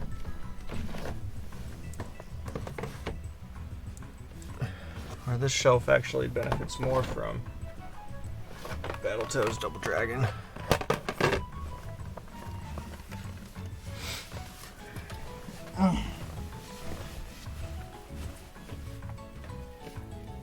The thing is, if I'm being completely honest, there's still a lot of games right here. This is my goodness. Because like when I'm done, the shelf will be packed tight everywhere. Right now, it's just kind of the left shelf except for GameCube. So that's not even going on the shelf. This stuff or that. So we can rule those out right away. Basically everything else here, though, is. These go on the opposite side shelf.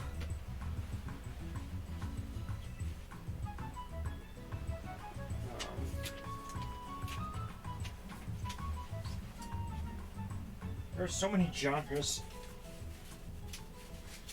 Most videos were only one genre, too. Some of them were like 3 or 4. There's just a whole heap of them.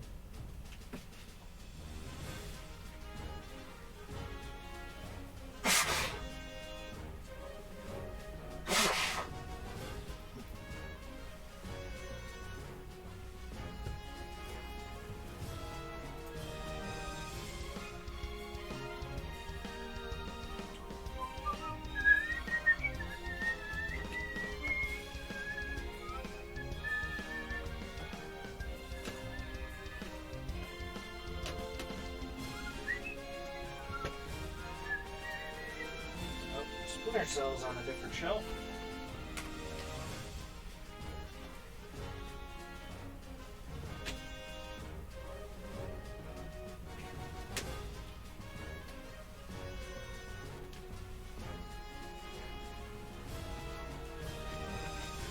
Next pile of games. That's like over a shelf worth on its own.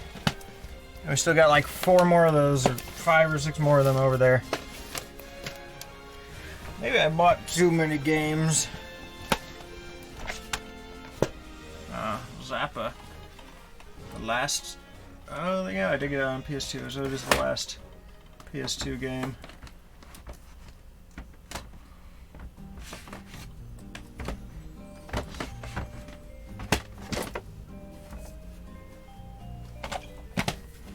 So let's single out PS4 games.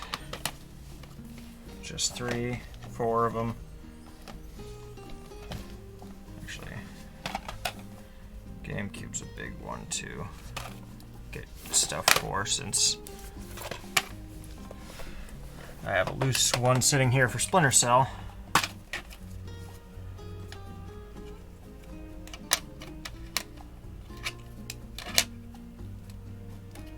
Oh wait, it's up here. Outstanding.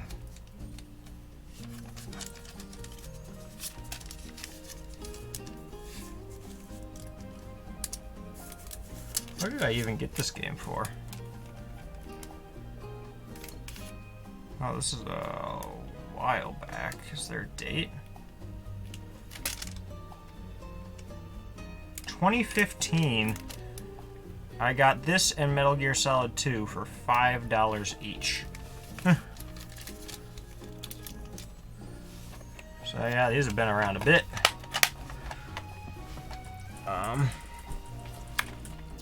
Splinter.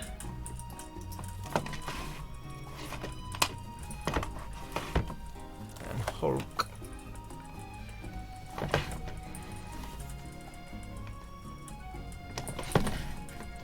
Oh, Bionicle's over the top, I think. Nonary games. Ooh. It'd be fun to do another one of those.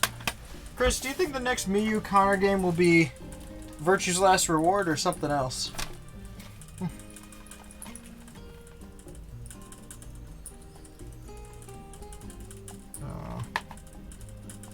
Yeah, where's... Shadow Tactics.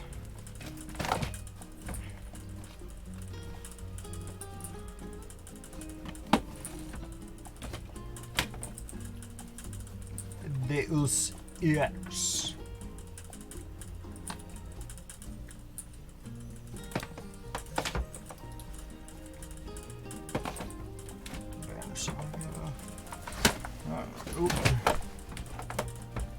PS3 in here? Yeah, exactly.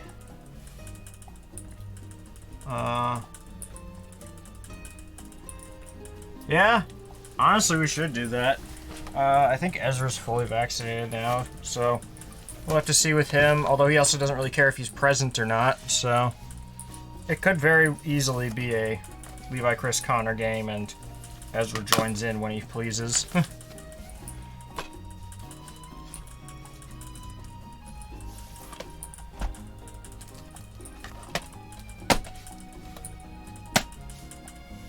Katamari Damacy is over there. That's a current game.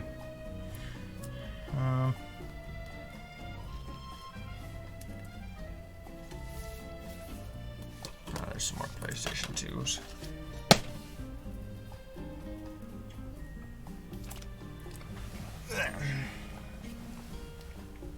These are all D's. Dead Rising. This before Dead Space. DN. This before DI.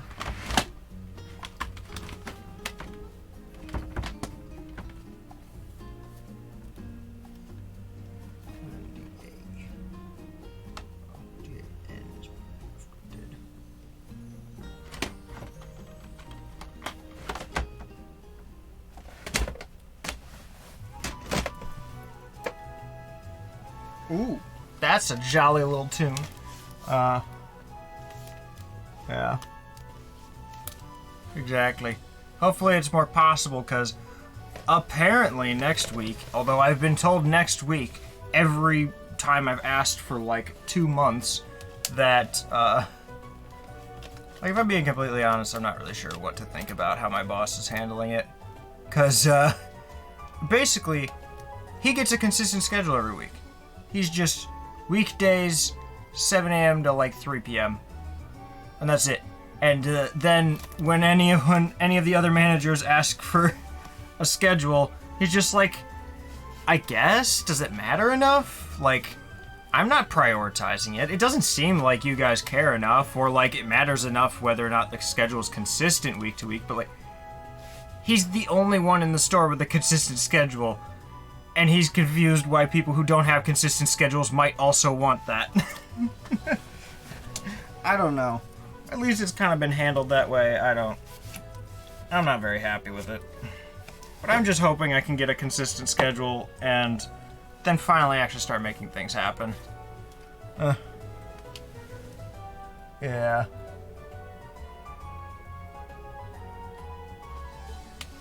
Yeah, the thing is, that's not really how it works. Like, it's very rarely going to be the other side. It's probably your side if there's a problem. Since your side has to do all the work for it. The other side just has to basically, like, literally do, like, 2 minutes of, like, go into this software, check the box, put your employee ID in, and then you're just in. And then you're working at the store. No problem. And then, like, checking a box if it's going to last more than 30 days. Like, that's literally it. Any shift lead can do that in 2 minutes. And, that's all the receiving store needs to do. The store sending you over has more steps, usually.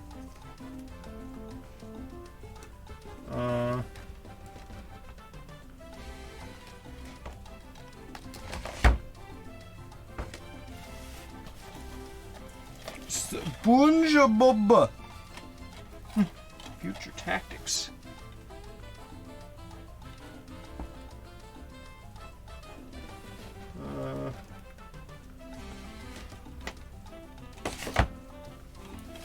SpongeBob. Oh my! Some of this art looks weird at the back. Huh.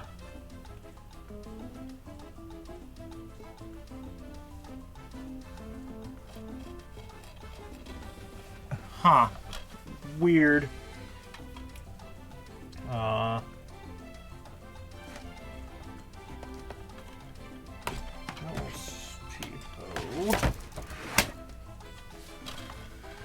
And then worms.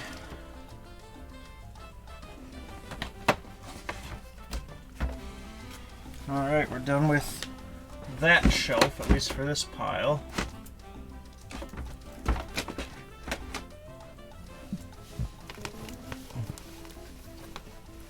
Yeah, exactly.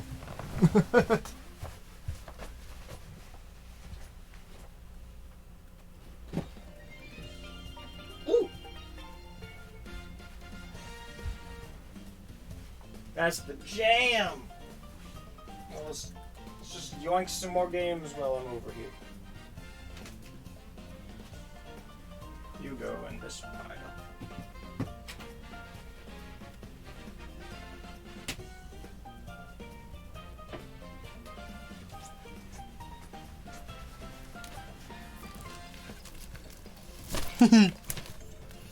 Oh, way more PlayStation.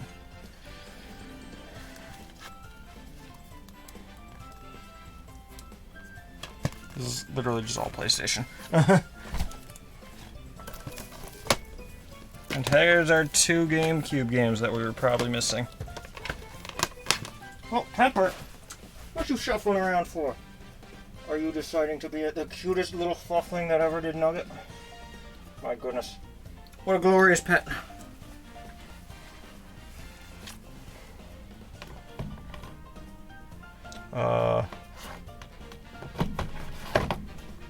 And tack. That's right before Tales of Symphonia. Still missing 1 GameCube game somewhere. I think. Where is it? It's gotta be an action-adventure game. Shooter? Ah, Tribal Strike. Oh, and Star Fox Assault.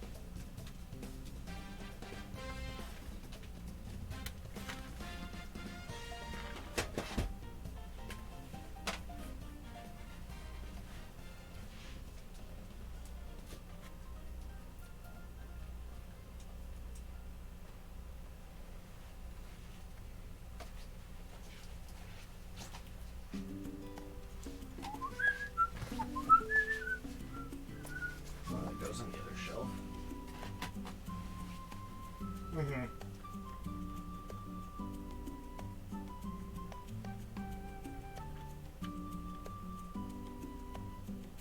Yeah, pretty much.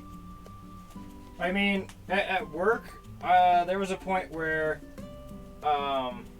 in order to get a consistent schedule for a while, I just like flat out told them that I had classes during a semester, and I didn't. I wasn't even like enrolled for that semester at all, but I just told them I was so that I could at least have consistent times off. And they found out about it, or the manager who had done the schedule found out about it like a year later because Connor had told them, because Connor knew the entire time. And yeah, she was really mad at me and basically didn't trust me anymore. Although it was kind of it was the type of person who like didn't really trust anyone, it seemed like, so it wasn't really anything any of us were too fazed by.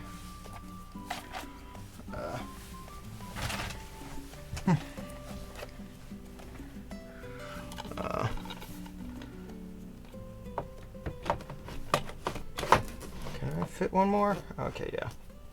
Oh, is there an N64 game I'm missing? Ooh.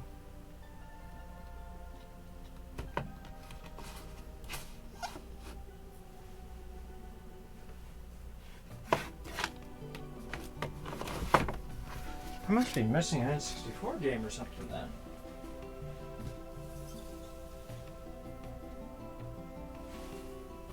No.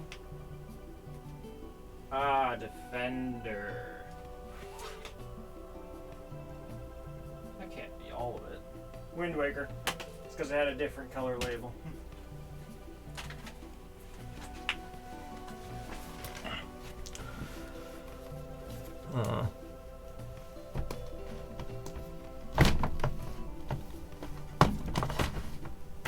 And Defender.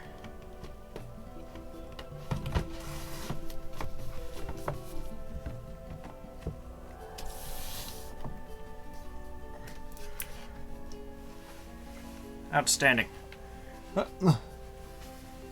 At that point, I was not a manager.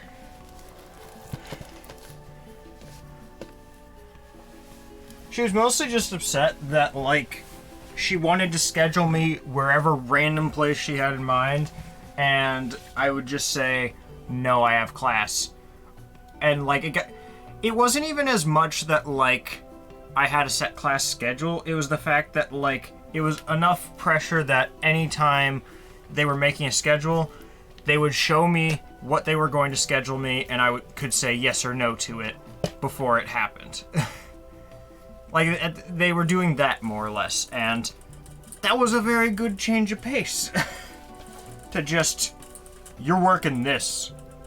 Yeah, I know you, I mean, just this week alone, we are potentially going to be out very late, or have very late night plans here, because tomorrow night is Mary's birthday dinner and everything. And, like, she originally wanted to go to a restaurant in Chicago, and now it might be a local restaurant. It might be food at home. We might come back and do, like, movie night or something. I have no idea, and, like, I have no idea how late we're going, but, like, at work I wrote Levi off in the evening, like 5 p.m. onwards or something. And then they're like, oh, great, he can come in at 3 a.m. the next morning because he has evening plans. That only affects the shift where he can't close the night before. And then I told them, no, that's not going to work out for me because, like, I have evening plans. I'm not going to have enough rest to do a full shift right after evening plans starting at 3 a.m. And he's like, well, you're making this hard for me. I don't even know. Then he got upset that I said I could do, like, part of the shift for however much rest I thought I had. And then he's like, no, you're just going to do a different shift. And you're going to have to owe one to your coworker because they're taking the truck shift for you instead. And I don't know. I was not happy about that. I don't know. Like, he just kind of kept making the argument that I didn't write I couldn't do truck the next morning. I just wrote that I had evening plans the night before. Nobody wants to have evening plans and be up at, like, 2 a.m. the next morning. Like, that's just not how it works. Evening plans means evening plans.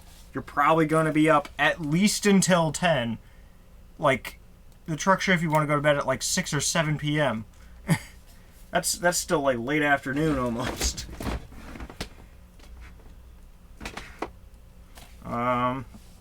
Spyro.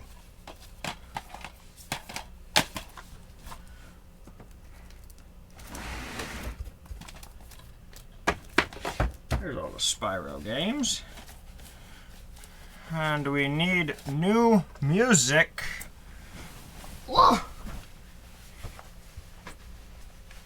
Alright, what's some music we want to swap to now? 75 minutes of something calming Nintendo. Donkey Kong Country. Ooh, oh, that's a summer mix. Ooh.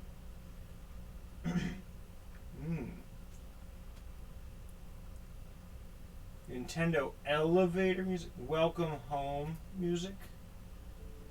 I'm down for that.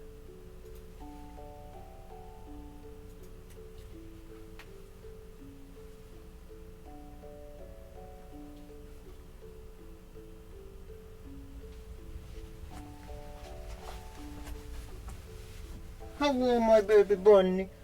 You are so precious. You are so precious. You're not even a baby bunny. You're a big girl. A big special girl. Hey, baby rat. Oh, you're so precious. I'm gonna have to pet you for being so precious. Oh, you're a good nugget. She's so cute. Ori is amazing. Oh.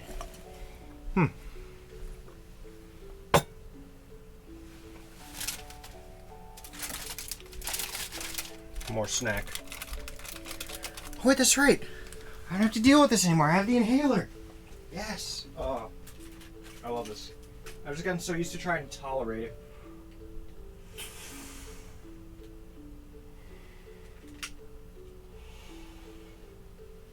Ooh.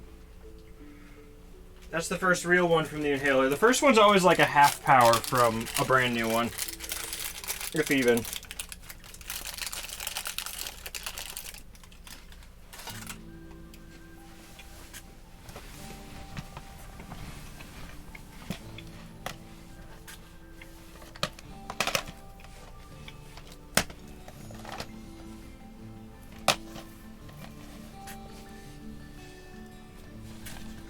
Wait.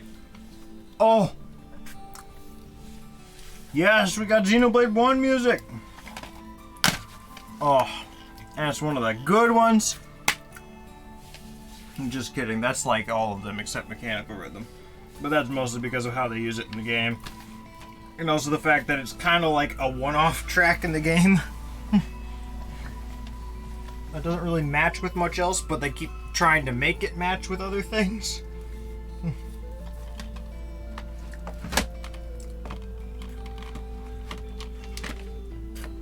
Probably wouldn't be as hard on Mechanical Rhythm if it weren't for the fact that anytime anyone wants to talk to me about Xenoblade music, that's the one that always comes up. Which is my immediate, like, red flag. Yeah, you haven't played the game.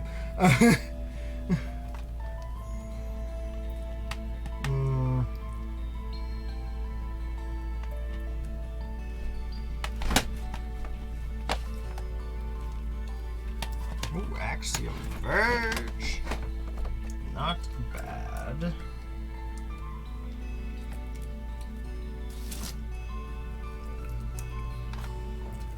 I'm surprised I'm up this late considering this is literally the day after I had an opening shift. Like, I was literally, like, leaving for work 24 hours ago. Or no, not 24 hours ago. The day before. So 48 hours ago I was leaving for work. I guess that's a decent amount of time to change. Man,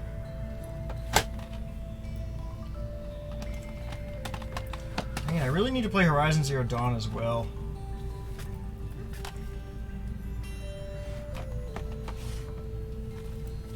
Yakuza. Yakuza 0! Last Guardian. Wingardium. What am I saying about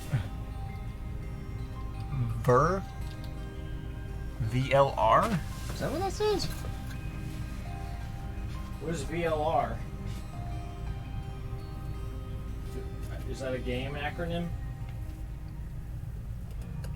I don't know. I'm gonna make chat a little bigger since I'm over there so often. I still have chat at like 12-point font. Yeah, we'll just make it the normal one when we're sitting at the couch size.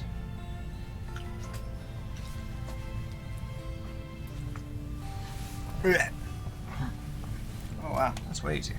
Virtue's last reward? Oh, it's a top contender for me and Chris's next game, or me, Chris, and Connor's next game, because we just finished 999 like in the last month. So it's quite compelling for us to look into the sequel. It's Kingdom Hearts 3.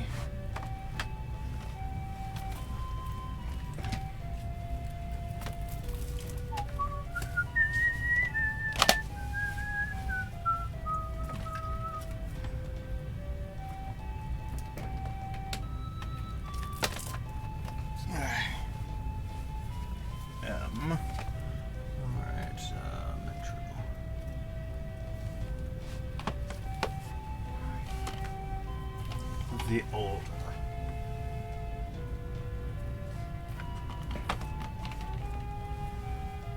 Alright, that shelf is almost where it should be.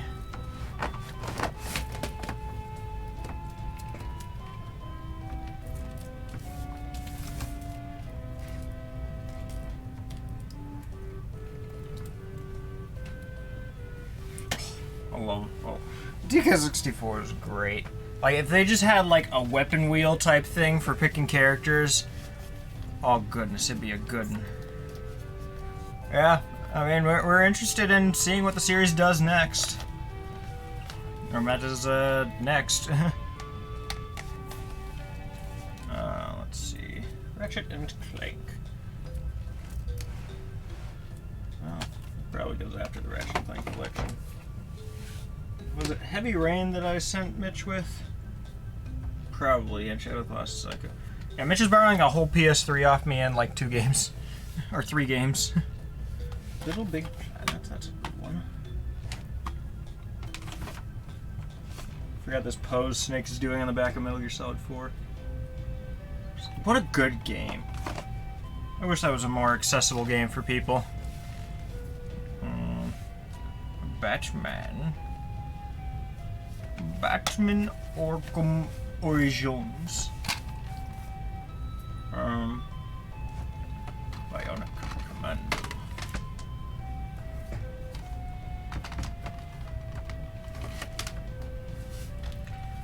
Star Wars. It could be either. Resident Evil.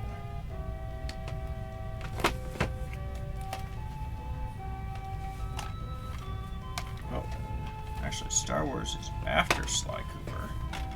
Yeah, it is. So Spider-Man's between them. Infamous 2. Partner in Crime up there. Lego.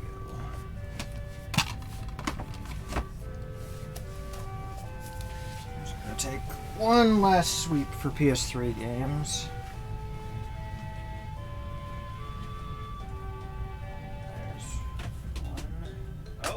There's PS4 game. Missed one.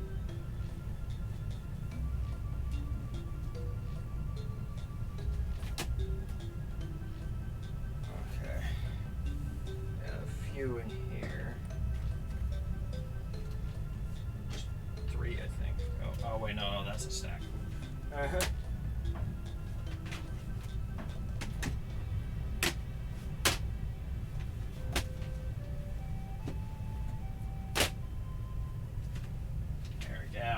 PS4 and some PS3s.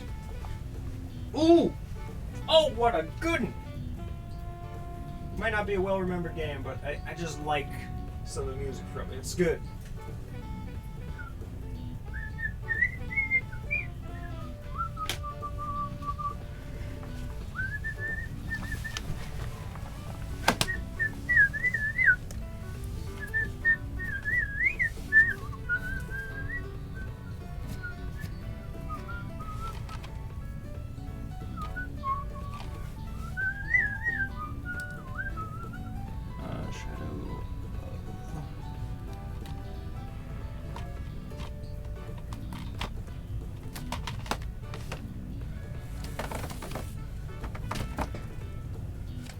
Do we have any late alphabet games here? Yeah. Just this one. That's still 4 here.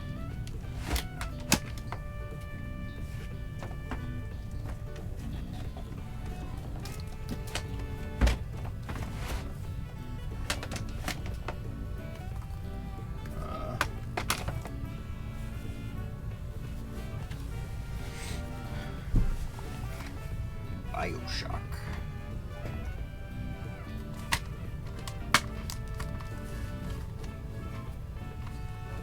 What did I just do there?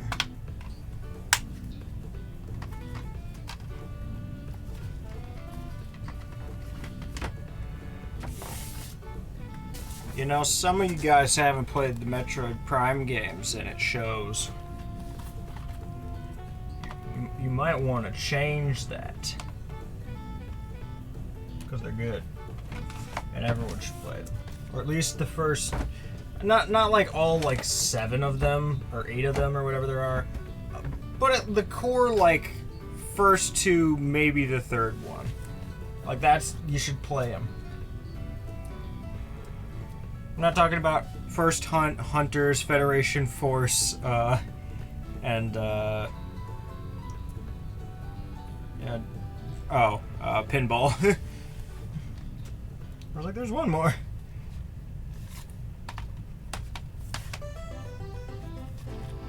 Call of Duty. Just enough room.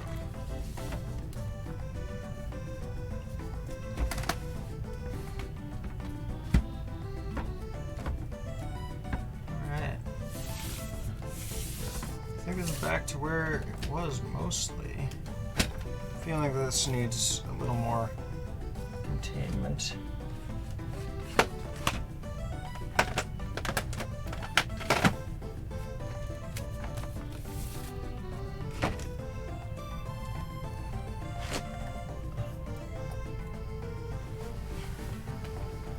Here we are.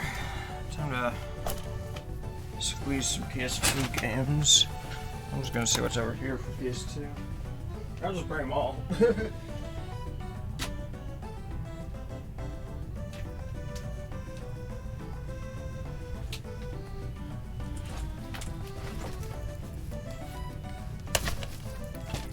on, give me some PlayStation 2. There's oh boy. I'm gonna be drowning in PlayStation 2 games when I'm done with this. That's already kind of happening. It's literally a system I got for the first time in the last 5 years, and I already have like 108 games or something for it or something like that. I have a problem. I mean, I don't have a problem. You have a problem for thinking I have a problem.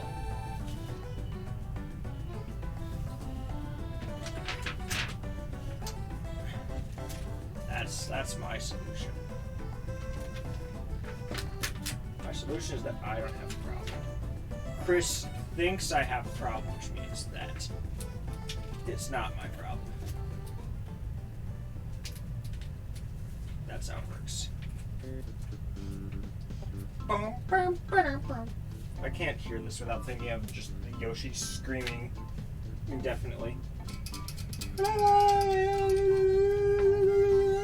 Or whatever the heck it was.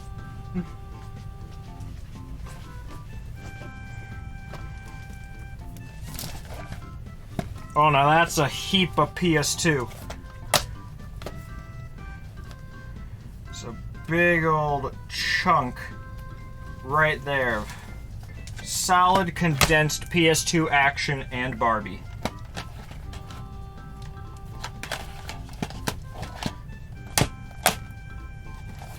There we go, that's all the PS2 games that weren't already put back. I wonder what my PS2 library's even at. Like, that's kind of been like my way of testing how quickly I'm getting through games nowadays, because the PS2 is still such a recent system for me. You're going to go? Where are you gonna go? The sun is coming up? Ah, that's fine. I've only been live like 14 hours now. You can't stick it out for the final like 3 hours? Or however long this is going? I don't know what's happening after this point. I'm probably just gonna get all the games onto the shelf and then call it a night. I could have just kind of left YouTube playing and like watched videos while I did it. But I decided I'd stream it, I guess. I don't know. Do I really have a reason to continue streaming it? Oh, I know, there's so many series. I might just transition to YouTube in the background. And, because I really don't have a ton of reason to continue streaming it. Especially since, Streamlabs is still bugging out on me. So I guess after... Yeah, 10 minutes from now it would have been a 14-hour stream. So we could call it here. I mean, that's it. Yeah. Well, yeah, I don't think it's probably not worth a raid. I don't think there's even anyone live right now, is there? I mean, there's Ollie, but like he He does it more like a radio. He's not like interacting. So,